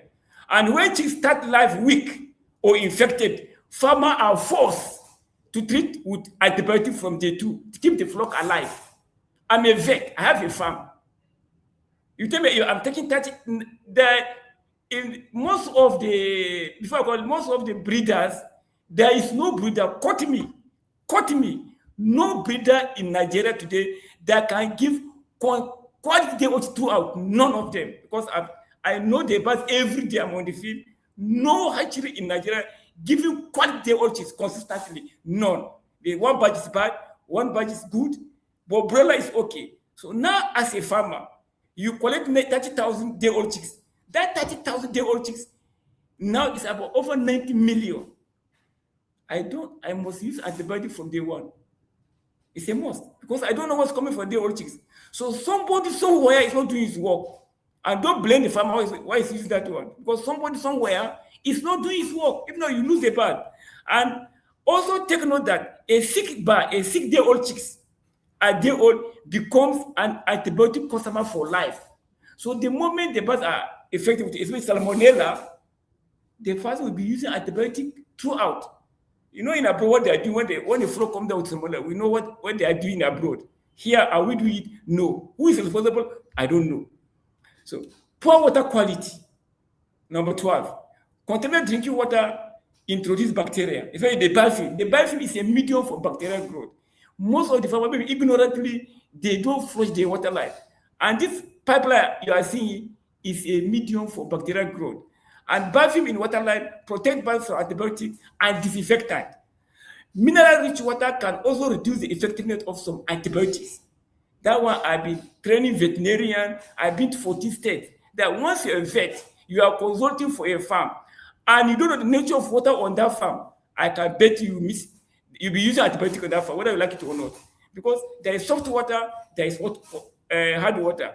And what makes water to be hard is magnesium and calcium. So when you have magnesium and calcium on your farm, that's what we call conceptual biosecurity now. When you have magnesium and calcium, it tries to increase the pH of the water. And those gram-negative bacteria, that's why they like to thrive. And you see they're using antibiotic. And it also causes biofilm. So even there's some, if you go to lab, they will even prescribe some antibiotic for you. By the time you come and use it, you will not see a result. Because why? The calcium and magnesium will bind to the antibiotic and it will not work. And that's why I've been training some of the veterinarians that once you know there's hard water, make sure you have citric acid on the farm. So that when you are medicating some product, add citric acid to the water. The calcium and magnesium will now bind to the citric acid and leave the antibiotic. Even though farmer will keep on using antibiotic, and that's why we have AMI. So biofilm are a hidden but major driver of antimicrobial resistance in poultry. That's what I discover.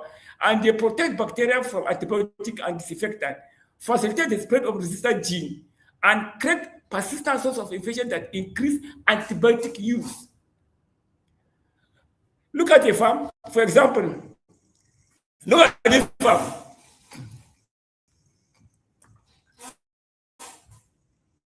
Look at that farm. That farm is one of the biggest farms in Nigeria. And that man has been using antibiotic, he collect point of lay.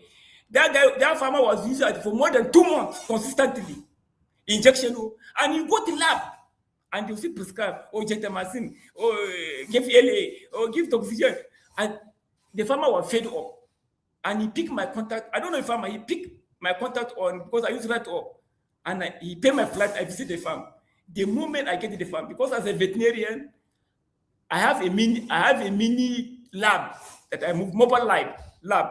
And the moment I just test the pipeline, the what we call ATP was about 2,000 inside the pit. I supposed to be 300.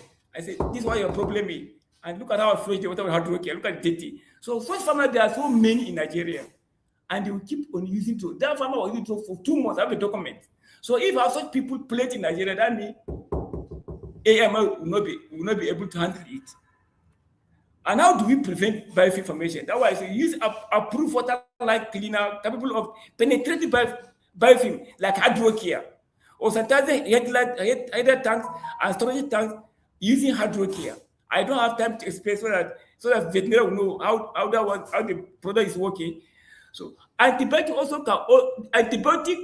can only work effectively if birds receive correct therapeutic dose. These are silent points in the poultry business, in the field.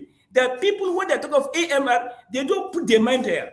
And it's very common, especially the backyard farmers, because poor drinking and nipple placement create AMR in poultry business. How?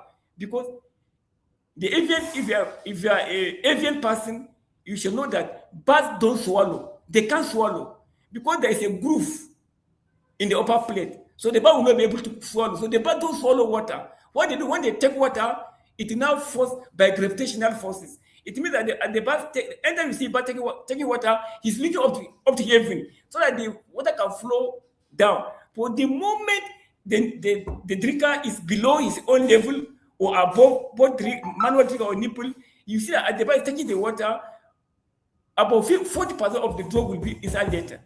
And that's why it causes resistance.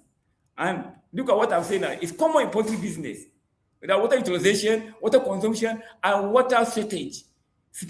So a veterinarian is supposed to know this. So anytime you go to a farm, the moment you see water on the floor, it's a problem because the birds don't swallow. So these are problems with farm poultry business. The wrong method of transport day-old chicks in Nigeria. Nigeria is the only problem. I don't know, the VCN have to work hard on other people. The practice, the profession is wrong, upside down. We have a policy, no implementation. This is in the East. I was with my customer, and this chick came from the North. From North to East. Look at how nowhere in the world they can transport their own chicks. It's only in Nigeria. Nowhere. Even other African country. So something is wrong somewhere. These are chicks. How? There is no way they will not use antibiotic. This another one I caught at on a market bridge. That another bridge. The person coming from he had dispersed some parts at Asaba. And also there is local chicken inside. He was carrying. There's local chicken inside the day-old chicks. Why the farmer will not use antibiotic if you collect the day-old chicks? So conclusion is that AMI is not simple a drug problem. I have opportunity to attend a lot of seminars on AMR for years, both physical and online in Nigeria.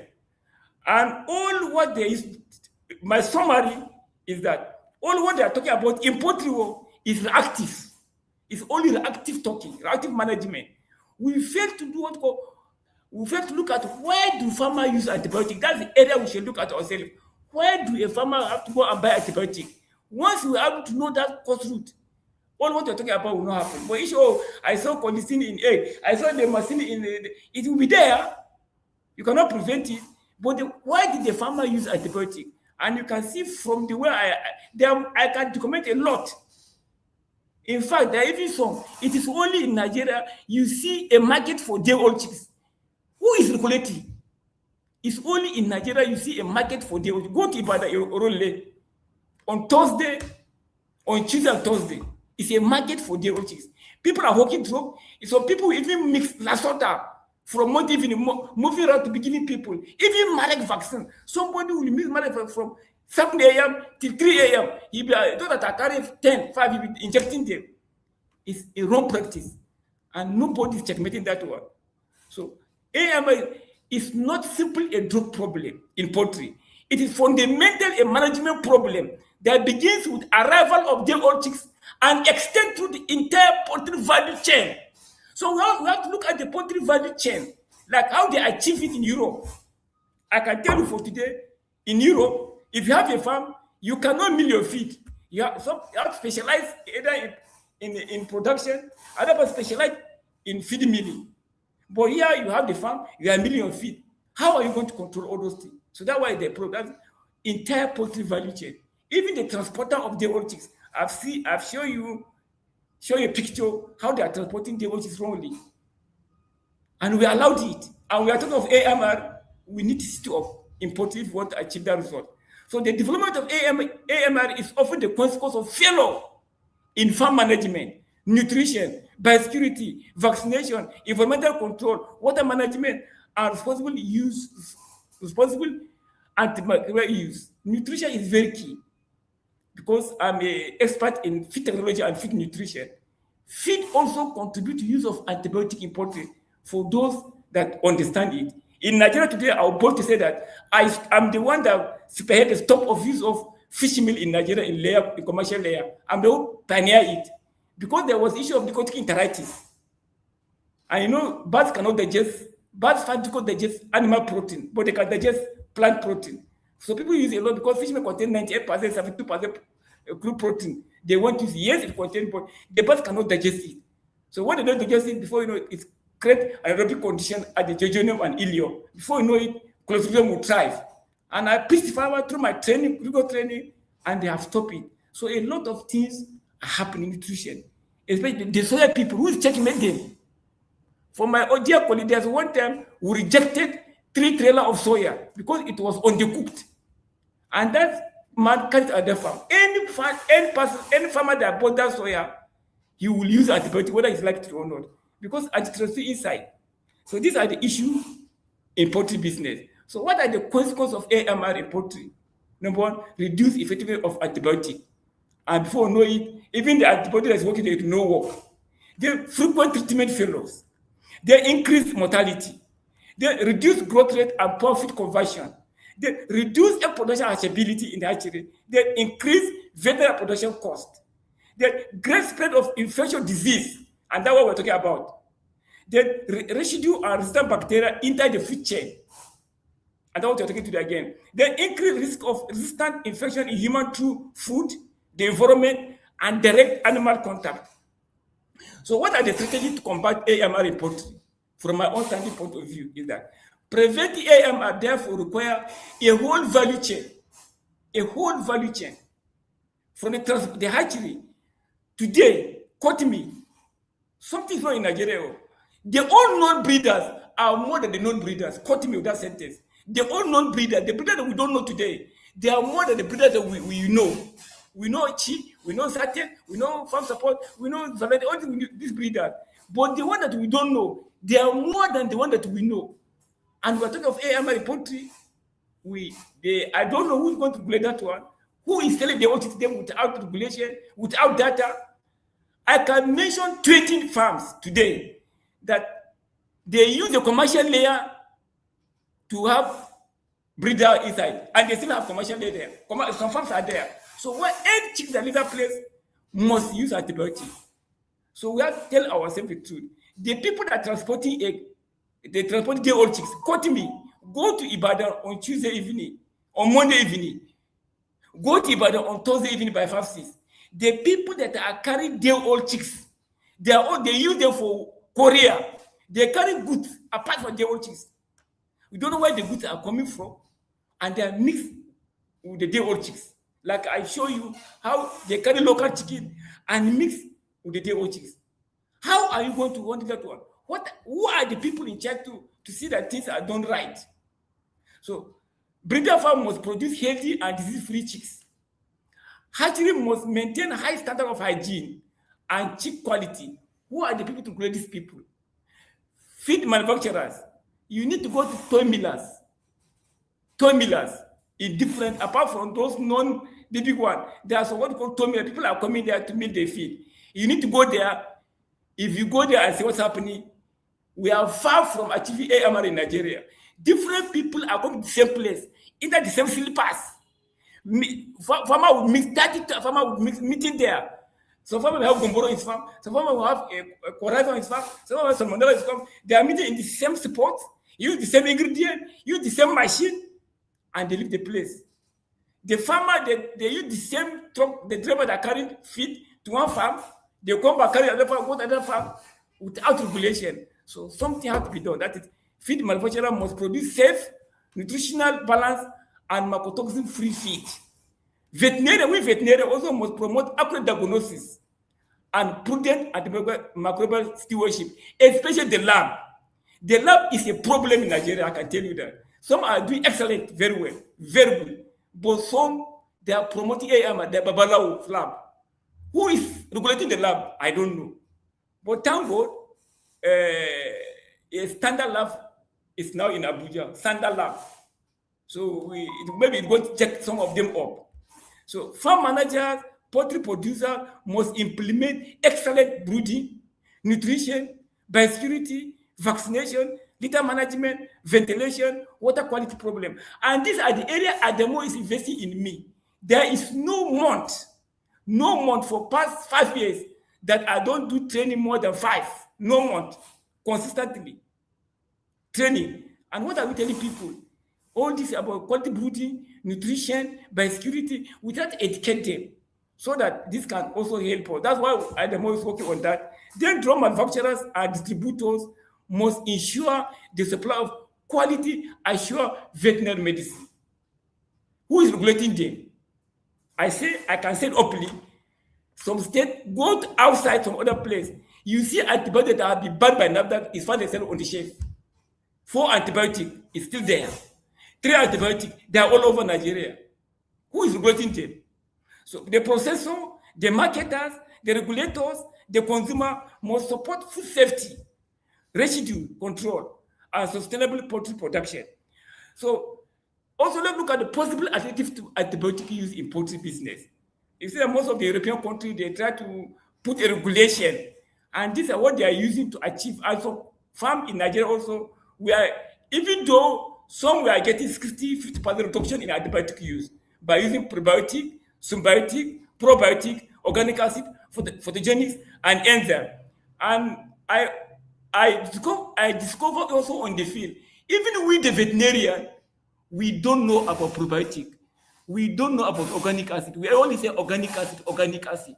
Organic acid are not organic acid. They are different. Just the way you know antibiotic, you have tetracycline, gentamicin, how they are working. Also, organic acid have their own function in poultry business. So that's why you see a lot of organic acid in Nigeria. If I go to some farm, because we have organic acid also, they say, oh, it's expensive. Oh, this one is cheaper. By the time you look at the composition of organic acid, I laugh. I say, are you a vet? He said, yes. I said, no, I don't think, but I don't blame them. And that's why the VCN have to see how the vet school can teach our young veterinarian, so that when they come out, that will be inside their mind, not talk about antibiotics that have been discovered about 93 years. We are still circling that one in our school. And that was in poultry business. We have to move from that. Even the organic acid, if we don't train our veterinary very well on that in vet school, animal science will come and take over that job. Because if you don't know about nutrition, there is no way you can use advice and get a result. It's not possible. Because some organic acid, for example, even they have energy more than wood. And so organic, like propionic acid, sulfuric acid, is only meant for mold inhibitor. By the time you are using on a farm and you think that acidifier, you are wasting your time. How organic acid work in poultry business? So I want us to understand. Organic acid are among the most effective non-antibiotic feed additive used to improve gut health, performance, reduce antimicrobial AMR in poultry. And how does acidifier work? You know that two acidifier, there's the one that work on the upper GIT, and there's one that working distal GIT, like the butyric acid. But most of the ones in the market, like formic acid, lactic acid, citric acid, butyric acid, the one at the low GIT. But what I used to train veterinarian that I go to many universities or states, as a vet, look for formic acid, look for propionic acid, look for lactic acid, and look for citric acid. You are good to go. Because the propionic acid will handle mold, any mold in the feed.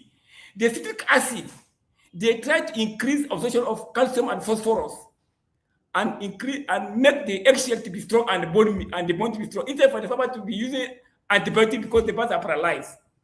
So that was what I tell vet. So we all know that a veterinarian, the crop, once you use the acidifier, the pH of the crop is 5.5 and it stay there for 50 minutes.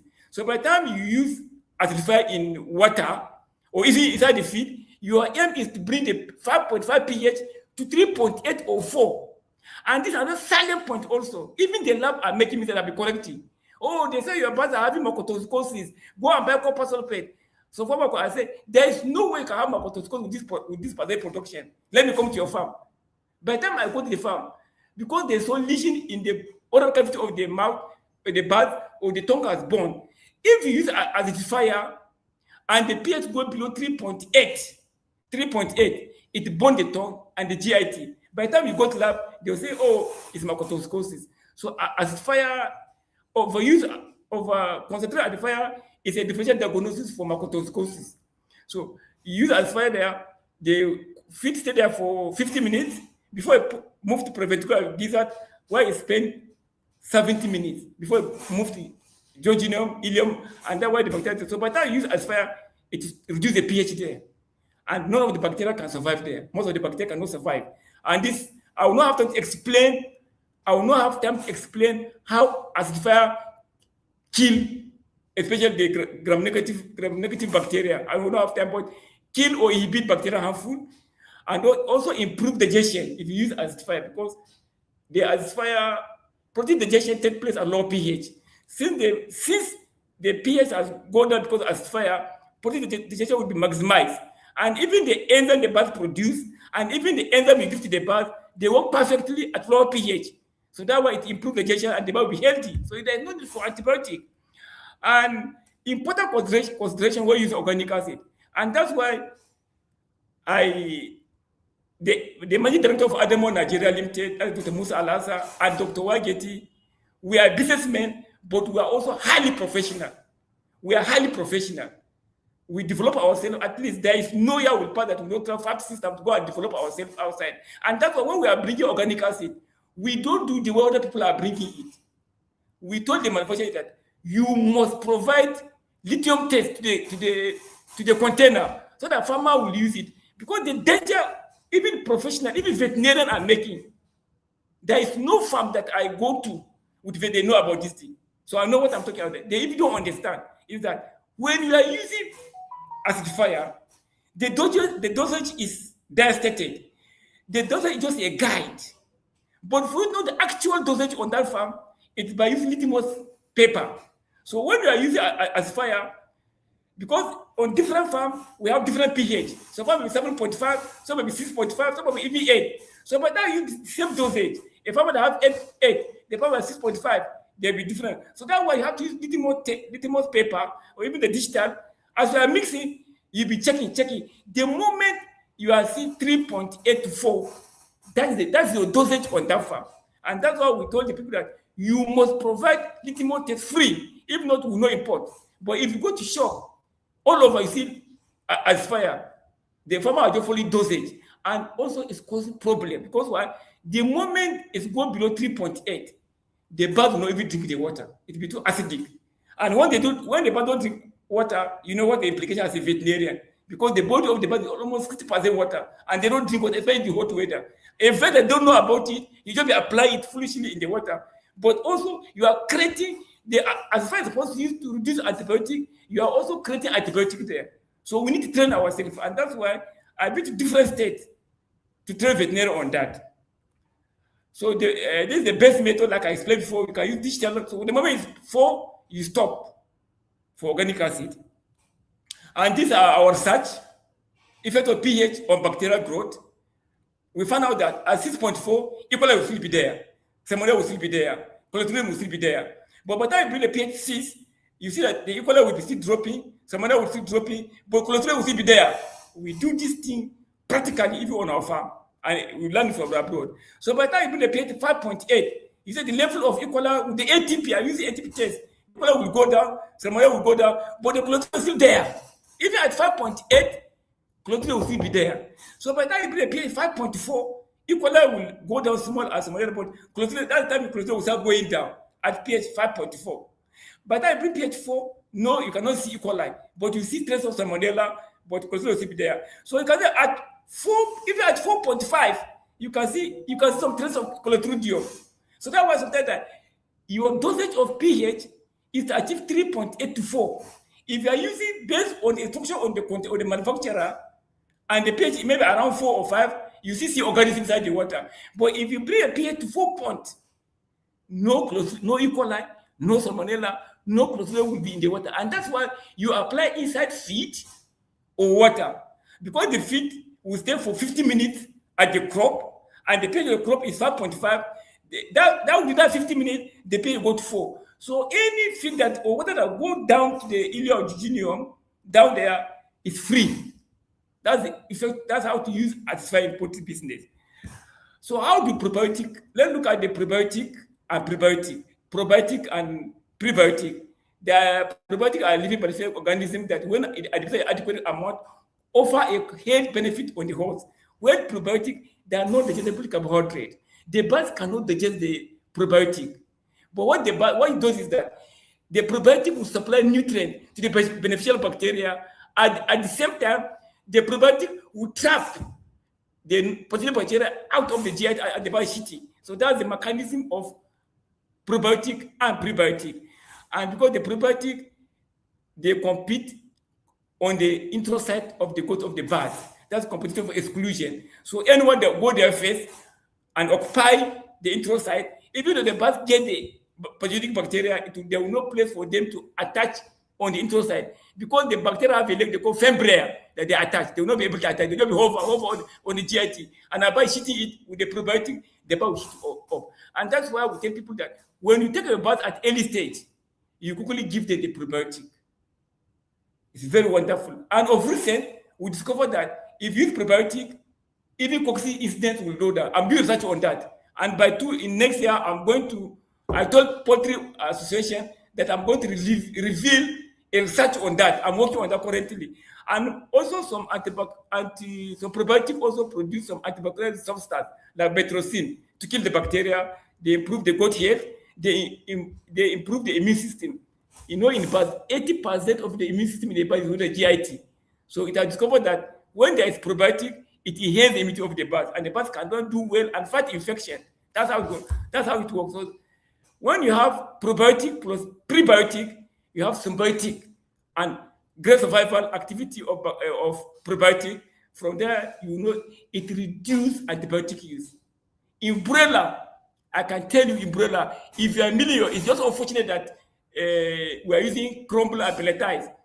In Brella, I've tested it. If you use probiotic, our probiotic, voila, you cannot use antibiotic. That's it. But for layers that have stayed for a long time, you may have some traces, but use of antibiotic will reduce drastically. I have some main farms that are giving testimony for that. So this is the way we have to go, and that's the way how to go with this. So future trend. The global demand for poultry meat is expected to continue increasing, particularly in developing countries, especially in sub-Saharan Africa, because OAE has projected that the poultry production will grow by 20.2% in the next 6 years, and that way poultry business is booming. If you currently in Nigeria, one hatchery aggregate is producing 1 million birds every week. One hatchery in Nigeria. Show that the poultry industry is growing, especially the broiler. So, and if we do something tangible and work on this AMR, the more the poultry is growing, the more the level of AMR is also going to increase. So, without effective intervention, antimicrobial uses in poultry may rise future. Multiple drug resistance will become more common. Treatment options for both animal and human infection may become limited if we don't do something very urgent. And the challenge is particularly important in countries where antibiotics can still be purchased and used without adequate regulation or veterinary supervision. That's my research. So we have to look at that critically. So I have to thank you for listening, and combating AMR in poultry protect both the human and the animal health.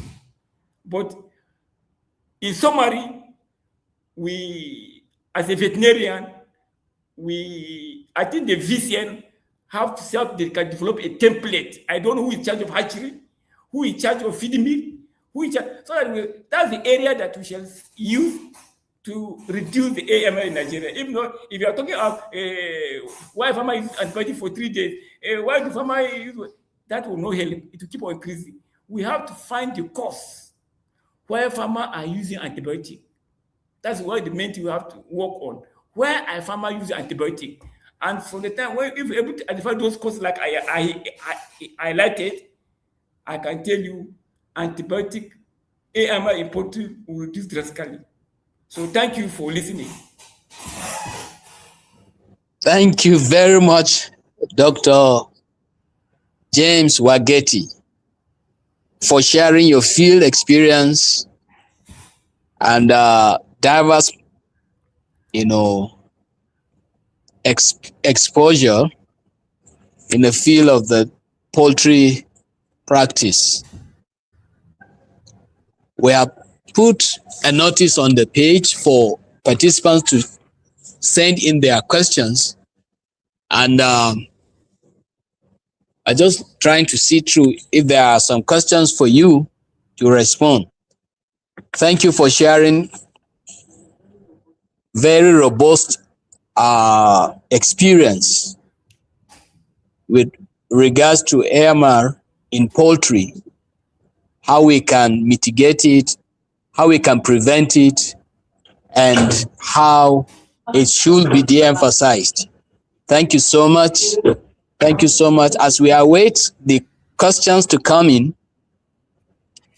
we'd like to remind our participants that we will be having, again, a presentation after this, which is the last for this session, but not the least, because the next presenter is also a renowned veterinarian with expertise and experience in wildlife veterinary practice. You do well to participate. I think there is a question. I think there is a question. Yes, what kind of probiotic can we get? Yes, sir. Yes, sir. The questions are coming in, so you have the floor to respond to the questions.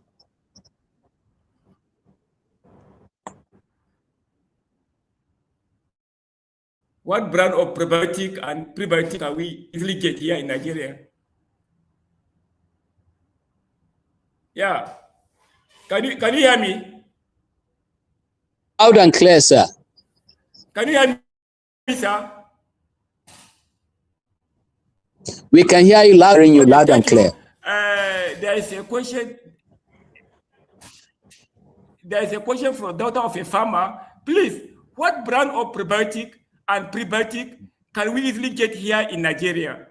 If you look at during the course of this program, there was a slide or advert of our probiotic. They call it Bactoford. That's the brand you can get in Nigeria. There's a brand called Bactoford. And I want to share light on that. Like I earlier said, my MD, Dr. Musa Lazar, and myself, Dr. Wageti, we are not only business person, we are core.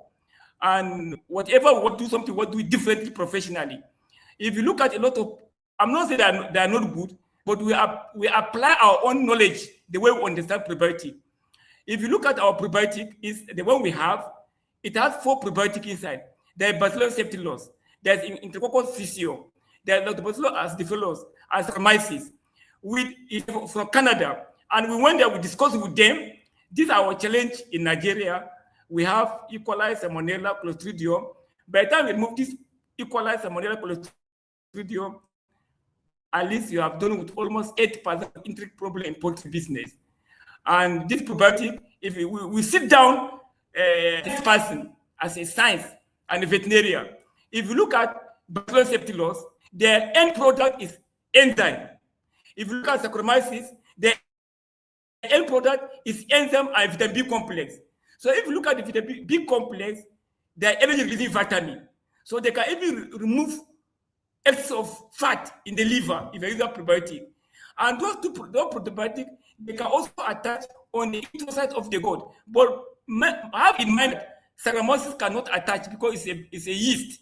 It's yeast. And yeast is about 3 times, the way we look at it, when we are developing it, yeast is about 3 times bigger than bacteria.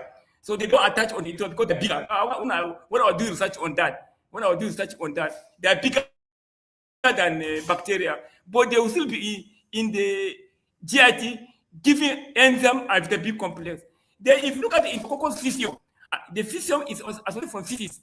And the Lactobacillus, we are isolated from milk. That's from milk. Anytime you see a milk, there's Lactobacillus inside. So these 2 enzymes, they are acid-producing enzymes. So if you look at what we have achieved with that Bactoford is that we have 3 probiotics, the Bacillus, Enterococcus faecium, and then Lactobacillus. All of them attach on the introcyte of the gut and act as competitive exclusion. Then the Saccharomyces will be supplying enzyme and the B complex. So those acid-producing enzymes, they try, Clostridium now, sometimes they are normal in the GI of the birds, but if on the digested protein, like on the cooked protein, and it finds itself, not the just it finds ileum and jejunium, they try to cause viscosity in the geometry of the bath. And when the viscosity of the geometry of the bath, it draws fluid. And when there is fluid there, it causes anaerobic condition. And when there is anaerobic condition, Clostridium will not thrive. See, there is problem. That's why Clostridium will find the jejunium. So that apart, that Bacillus and Enterococcus, apart from attaching on the inside of the goat, they are producing enzyme. Proteinose, all the lactate, xylosines, they produce enzyme so that they can digest the protein very well. Then they are, because they are producing probiotic, Enterococcus and Lactobacillus, they also attach on the G. 4 of them, 3 of them, they are attached on the inside of the goat, and their own acid. There's acid propounding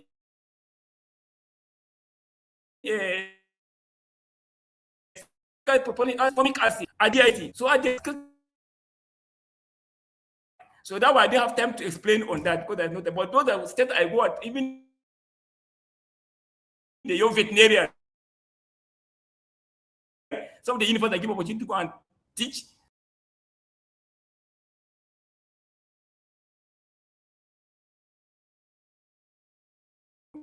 pH from 5.5 the crop, then if you look at the proventriculus and gizzard is 2.53. By the time you come to the duodenum, it will be 5, it will go to 6. By the time you go to ileum, you see 7.5. So those organisms, E. coli, Salmonella, that's the environment they like, and they multiply and they cause a problem for the part. So once you have that Enterococcus and Lactobacillus, they're in that place, they'll be shitting acid there. That's the byproduct, the bacteria. So it will be loading the GIT of the birds. When you load the GIT of the birds, those will be hostile, they cannot survive. And they'll be weak. And the bird will shit them out. That's the market. So the brand you have is Bactophore. That's the brand in Nigeria today. Bactophore is from Canada. And that's the best. But it's in feed. We don't have the water. We are working on the water. So the farmer can apply on the water. But when you apply under in feed, and it's also cost 250 grams per ton. And if you permit me to say something also, even veterinarian,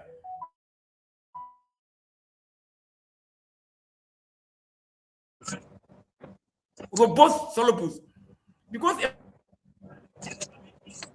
lot of them talk about mycotoxin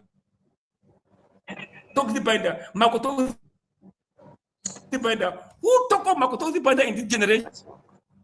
Nobody talk about mycotoxin binder again. Well, enzyme dietary. The mycotoxin binder made for clay. They are made from clay around 1988 from clay. And the clay, the mycotoxin, we have the polar, we have the non-polar mycotoxin. So the clay can only handle polar mycotoxin. You see diarrhea, and that's why you have to use enzyme. So that's why we also develop, and that is at the moment we are not only professional, we are researcher. And we collaborate with them. We tell them what to do, and they develop for us. So we have what we call enzymatic way of not the mycotoxin, they are carbon chain. So there are certain links where they become toxin. We know it. I can mention all the mycotoxins that are harmful to poultry, where the toxins coming from. So we have enzymes that can activate that chain and become harmless. Thank you, sir. For commercial layer, how do you handle egg produced during ongoing antibiotic treatment due to disease and then do justice to them? Well, to be honest, we have to do. I cannot lie here. I cannot lie. If you're a farmer, I know, and these are the area that even I'm telling people that egg powder in Nigeria. You tell poultry farmer, people are talking egg powder. I told them it's not possible, and they see me that if I don't know anything, although they want to, all those will not work until we have the issue of AMR, because myself and my MD have traveled to wanted to put a lot of money in egg production in Nigeria. I've traveled so many with my MD to go and research on this egg powder, but we discovered that because of the AMR drug in the egg, you cannot produce egg powder because the egg powder are commonly used for the child food. So if that, so how many farms today you can get commercial layer that have egg consistently for 3 months without antibiotic? It's only one farm that is Abuja. I think for more than 1 year now, we have never used own antibiotic. And courtesy of Dr. Ford and Hydrocare. Thank you. So that one is not possible for now. I don't need to come and lie here. It's not. I cannot produce egg. Government is not helping farmer. Feed is very expensive. I produce egg and the smell equal, and I treat and I'm producing 2,000 crates. The only going to throw it and nobody compensate me. But in developed country, they compensate you. So it's a whole of things. So, sir, prophylactic treatment bad in layer. Do we need to, sir, no, what they do? That prophylactic treatment bad, I don't understand. Do you want until the disease sign? Oh, these are things that we are talking about now. Please, instead for you to use antibiotic in layer, why can't you now use acidifier? Why can't you use the probiotic? Why can't you? Macrophages, they are there. Or photogenics, they are there. You can use it. So don't use antibiotic, please. Because don't use antibiotic in there. I don't subscribe to that one. If you're on offer, we don't use antibiotic. Only if there's crisis. So that's what I can say on that. So don't use prophylactic. It's not allowed. There are many things now. Even with advertise, there is even polydine, Provimo that can use to reduce the bacterial load, and they're not antibiotic. There are so many. Science are evolving. Science is evolving, and I want to don't involve the current trend in the poultry industry. Our value will be limited in poultry production, and that's why I want to encourage the university to change the curriculum when it comes to poultry business, because most of the vet equipment, they don't know about all this. I relate with them. I go for training. I was in the University of Kwara to train them, so I know what I'm talking about. So we have to catch them young. So thank you, sir. Do you do online? Yes, like I told you, somebody said, do you do online training or poultry for veterinary? Yes, I do training. Veterinary coming to my office to training. And my MD has developed we don't announce it, but my MD will develop. Some people are coming because if you look at it, veterinary are not they don't prosper. They work in a place, they pay them everything. And what I discover is that, I still go back to the university myself, is that there is profession, there is knowledge of profession, and there's business of profession. So most they don't have knowledge of business of profession, they don't have it. So these are areas we are going to close. Even tomorrow now, I'm going to train 25 veterinarians tomorrow by 10 o'clock. I offer it free, and I use my line. So every day we do e-training, and also if you want to come, if you want to know about poultry business, I can even give you certificate as a certified veterinarian, poultry veterinarian. We are collaborating with Animal Care. We have a school. They call it Filament at Animal Care, and I'm the facilitator with other people, and I can dissect poultry from day old till the time you dispose them. And it's because a lot of things we are doing wrongly. I can tell you, we are doing a wrong practice. And so to say, even when it comes to AMR now, even veterinarian, how can a veterinarian be selling birds at 16 weeks? How can a veterinarian buy birds at 16 weeks? And we're talking of AMR. There is no, if you buy birds at 16 weeks, whether you like it or not, you must use drug, because the offers are maturing, and you're transporting birds at that stress. If one of the offer is rupture, you see E. coli. So these are areas that we have been talking. So don't, the partner ask question, you can call me. I can do, every time I do training. Every time I do training. And what you know last year is also this year. Things are changing. For example, those are doing poultry now. If you are the only veterinarian on a farm and you are looking at body weight and infirmity, forget about it.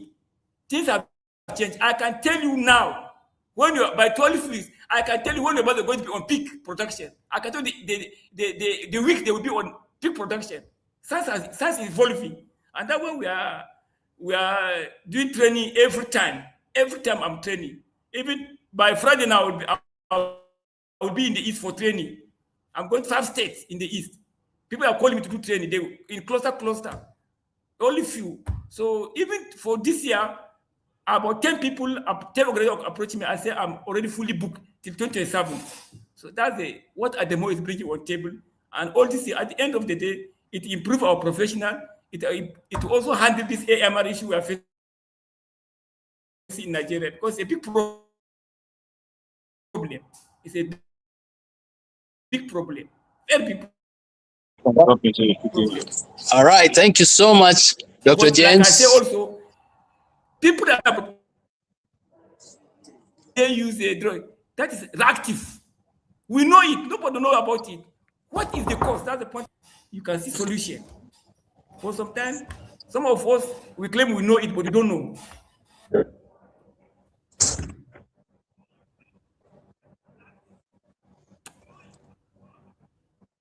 Thank you, sir.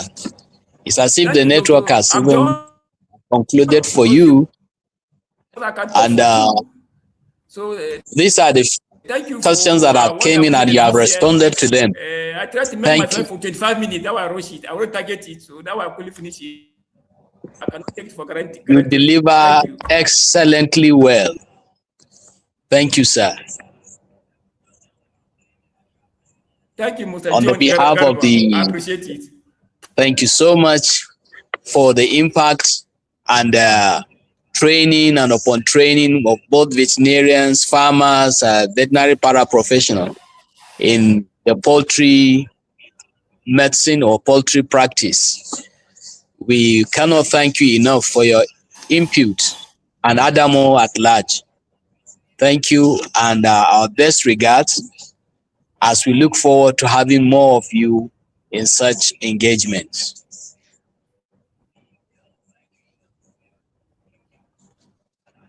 Thank you.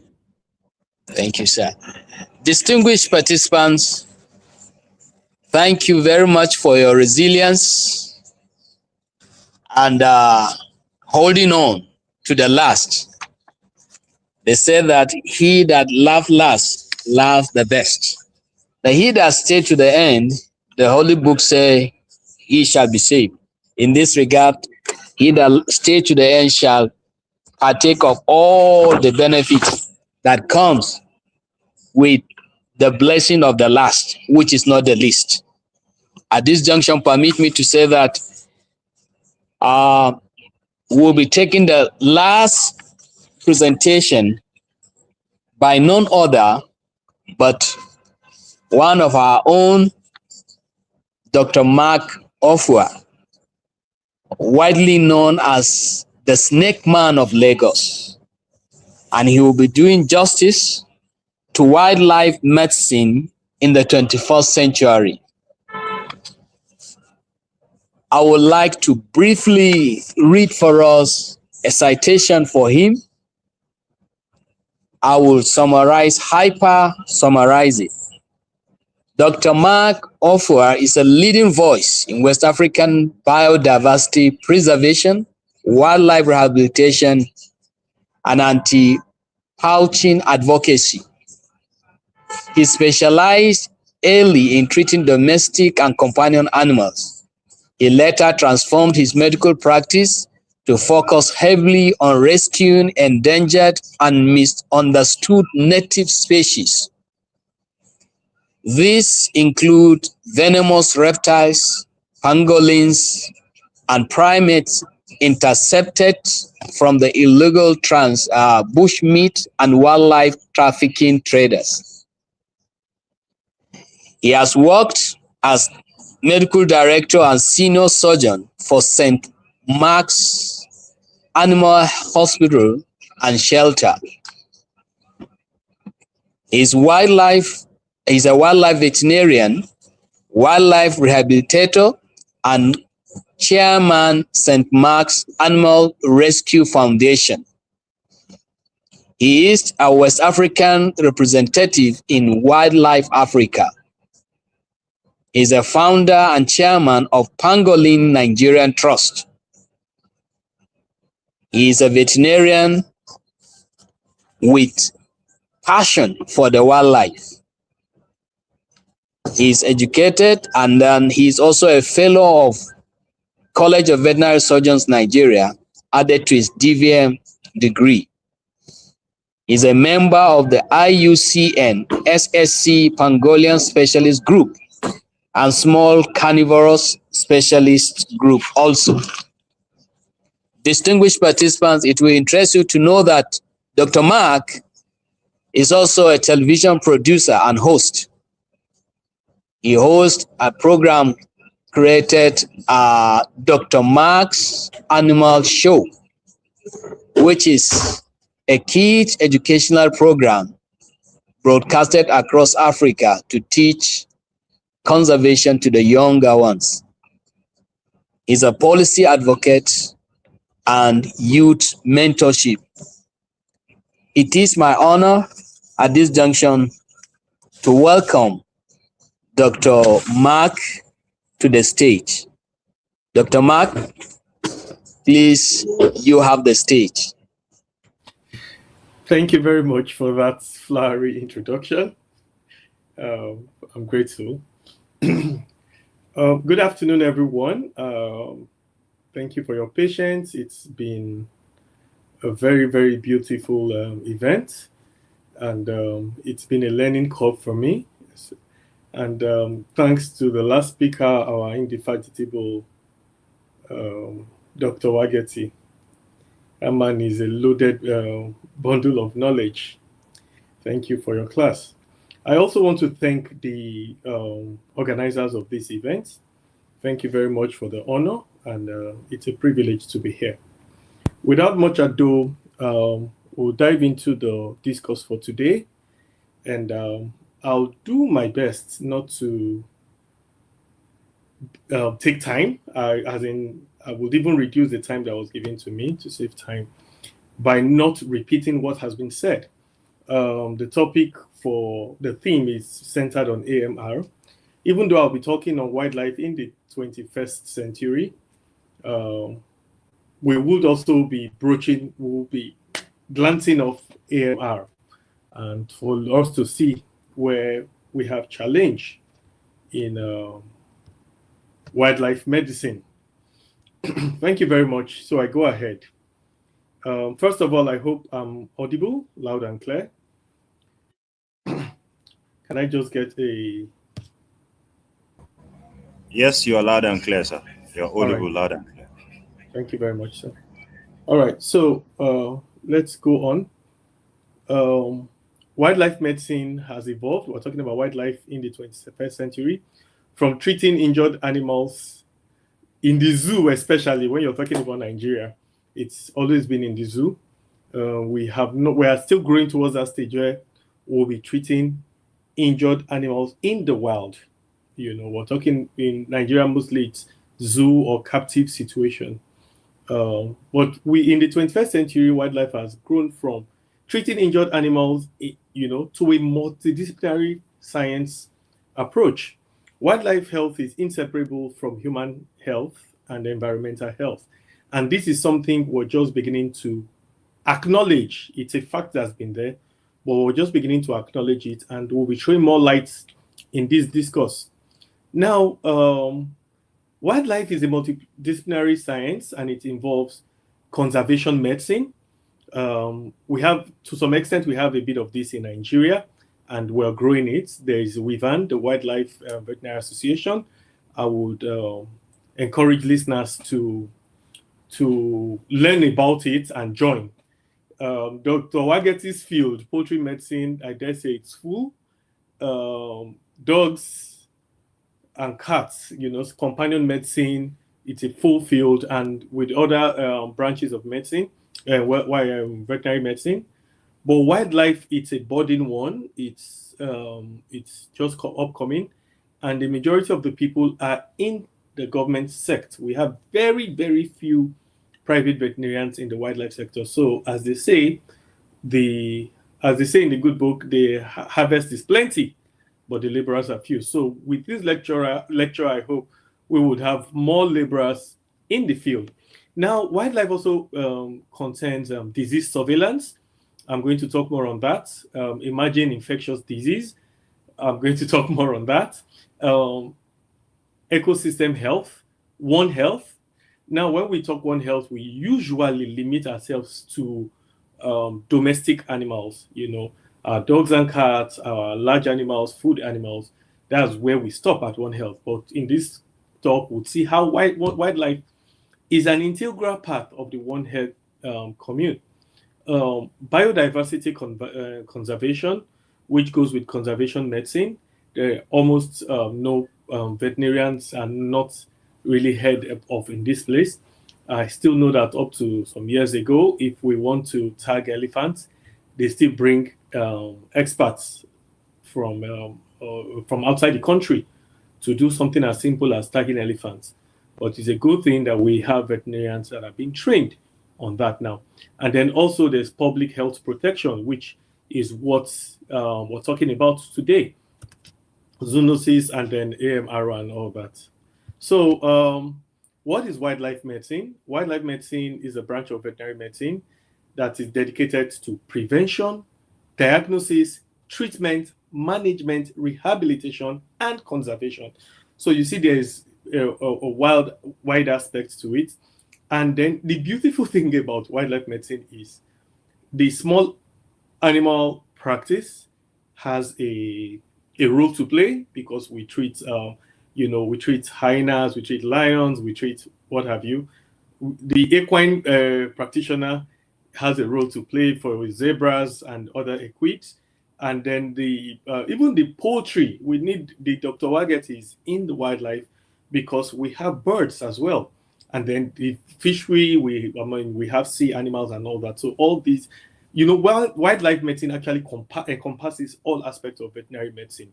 And the scope of practice includes national parks, which is what we're used to, and we have, government vets manning these. Zoos and aquaria, this is something we know. But wildlife rehabilitation centers is an upcoming thing in Nigeria, and it's best for veterinarians to place themselves, in a position where they are going to benefit properly from it. Why rescue operations and translocation is not a major thing yet in Nigeria. This is something that we need urgently. The other time we had issues of elephants breaking into communities, hippopotamus breaking into communities. We need wildlife veterinarians that have expertise in this field. And let me tell you, everything you will do to rescue and translocate an elephant may just be the direct opposite of the things you need to do to rescue and translocate an hippopotamus. Because, you dart the animal and then it goes into the bottom of the river. What are you going to do? They can hold their breath for minutes, for a long time. So are you going to jump into the river to go to the bottom to watch if the animal has been knocked out? And then what are you going to do about its brothers and sisters, so to speak, that are looking at you? So it's a different dynamic. It's a very interesting field, but we need more veterinarians in this field. Now, wildlife forensics, especially when we come to poaching and illegal wildlife trade, disease investigation, now that is a key one. I will talk about it later. And then conservation breeding. This is a very, very key one also, because we have our species going out or going into local extinction. And we need to have programs where we are reintroducing, we're breeding. In fact, zoos outside the country, in the West and outside the country in well-developed regions, they have left that primary role of a place where people come to see animals to a place where they breed and reintroduce to the wild. It's a whole science of its own. And we must begin to bring this to bear in Nigeria. We've lost our rhinos, we've lost our cheetahs, we've lost, so many key animals that we should begin to reintroduce if we want our biodiversity to be healthy and rich. So field and clinical work spans immobilization, rehabilitation, and forensic casework across national parks, zoos, and rescue centers. It's a good thing for schools, colleges, schools of veterinary medicine that already have wildlife inculcated. We must say that other schools that do not should, as a matter of urgency, have, so that the students can come out properly trained. Now, we're talking about wildlife in the 21st century. Then, in those days, before the 21st century, the key job for the wildlife expert is individual animal care in captivity, treatment of injury, and zoo medicine. But in this 21st century, we have ecosystem health to consider. We have biodiversity conservation. We have emerging diseases. I'll still talk about this: climate change, wildlife trade, habitat loss, pollution, antimicrobial resistance, and pandemic preparedness. In fact, just today, I was called to rescue a raccoon. We do not have raccoons in Nigeria. It's alien to Africa, West Africa, but we have a raccoon in Nigeria currently. It came in as a stowaway on a ship, It went into the ship to raid their food store, and the ship set sail. So we have a stranger in our midst. How are we going to deal with it? You can never release such an animal, So that calls for a different approach. Now, why does wildlife matter? Because in our day-to-day life, we tend to rarely interface with wildlife, and because of that, we do not think it's not in our psyche that wildlife matters. I mean, you don't eat bush meat, you don't go into the forest. So what are you doing with wildlife? But ecological functions of wildlife, we have pollination, seed dispersal, pest control, nutrient recycling, food web stability. So if you find out that if the forest plays this ecological function, these are key important ecological functions. Pollination, I ask people in Lagos especially, when last did you see a bee or a butterfly? Because we've used fumigation to wipe everything out. When last did you see an owl or raptors? We've used rat poison to wipe them out, And then seed dispersal, of course, that is very key for our forest health. Pest control. We spend so much in treating, fumigating and taking care of mosquitoes, when nature has given us bats to do that. We spend so much on fumigation and pesticides, when nature gave us pangolins to take care of our ants and termites. So you see that when we do not take care of nature, we look for other solution that is dangerous to our own well-being and our own health. I dare say that if you test Lagosians for heavy metals, we are carrying a high level of heavy metals because of the things we do, that destroys nature. So all these ecological functions are one important role. And you find out that if the forest is unhealthy and is unable to play these ecological functions, the cities will be unhealthy, but we do not see a direct line to it, and that is a problem because we do not pay attention. Fish now has become very expensive. I heard that one of our popular fish called the Titus, the carton is now 250K, and then our fresh fish from our rivers and all that. You wonder that, why is fish expensive? Well, crocodiles and hippopotamuses are the ones that fertilize our rivers. No farmer fertilizes the river. You fertilize your crop farm, and if it even leaches into the river, it's a problem. But the crocodiles and the hippopotamuses are natural fertilizers of the rivers, you see. But if you go into the bushmeat trade, the crocodiles are there in their droves. Our hippopotamuses were killing them, and then we are complaining that things are expensive. Now, wildlife also has this economic importance, which includes tourism, agriculture, pharmaceuticals. A lot of people they ask me, what do we do? What do we need snakes for? Well, certain blood thinners and painkillers are produced from venom. So we need this wildlife to thrive amongst us for us to thrive. Then on the issue of public health, like what has wildlife got to do with public health? I will still go there, but let me quickly say this. Vultures, those days when you're traveling to the east, one way that you know that you're in the east is that you see vultures on the road, killing roadkills. But I can't remember when last I saw a vulture on the road. And these vultures are what we call our last line of defense from wildlife diseases. We know when a roadkill or an animal dies, the vulture, they eat them up. Whatever disease that animal is brooding, they clear it up, and that is the end of it. They have very good digestive system that deals with these diseases. But when our vultures are wiped out, when this animal dies, you find local dogs, strays, and all that going to do the cleaning, and then they come into the city and they bring the disease to us. That's how diseases like anthrax and all that get into town. Even Lassa fever that is ravaging Nigeria now, that's how they get into town. So now let's link it to antimicrobial resistance. I will not waste our time here at all because the previous speakers have dealt with it.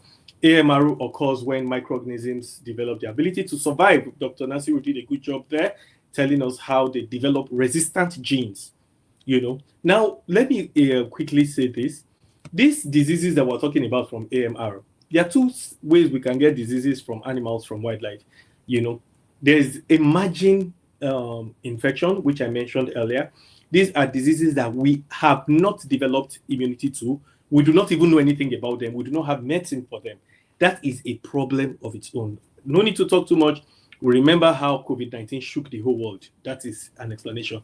Now there is another problem, which is not emerging or re-emerging diseases, but antimicrobial diseases. These are diseases that, most of the time, most of the issues with antimicrobial, these are infections that are ubiquitous. They are everywhere, you see. And now it's becoming a problem, and it's dubbed the silent pandemic. It's a problem that we currently are facing. And the drivers of AMR, previous speakers have dealt with it. We have antibiotic misuse, self-medication, poor injection or infection control, and then hospital waste. This is a silent pandemic of its own that we need to deal with largely. Now, wildlife and AMR, this is where consensus, and this is an emerging concern. Wild animals were once thought to be free from antimicrobial resistance. In fact, when we did a survey some years ago, about 3 years ago, people said they ate bushmeat because it was free from drugs. That was the major thing, that the goat and the cow and the chicken have been loaded with drugs, fish have been loaded with drugs, and they don't want, drug residue, resistance and all that. They don't want any problem with that. So they went to wildlife.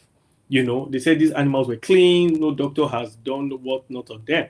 And then we did a research, and we found amazing and troubling levels of antimicrobial resistant organisms in wildlife. I'm telling you, no doctor went to the bush to treat wrongly. No doctor, went to treat the animals and gave overdose or underdose or wrong drug or something. They are reacting to what we have exposed them to. And let me tell you one thing about wildlife. I mentioned a bit of it earlier. Wildlife acts as a reservoir. If you ask those people, those veterinarians that are epidemiologists, you find out that wildlife acts as a reservoir. So any disease that you see in a community, the mirror is wildlife.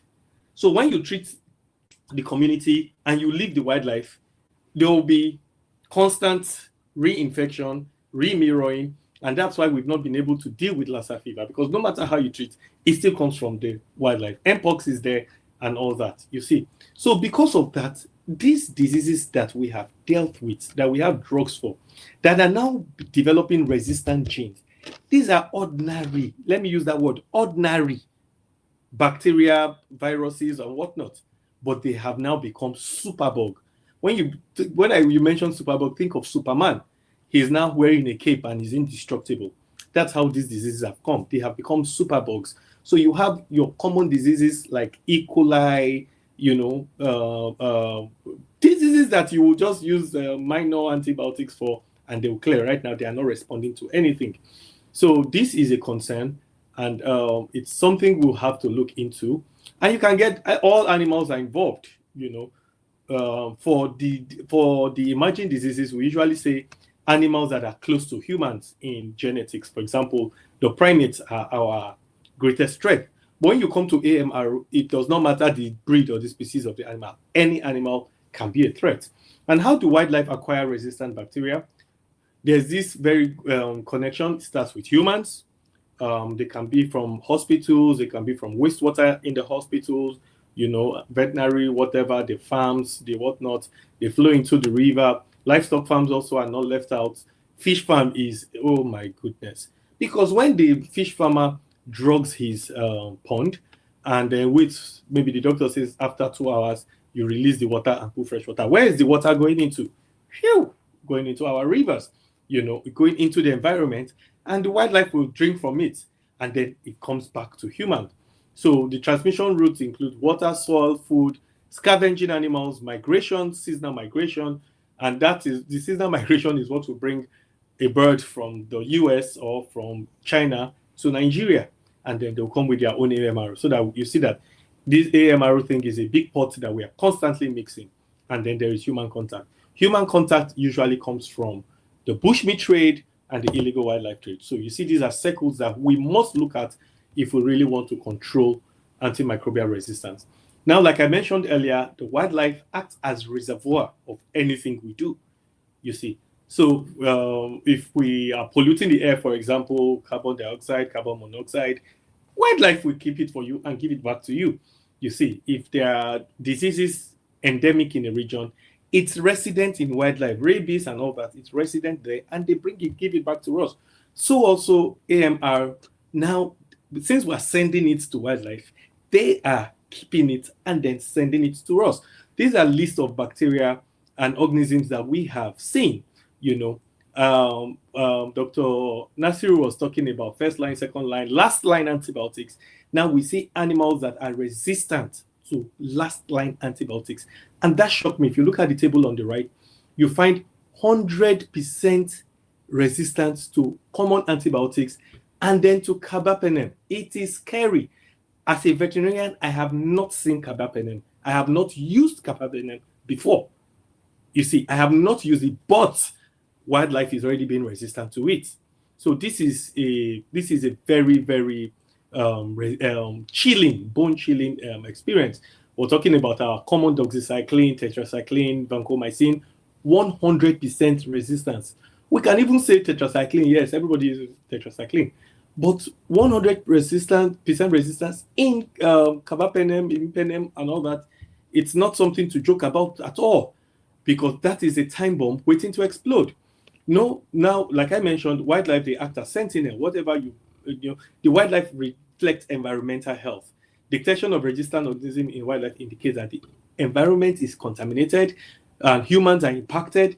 Agriculture pollutes the environment, and then there's sewage contamination with all these animals. So it tells us that, you know, there's trouble brewing. And I don't know which speaker was talking about the ease that we have to these antibiotics and all that. I am a proponent for strict control of antibiotics, because if we are doing nicety, it's their means of eating, it's their means of life, and we're being nice to them, we are endangering our own life. I remember in South Africa, I wanted to buy an antibiotic for myself, and I strode to the pharmacy like I would in Nigeria, and I told them the antibiotic I wanted. I know what I wanted to use to treat myself, and they say, sorry, you have to get a doctor's prescription. I now thought of the cost of going to the hospital, get a doctor, and I did I didn't buy the antibiotics, and I didn't die. But if I was in Nigeria, I would have bought the antibiotics and used, you know. So we should control. In fact, in other climes like the UK, you won't get antibiotics in their pharmacy at all. Prescription or not, it's not there. They won't give it to you. If you want antibiotics, go to the hospital. So we must begin to be strict with these antibiotics. Now, human activities driving AMRO in the wildlife. You have habitat destruction, urbanization, ecotourism. This is human coming close to the forest. And then you have illegal wildlife trade, antibiotics, pollution, agricultural expansion, forest coming close to us, because we go there, we get these animals. And the horrible thing about the illegal wildlife trade and bushmeat trade is, now, first of all, these diseases are latent. Sometimes, or most of the time, they are latent in the animals, you know. So, but when we catch these animals and bring into the illegal wildlife trade, these animals are stressed. And once they're stressed, latent diseases, you know, they pick up and become a problem. And then by the time you mix the animals together, on the bushmeat trade, you see like 30 different species mixed together. That is the place where you get the organisms making a jump. And that is one of the theory of how COVID-19 jumped from the bat to the wild dog and all that. So this is, the bushmeat table is a great challenge to us, you know, and climate change is also doing its part. Animals are now beginning to get to the places where they cannot get to before. So that's a problem. Now, One Health and Wildlife Medicine, in that place where animal health is located, is usually where we put wildlife medicine. But we have now shown that even in environmental health, wildlife is involved, and they both impact the human health. Wildlife disease surveillance, this is why we need wildlife veterinarians, because there are emerging diseases we mentioned, zoonoses we mentioned, and then AMRO, it's a problem, you know, and then environmental contamination. You know, we have diseases like influenza, rabies, Ebola, anthrax. All these are zoonoses, but the AMR surveillance is not being done for wildlife. During Dr. Wagetti's lecture, I saw somebody in the comments say that she is working on AMR. Please, we need more people to work on AMR to sound this alarm, because no much work is being done. And the AMR being in the bushmeat we're talking about, we're not talking of exotics like pangolin and all that. Grass cutter, cane rats, they carry high levels of AMR, you know. So the role of the wildlife veterinarian includes promoting antimicrobial stewardship. We now have to, of course, we do not use antimicrobials in the wild, but we need to come out now to preach the gospel to our fellow veterinarians and farmers, because this is what we have noticed. And then even in captive animals, there's antimicrobial stewardship. We need to work with the government in strengthening disease surveillance and policy making, because very little attention is paid to the danger of AMR in wildlife. You know, more AMR research is needed, you know, and then we need to reduce unnecessary antibiotics use, improve diagnostic capacity, even in wildlife practice, and influence policy. This is very important. The research gaps available: African wildlife AMR data, it's very, very limited. We need more people to work on this. We need national surveillance work done, you know, by the policymakers in tandem with wildlife veterinarians to see that we are doing the research properly and covering what needs to be covered. Genomic surveillance, environmental monitoring, drug pharmacology studies, all these are important in the wildlife space. And recommendations, we pray the government should invest in wildlife surveillance, strengthen laboratories. When we're talking about the representative of the CVON was talking about laboratories and all that will be that are be coming up, but nobody is talking about, you know, investigating the wildlife aspect of it. I remember, I think about a year or 2 years ago, Dr. Meseko of VOM, you know, we did some work together and we isolated CoVSAS to antibodies from wildlife in Nigeria, in Lagos. We isolated CoVSAS to antibodies. Now, for an animal to have the antibodies, of course, it's been introduced to the antigen. So we need to strengthen laboratories in focus on the wildlife surveillance, improve wastewater management. We must, as in policy making, hospitals, farms and all that, we must begin to work this. Regulate antimicrobial use. I think that's where everything comes from. If we can regulate the antimicrobial use coming in from, going into farms and hospitals, if we regulate that properly, then we'd have very little problem with effluents. And then we need to support conservation medicine. That is on the level of the government. Researchers, please, we need more people on the AMR monitoring. We need improved diagnostics, and then we need data sharing. It's a good thing. I think the universities now, they have a body that is interested in research work of students and how to make it relevant to society, so that research work are no longer just tucked under the shelf and then nothing happens to it. We need to work on this. And then the veterinarians, we need practice stewardship. We need to report resistant infections. A lot of us do not do this because we feel unnecessary attention will be on us. And then we need to promote One Health. And for those of you that know me or that are close to me in Lagos, you know that I am a major proponent of One Health, because the veterinary aspect of One Health is, not very much talked on, not to now talk about the wildlife implication to the veterinary aspect.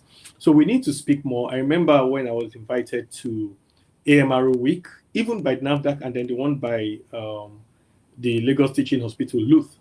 And I gave an expose. Dr. Abayade helped me with some slides, and I gave an expose on AMR coming from animals alone. And I told them that, look, AMR that you're talking about from the human aspect is a small percentage compared to the AMR that's coming from animals, and nobody is safe. I am vegetarian, I do not eat meat and all that. I can say, oh, I'm safe. No, because when these things come into my environment, I am in the environment and I cannot isolate myself from the environment. So the future of wildlife medicine is artificial intelligence. Our president, Dr. Rokoyo, is working on AI into veterinary medicine. wildlife will gain seriously from this. Genomic sequencing, this is a must. Thank goodness academic institutions like University of Ibadan, they're working on this. But we need more portable diagnostics. We need GIS mapping. When they are building these laboratories all over the country, we should have sections for wildlife, because wildlife has the potential for zoonosis and epidemics and pandemics. So we should have dedicated ones to handle wildlife diagnostics, different from farm animals and food animals.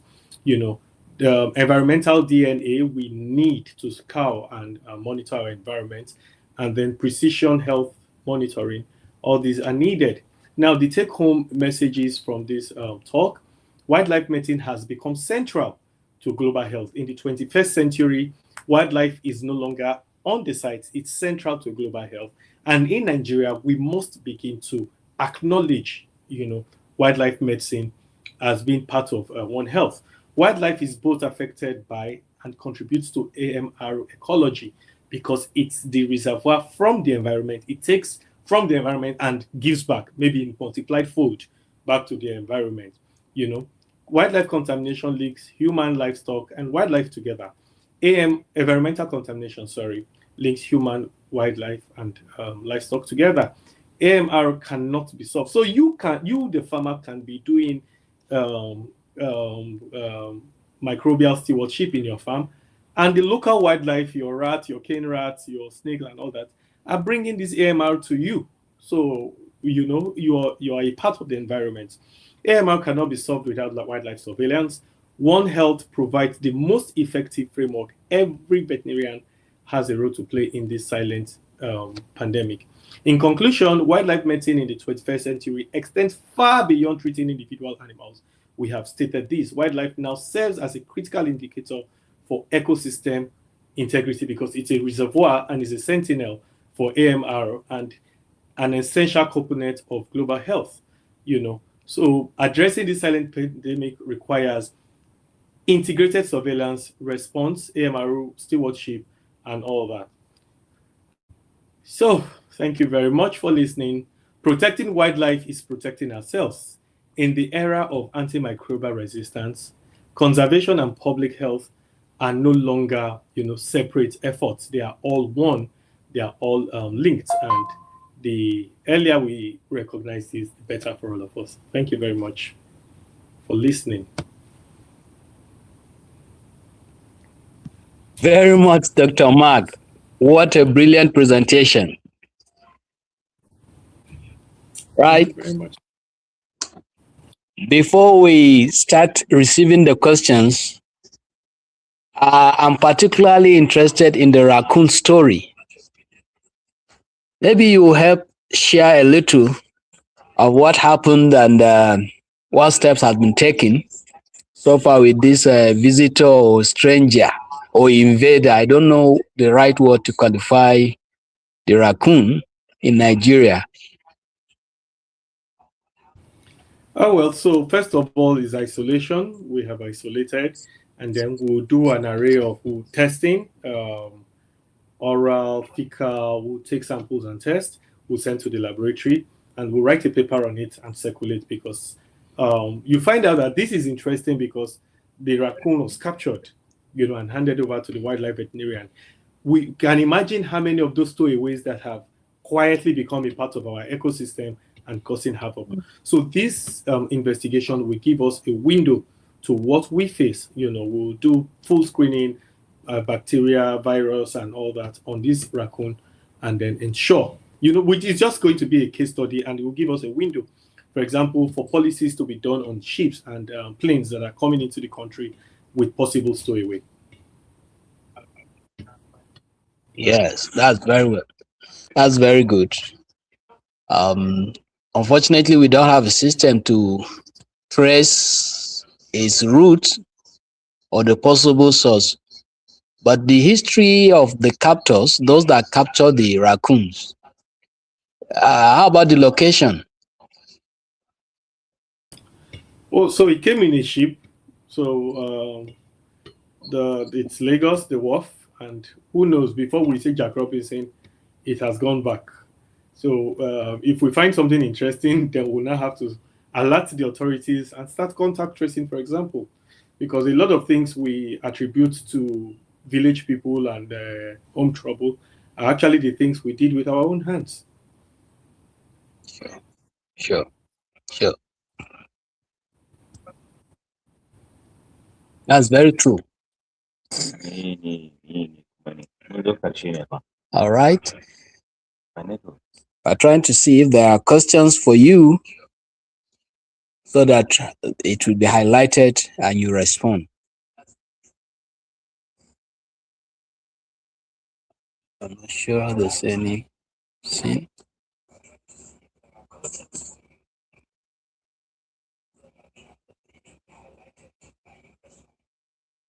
Well, at the moment, we are not able to see any question, but on personal note, I'd like to thank you very much for the brilliant presentation and eye-opening information that you have availed the veterinary community with regards to wildlife and what is happening at that end with regards to AMR.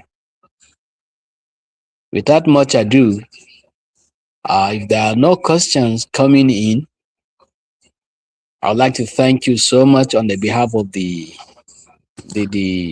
Continuing Education Committee and the leadership of the Veterinary Council, while I invite the chairman, CEC, for closing remarks for this occasion.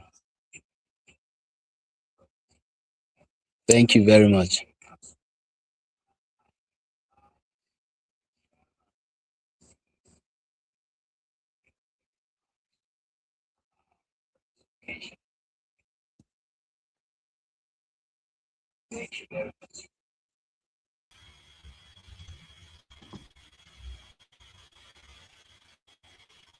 Right. Chairman, sir, you have the floor. All right, thank you very much, Dr. John Garba. It's been a long day. I'm sure all of us have had a great time, a wonderful time. It's a wonderful way to round up the CE today with the Snake Man. I enjoyed his lecture so much, so I'm offering him the snake in the picture that I got in Malaysia in 2014. That's me with that constrictor. That's a special gift for you, Dr. Mark Ofua. You can come to Jos and collect it and take it to Jos, take it to Lagos. Thank you very much, Dr. Mark Ofua. Our appreciation to all our speakers right from the beginning of today's CE, right from the opening remarks by Dr. Usman Umar to the welcome address by the VCN president himself, Professor Matthew Adamu, and the brief on the 2026 edition of the Continuing Education by myself, the CEC chairman. The address that was delivered on behalf of the Honorable Minister for the Federal Ministry of Livestock Development, Honorable Idi Mukhtar Maiha, that was delivered by no other than the Chief Veterinary Officer of Nigeria himself, Dr. Samuel Anzaku. The keynote address delivered by Dr. John D. John, the immediate past president of the World Veterinary Association, who ably stood in for Dr. Kuraushi, the current World Veterinary Association president, who is on transit from California to Japan, and there was no way he could reschedule the flight or do anything. So we appreciate Dr. John DeJong for ably standing in for Dr. Kuraushi. We want to appreciate our colleague from Kenya, Dr. Jen Luyero, for her very inspiring presentation. And we want to also appreciate our own World Veterinary Association President-elect, Dr. Tunji Nasir, enjoying himself in California. He will soon return back to Nigeria. We want to also appreciate, again, Dr. Samuel Anzako was ably represented by Dr. George for the presentation on the strategic plan for the next 10 years. We want to also appreciate our legendary poultry specialist, Dr. James Baba Wageti, for his eye-opening presentation this beautiful day, 14th July 2026. And of course, the man that I just gave a gift of a python to, Dr. Mark Ofua, for his very wonderful presentation. I want to thank our chief moderator for today, Dr. John Garba. I want to thank Dr. Usman Umar. I want to thank all the members of the Continuing Education Committee of the Veterinary Council of Nigeria. Please, all participants should remember that our next continuing education will be on Thursday, 1st October 2026 from 10 a.m. to 3 p.m. I promise you that it is another continuing education that you will not want to miss. It is going to be very, very inspiring, motivational, heart-touching, and name it. It will be one that you always remember. So begin to plan for 1st October 2026 from 10 a.m. to 3 p.m. Please book that time on your calendar and ensure that you're part of it. Remember that you need this continuing education to renew your annual practicing license. If you don't have an annual practicing license, then you might be regarded as a quack. All right, so please ensure that you take part in the next CE. Certificates will be issued to all those who registered for today's continuing education that we just had on this beautiful day, 14th July 2026.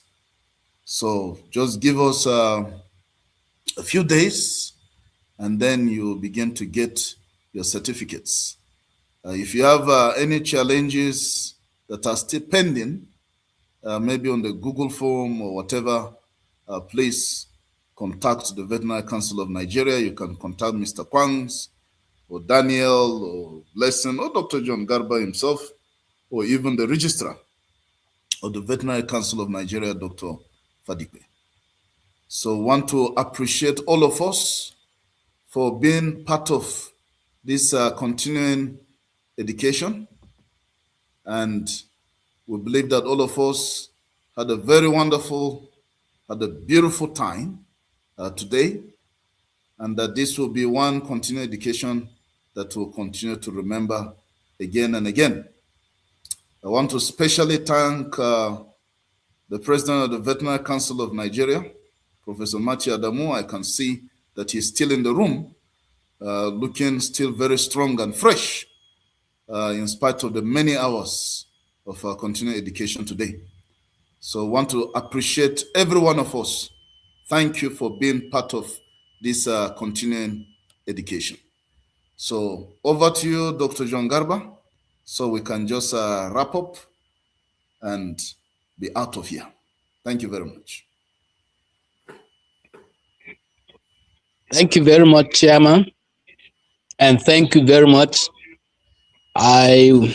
May I call on the VCN president if he has a final word? Okay. Almost evening, colleagues. Let me use this opportunity to thank all of us for the active participation. I know that the committee will bring up some of the very important highlights of today's CE, so that council will look at it and see how some issues of policies can come up. For me, I can see clearly that there is need for us to integrate antimicrobial resistance and AMS into our curriculum. It was part of what we agreed in Nairobi, and the Committee of Deans and Directors must look at how AMR form part of our curriculum. We must look at the issue of developing a national treatment guideline, part of the issues that came up today. We must begin to look at how we will do accreditation for veterinary laboratories within the country. Accreditation should not just be for veterinary faculties and colleges only. If we must get the laboratory space working well, then we must be ready to do accreditation for laboratories across the country. I want to thank everyone who had participated in the planning and execution of today's CE, in particular the chairman of the CE committee, Professor P.H. Bamei, and the entire membership, Dr. Umar, Dr. John Garba, the Registrar of the Veterinary Council. We will be waiting to have a report, a robust one, for which Council will deliberate on to see how we'll be able to move this profession forward. Once more, I thank all veterinarians, including those in the diaspora, for their contribution in making this a huge success. Thank you, and may we all enjoy the rest of our evening. Thank you, and God bless.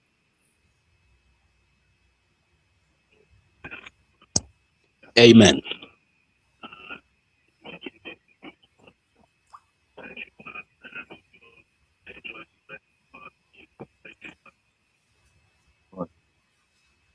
Amen.